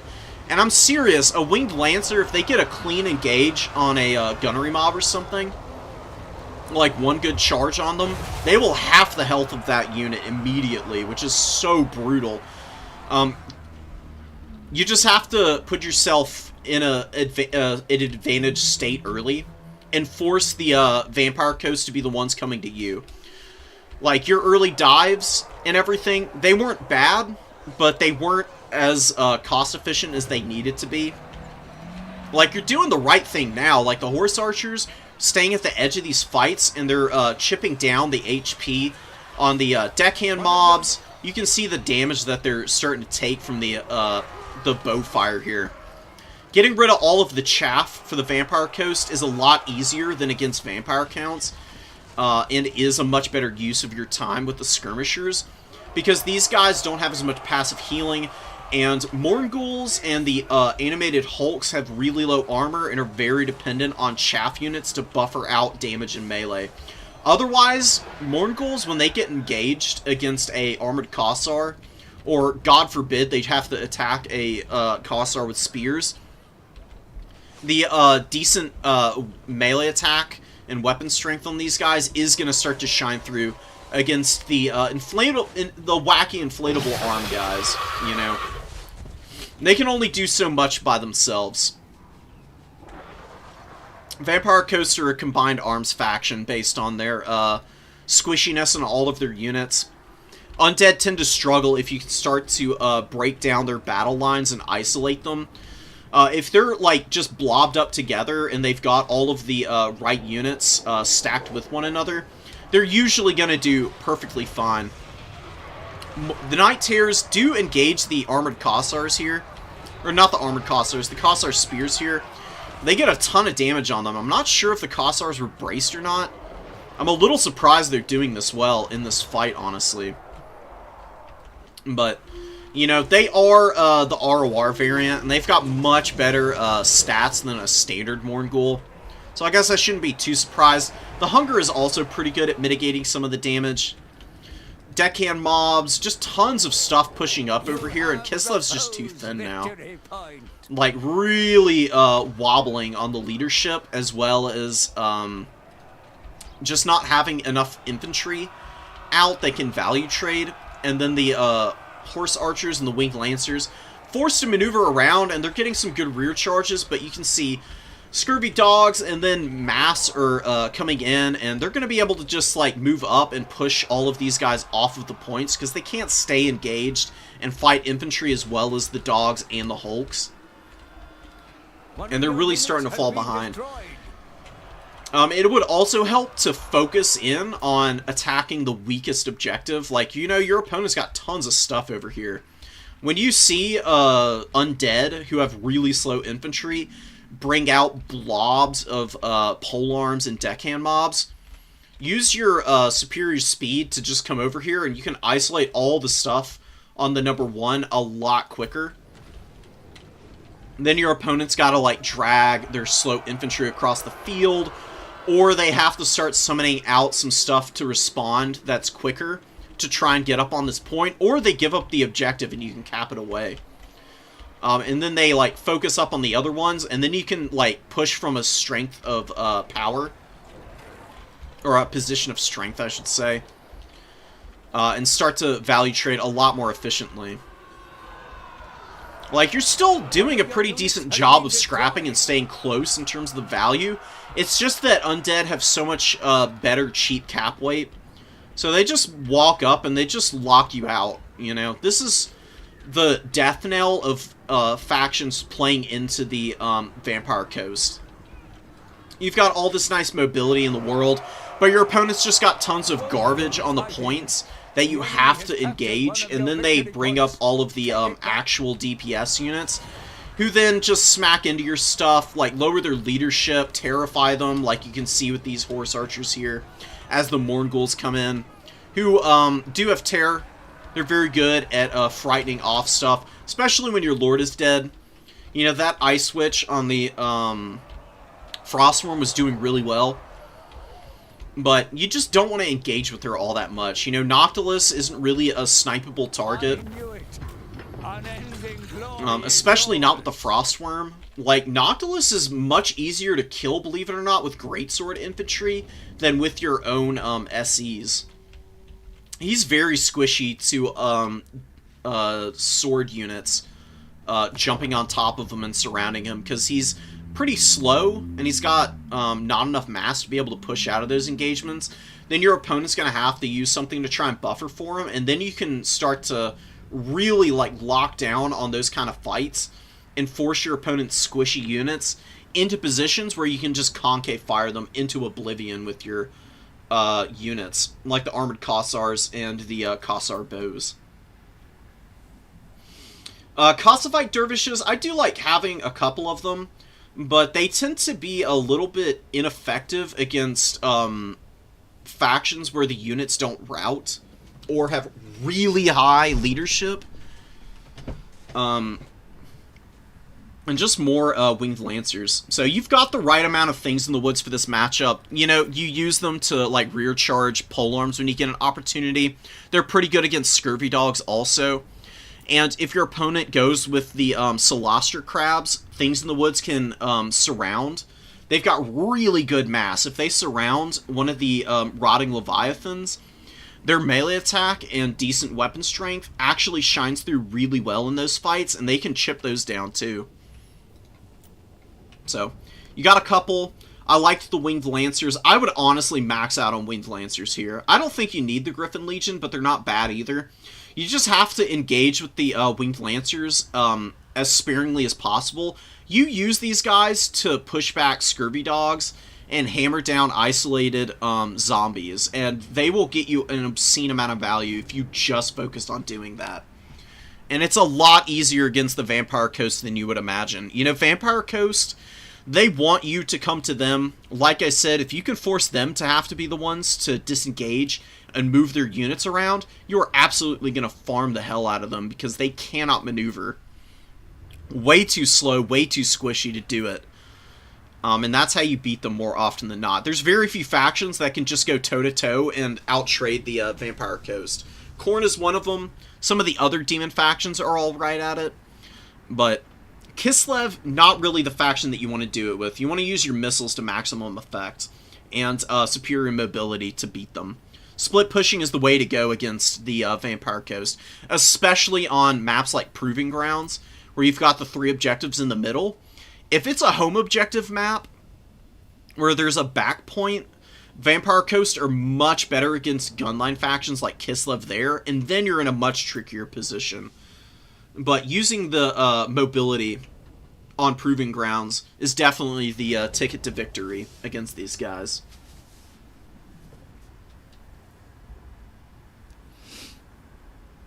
Yeah, one Zargard isn't a bad idea. Like, one Zargard Great Weapon just for Depth Guard polearm duty is a good idea. Where's Kislev? There they are. Right next to my fave faction. Ice Maiden's Kiss is just so strong against the squishy gun lines. You don't really need to bring any of the abilities, honestly. Like, Frost Shield isn't bad because it gives more armor and missile block chance to your unit, so the value trading with your Kossars, especially the armored Kossars, is going to go much better for you. I do like that. You don't really need the Ice Shard armor or the Snowflake Pendant, because you're just dropping the Ice Maiden's Kiss all game, and you can overcast it and do some sick damage, but even just regular casts of this are very efficient and do big damage. It's pretty short range, so you do have to get within range of your opponent's shooting, but if you just have a fat line of Kislev infantry, like literally just max out on the bows and the spear, units, you are gonna just feast on the souls of the poor little, whatchamacallits, deckhand mobs. And they really don't like it. You can mix one Zargard Great Weapon in the opening. You don't engage with these guys early, you keep them in reserve. They're your tactical reserve. You know, keep them in position to jump onto points or in between objectives. And the second you see a Depth Guard polearm come out, you maneuver the Zargard over to that side of the field and just keep them back until the Depth Guard are engaged. That's when you send the Zargard forward to do damage to those guys. You know, you can do this if you want the Horse Archers in the opening, which is a really good idea. Getting early points against Undead is a good call, especially against Coast, where the deckhand mobs have equal cap weight to your infantry. They're going to have so much more infantry than you that they can push you off the points if you're not careful, and having that early advantage on the tickets is very important. So I don't hate having the Horse Archers in the opening. And they do have good enough range to be able to avoid getting poked by pistols and stuff. Yeah, that was a really fun game. I brought Worm because I figured more Crab and Crab faction. I mean, that's fair, but you don't need to engage the Crabs in melee with this much shooting. You can also bring up some Streltsy. You don't have to, like, commit to bringing just all of those guys. I'm gonna tell you, one of the craziest units in the game is the Boydnov's Brawlers. They're pretty short range, but if your opponent has a big crab, these guys have suppression on their missile. They do big damage because they're a shotgun unit. They fire pretty quickly. And you can add in Ice Sheet as well if you really want to. You can just do that. You can cut the spears and bring regular Kossars to fit this in. Stacking Ice Sheet with suppression as well as even bringing in an Ice Guard to fire and add the Frostbite onto it. That is so many slows that the Rotting Leviathan's going to go down to like 3 or 4 speed. I kid you not. Kislev has so many slows. If you just use all of them to good effect, like you use Ice Sheet, it lasts for 21 seconds. You can even drop Ice Maiden's Kiss just to add the Frostbite on. Boydnov's Brawlers debuff the speed. If you get a good volley off at these guys, they'll take half the HP out of a Rotting Leviathan. And they hold up well in melee combat. And they're quicker than all the zombies. Even though 30 speed isn't that good, you can keep them away from the missile fire pretty easily. And they just do fat work. I mean, they're a gross unit to see out on the field for Kislev. They're way underrated for as good as they are, in my opinion. You don't need the Ice Guard. Ice Guard are okay. You can maybe bring one if you want. They're not bad. But honestly, just going with a harder-hitting missile tool to shoot at the crabs is a good idea. So another Streltsy in reserve isn't bad. It's cutting down on the number of Horse Archers in the opening, but 2 is usually going to be enough to grab all the points. Yeah, slow stack. Stack really hard, because they're percentage-based. So you got minus 30% here. You've got minus 25% on Ice Sheet. So that's already 55% of the speed on enemy units that's gone. And if you've got a unit that you can use to stack the Frostbite as well, that's another 30%. That's minus 85% speed on your opponent's units. And they're not going anywhere at that point. Doesn't matter what it is. I'm playing in the SFT in an hour. I don't think I will be. That's going to be a little too much for me. I'm going to bring all the Winged Lancers. Watchmen in the Night are an intriguing unit, but I don't think that they would really be all that great. You can bring the 2 Things in the Woods, and then you've got the money to mix in. Honestly, Snow Leopards ain't bad against crabs either. They've got Frostbite, so they can stack that up for the extra slows. They've got good enough weapon strength and melee attack. They can chip through Rotting Leviathans pretty good, and they're very cheap, so that's what my answer for the crabs would be, is doing something like that. And then you can bring a couple of Kossovite dervishes, and that rounds your army out. You got something nice and wide. You got answers for most everything. The only thing you'd struggle against is, honestly, I don't even know. Maybe just like tons of artillery, because you're not going to have a great time getting back there. But you still got lots of lancers and stuff, and if your opponent goes really heavy into artillery, you can probably push back all their crappy infantry with all of your good shooting. And then just outcap them, and then you just keep all your winged lancers and stuff back, and you just throw cost-effective stuff forward to take the shots, and it's going to take forever for your opponent to like value trade you off the field, if they ever even get close. So, that's my 2 cents on the matchup. Kislev should be pretty favored there if you play it correctly. Who's hosting this tournament, by the way? Let me actually go and take a little peek here, because I am kind of curious. Opal Bear, it's an SFT too. I'm probably not gonna. I think I'm gonna do one more replay. I'll end the stream. And then I'm gonna go, like, work on some stuff. I need to go eat again, because I'm getting hungry. You know. The second I get hungry, I can't focus at all. You know. Too much for my little brain to deal with. I'm gonna be bored, need my content. What's next on the agenda, Eric, is one more replay, and then I gotta go. But, you know, I've got lots of stuff to check out on the channel if you really want some more content. And then I'll be coming back in with some replays tomorrow that I'll cast. I'll be working on my tier list for later in the week, and then on Monday I'll be doing all the rest of the tournament matches that are left.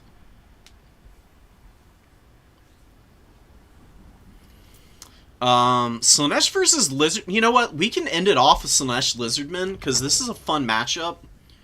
It's long been a back and forth. Like, of all the factions that have heavily armored stuff that Slaanesh can do pretty well against, Lizards at least have good enough magic and cost-effective mobility that they can usually scrap with Slaanesh as long as they're not letting Seekers just get tons of rear charges on them. This was rough. We'll see. It's also worth talking about because there's a Dread Saurian with a Life Slan here. And this is a build that the Lizards bring in, and it's really difficult for lots of newer players to deal with. Just because they don't really know quite what to do when they see the big Saurian. The Saurian is impossible to kill in melee combat as long as it's getting the heals. It's very rarely worth engaging with it on a fair basis.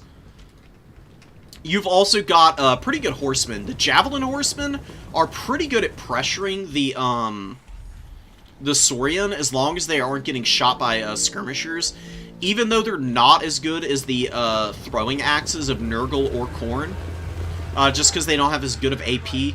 They're a little bit more accurate, so their missiles actually hit a little bit better against the Saurian in terms of numbers. And they've still got, you know, decent amounts of AP to get through this guy. 120 armor is pretty good at mitigating the missile strength, though. Oh, man. Sigvald and a Chaos Sorcerer of Slaanesh, honestly, not bad options against Lizards. Dread Saurians have crazy weapon strength, though. And Sigvald, as good as he is, and as much healing as he can provide for himself, it's going to be pretty ugly if he's trying to fight the Saurian toe-to-toe. What you do, you're doing the right thing to start off, Ghost.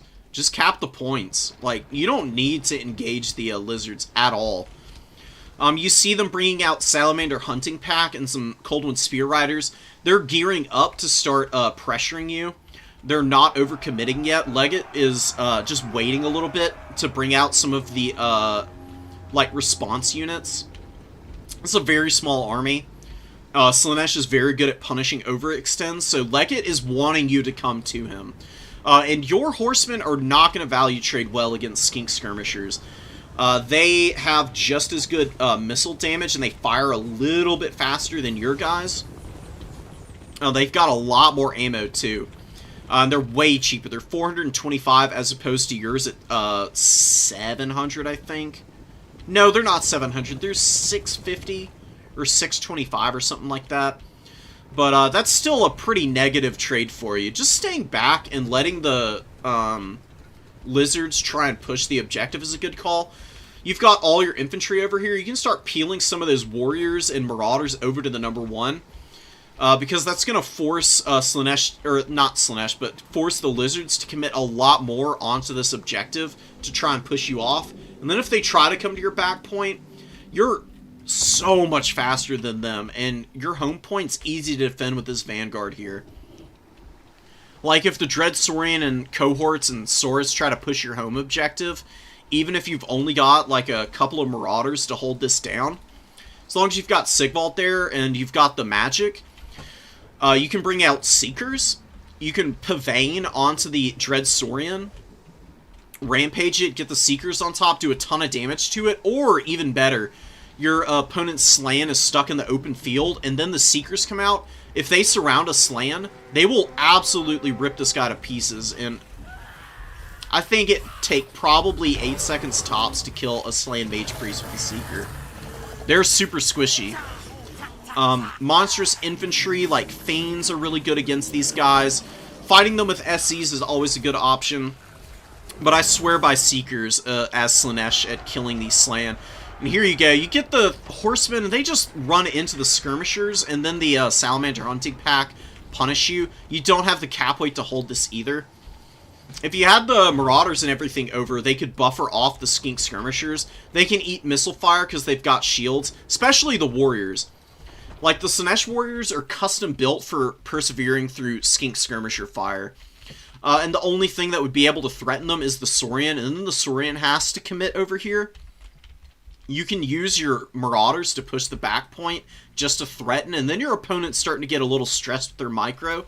And then they're having to, like, rally back. You can then jump on any isolated units that might be out here and start to single them out. Slaanesh needs to pull their opponents apart in order to really value trade well, because their units are very low armor outside of the Warriors. So you need your units in the right position. Horsemen charging in against the Skink Skirmishers, they do okay, but it's hard to stay apace with these guys, just because they got the poison on all their missiles. And these guys aren't great in melee combat in their own right. You can see them doing pretty well, but all this time they're getting dragged down. And there's Saurus Spears here with the Spear Riders. And now you've got the Dread Saurian. It's going to get in here. It terrifies anything away that isn't already on the verge of routing, because these guys have poor leadership. And it's rough. It's really rough. Leggett is getting a little bit of a lead and has healing magic, so that's going to get compounded on over the course of a very long game. This would be a good target for a Earthblood too. Lots of models left on these Spear Riders. Committing the Hellstriders, they're not good against Saurus Spears. Saurus Spears are a little too heavily armored. You can see okay shock damage coming in, but Shredder here, Spear Riders here, Skink Cohorts, way too much is on top of these guys for them to value trade. And even they're going to have a hard time pulling out of combat now because of all the poison. You know, they still get affected by poison even though they have it. They're still plenty quick, but just that low armor makes them so squishy, man.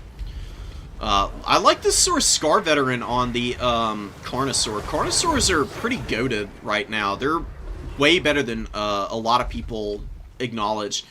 You're pushing up with the Devoted Marauders now, which is a good idea, but you've lost so much of your mobility, and the Lizardmen are up pretty big on you now. They've got their Salamander Hunting Pack hitting you with the fire here. Oh, and Amazon Barbs coming in for the big heavy-hitting removal. And the Feral Dread Saurian, not the Feral Saurian. Dread Saurian gets to waddle over for free now, since this objective is very heavily secured by the Skirmishers and the Skinks and Saurus. You don't have anything to threaten this now, outside of your own warriors. And if you send them over there, your back objective is getting a little thin. It'd still be pretty easy to hold. This is just way too much trickling in for Slaanesh. Like, you know, Sigvald hasn't really done a whole lot. I mean, granted, there's not many good targets for him to get on right now. But you can see you're doing a decent job of isolating the hunting packs. The Furies have gotten pretty good value, but outside of them, there really hadn't been a lot of really good engagements. Because you just seem to be very scared of engaging the Lizardmen. The only thing you need to be scared of engaging is the Dread Saurian. This is the only unit that is very difficult to get rid of in this build for the Lizards. They've got a lot of very vulnerable units otherwise. Like, a Seeker and a Hellstrider will kill the Saurus Scarvet. A Hellstrider will kill the Slam Mage Priest. Not as quickly as a Seeker, but is good enough with the anti-large bonus to be able to lock this guy down with their decent mass, surround him, and just poke him to pieces.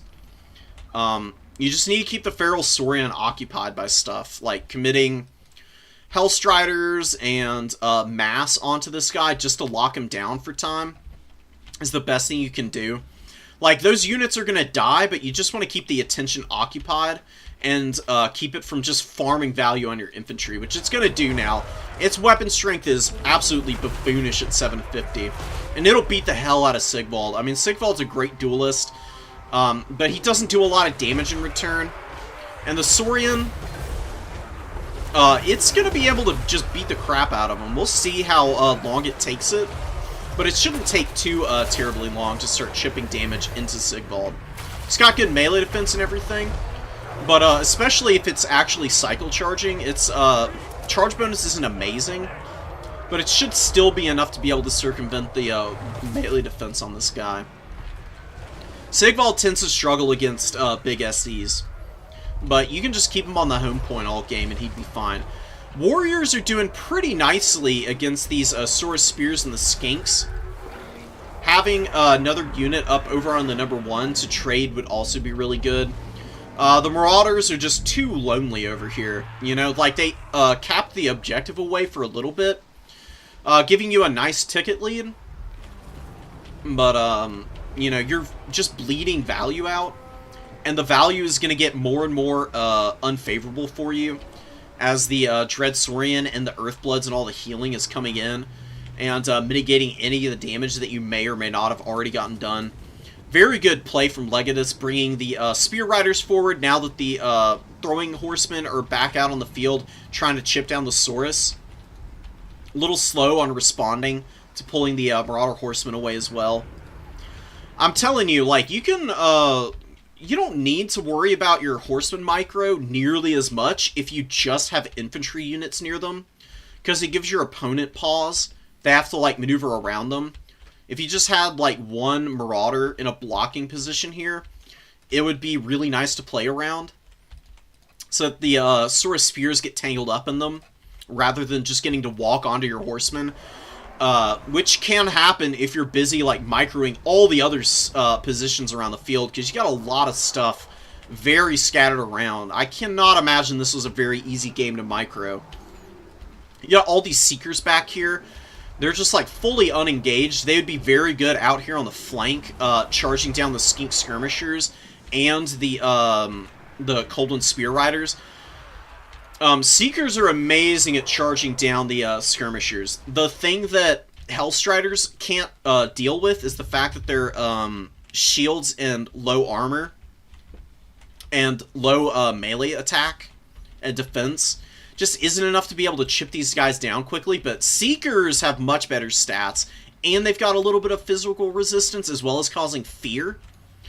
Although I guess the Hellstriders cause fear too, so they do give a leadership malice to the Skinks, but having them over there just to run these guys down with Devastating Flanker is going to mean that every time the Skinks are trying to run away, that's going to proc the Devastating Flanker, and the Seekers are going to do extra damage, so they just absolutely run over Skirmishers. It's very brutal.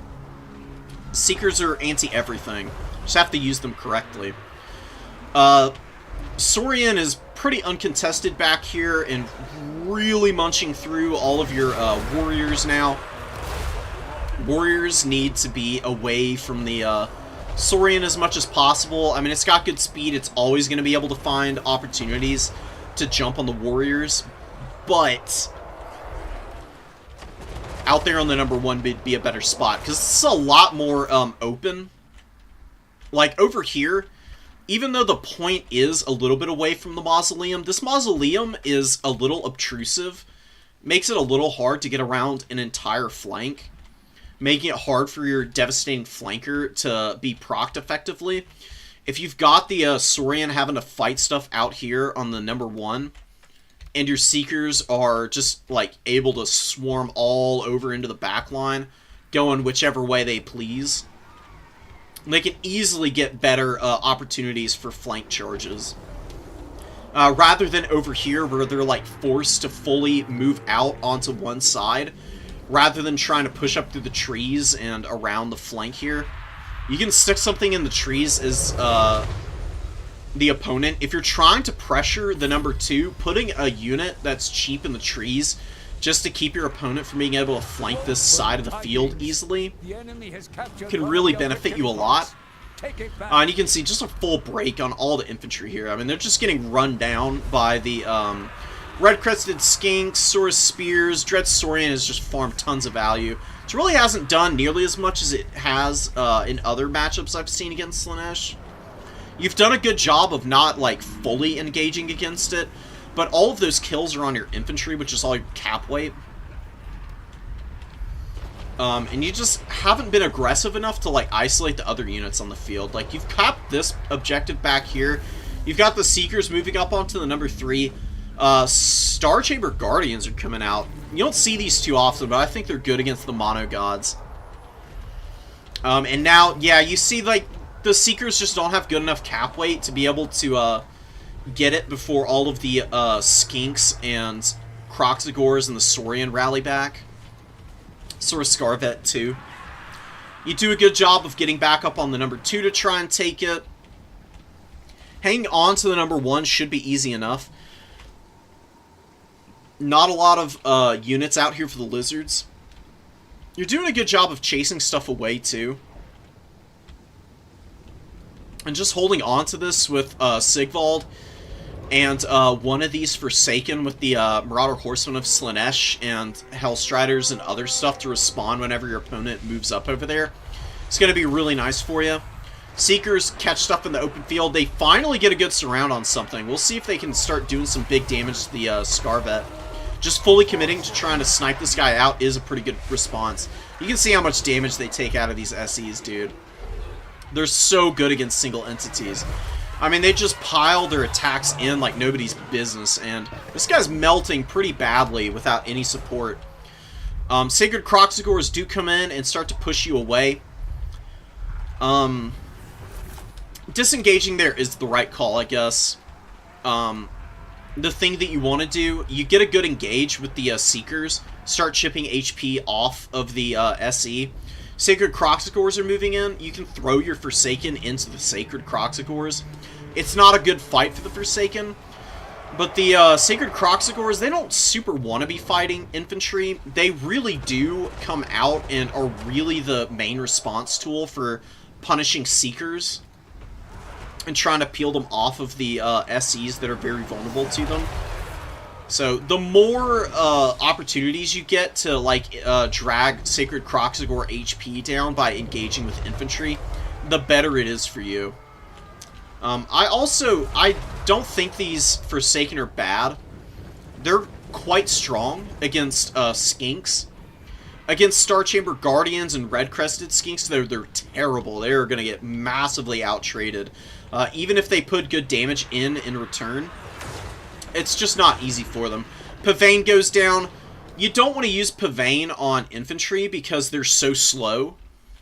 Pavane is really good at using on quick units because what you do is you have a little bit of a bait piece.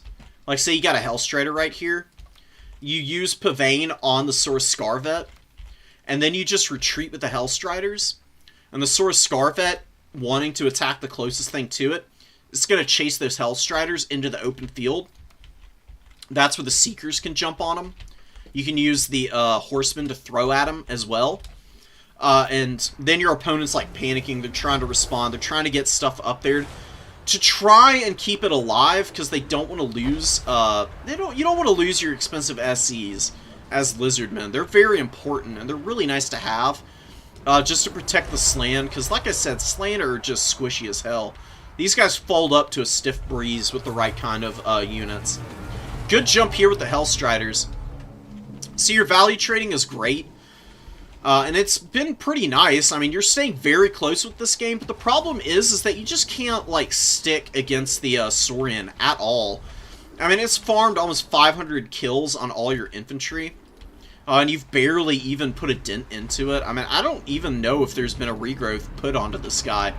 It's given the Lizards way too much opportunity to be able to bounce between objectives and outcap you, which really should never happen as Slaanesh. You should almost always have the advantage of the mobility game. And you've been just a little bit scared, it seems, to fully engage the Lizardmen units when you've been given opportunities to. Because this is a very expensive monster. I mean, it's almost 3,000 gold. It can't be everywhere at once. Like, it's over here farming your infantry, fine. You gotta take damage somewhere. It's better it's doing that than on the back objective value trading. Star Chamber Guardians took a big beat down here. Did a pretty good job of working those guys down with the Seekers and the Forsaken. But they do ultimately get pushed back. These guys are still fairly functional. I mean, they're unbreakable as long as there's a hero or a lord near them. And they can still get regrowths and be an annoying tool for your opponent to value trade with. Even though there's only 37 models left. Seekers, they start to get chipped down here. This Seeker out here, you've done a pretty good job with them. It's just been, I just feel like this is a matchup that you're not familiar with. That's really all it comes down to. As you play against the Lizards more, you'll get a little bit more familiar with this. Rampaging the Feral Saurian, or the Dread Saurian I should say, with Pavane and dragging it away from the Lizardman army is usually the best thing you can do to counter it. Because, like I said, you surround with Seekers at that point. You'll put a big old beat down on it. Sigvald's fine in this matchup, but I'm telling you, really, Azazel or the Herald are the best Lord options in matchups where you're less dependent on your Lord doing damage and really need the good magic casts. Like, really, all you want to do if you see big stuff as Slaanesh, you want to try and pull those things out of position with Pavane. You don't really care about much else. That's the best thing you can do for yourself. These guys are very hard to catch. A Herald can even get in and do good damage against Slan if the Slan is vulnerable and doesn't have a lot of help nearby. Azazel, being a flying lord, is perfectly safe up in the sky away from the Dread Saurian. He's never going to get touched by it, and he's very good at dive bombing skinks and other type of units and using Demon Blade to debuff their leadership and send them running. Because then you've got lots of good units that can follow up on routing skinks and just chase them off and farm army abilities out of them. Because that's how Slaanesh gets army abilities, which are really strong, like Fascination and Narcissism, is chasing down and killing routing units. So Hellstrider's really good at that. Fury's not really all that great. I don't like Slaanesh Furies, man. I'm telling you, I think they're really kind of a waste of time. You've got so many good AP damage units. You're better off just bringing one Fiend instead of two Furies, in my opinion. They're so squishy. They've got poor leadership. Their weapon strength isn't all that great despite having AP. Devastating Flanker is okay, but it's only up to 40 charge bonus. And Fiends just do a little bit more. They're better at trapping stuff. They're way more useful as a grounded unit with 95 speed and Soporific Musk for debuffing. And they've got good weapon strength in their own right, and their Devastating Flanker is much better, getting up to 76 charge bonus when they're charging something in the rear. They will absolutely chunk the HP out of a Skink or even a Saurus with a good rear charge. It's very brutal. Fiends are an absolute necessity against the lizard men. And if they surround the Slan or the Scarvet on the Carnosaur, they'll still do really good damage. Scarvet doesn't have magical attacks, so the physical resist comes into play for the Fiends. And their animations are amazing, so they really chew on big stuff like that. It's really nice. Still a very strong unit. They did get a little bit toned down, so they're not quite as strong. And, you know, Seekers in the spot they're at are just an absolute nightmare for most factions. You can also bring Heart Seekers. They're very expensive, and you don't want them to get shot at by anything. But for all the damage that Seekers are able to do, Heart Seekers are an absolutely insane unit. I mean, they got perfect vigor, so they're always going to have 100 speed. They just blaze around the battlefield and charge isolated units. They farm up all of their like abilities pretty easily. Soul Scent's not bad because your units are going to be routing a lot of the time fighting against Slaanesh. So the extra armor-piercing damage and melee attack is really nice to have, especially with Azazel, who's going to be debuffing leadership with Demon Blade. And they also have Obsessive Adoration, so they get even more weapon strength and melee attack with Azazel around, so you get the right engagement with those guys, and they'll absolutely ruin anything that they engage on. Something to keep in mind. Yeah, take care, Ninja. And this is going to be the last cast. I know that one took a long time. I just really wanted to go over it, because Slaanesh is fine for new players, but it can be very hard and overwhelming to micro all your units around and recognize your opportunities. Basically, you want to use your infantry. I mean, this is the ultimate hammer and anvil faction. Your infantry are very high quality, even the Marauders, just because they all have immune to psychology. They're very hard to break down, even for Lizardmen who have lots of otherwise really good units against infantry. Because, you know, lots of the SEs are reliant on the fact that they cause terror to break down the infantry units. So your stuff being able to hold in combat as long as they can, just by virtue of not getting scared by anything, is really awesome. Very good at trading into skinks. Decent at holding even with big monsters attacking them. And then you've just got all the mobility in the world to bully the Lizardmen. Even though Seekers are limited now, they still do good work. I mean, they're a fire and forget unit. You just get them into a position where they rear charge something. They farm a ton of value. If they die, you just wait until they're back available from the pool. Bring them back in again, do the same thing over and over again. Hellstriders are really good too. Very good at chasing down routing units, as well as putting pressure on hunting packs. Like locking stuff in place when you want to keep it isolated away from a fight so that another higher DPS unit can really farm a bunch of value. Lots of cool things. Also, against lizards, the Sibilant Slaughtercade is a really strong unit, guys. An immune to psychology chariot. It's got decent mass, and it's got 100 speed. Compare that to the Corn Chaos Chariot, which only has 78. This thing blazes around the field. It is amazing against low armor infantry, which is skinks in a nutshell. They're really good at shutting down skink skirmishers. They do a ridiculous amount of damage. And they've also got devastating flankers, so that charge bonus of 60, already damn solid, goes up to 120 with a rear charge. They one-shot infantry models like nobody's business. This is a great unit that not a lot of people talk about. Very good against factions like Lizards, where they're trying to keep all of their units in very neat, boxy type of formations so that they can avoid getting isolated by your devastating flanker type units. They just break open formations really nicely. Chariot's got a lot of buffs, and some Chariots are still kind of bad, but the ones that are good are really good. Like Sibilant Slaughtercade's excellent. The Beastman Razorgore Chariots are absolutely disgusting, guys.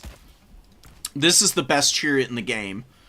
They have 2,000 mass. They're really quick. They get extra speed from Primal Fury and more charge bonus. Crazy high charge bonus to begin with the majority AP damage. Great bonus versus infantry. These easily will grind up like 2,000 value if you're like maximizing their charges. If you just keep a Razor Gore Chariot on the move, they'll wreck just about anything in the game. So, making good use out of the either cost-effective or just monstrously overtuned chariots is really important. You know, chariots are still something that can be shut down by mass, obviously. Feral Cold Ones and Spear Riders are pretty good at shutting down your chariots.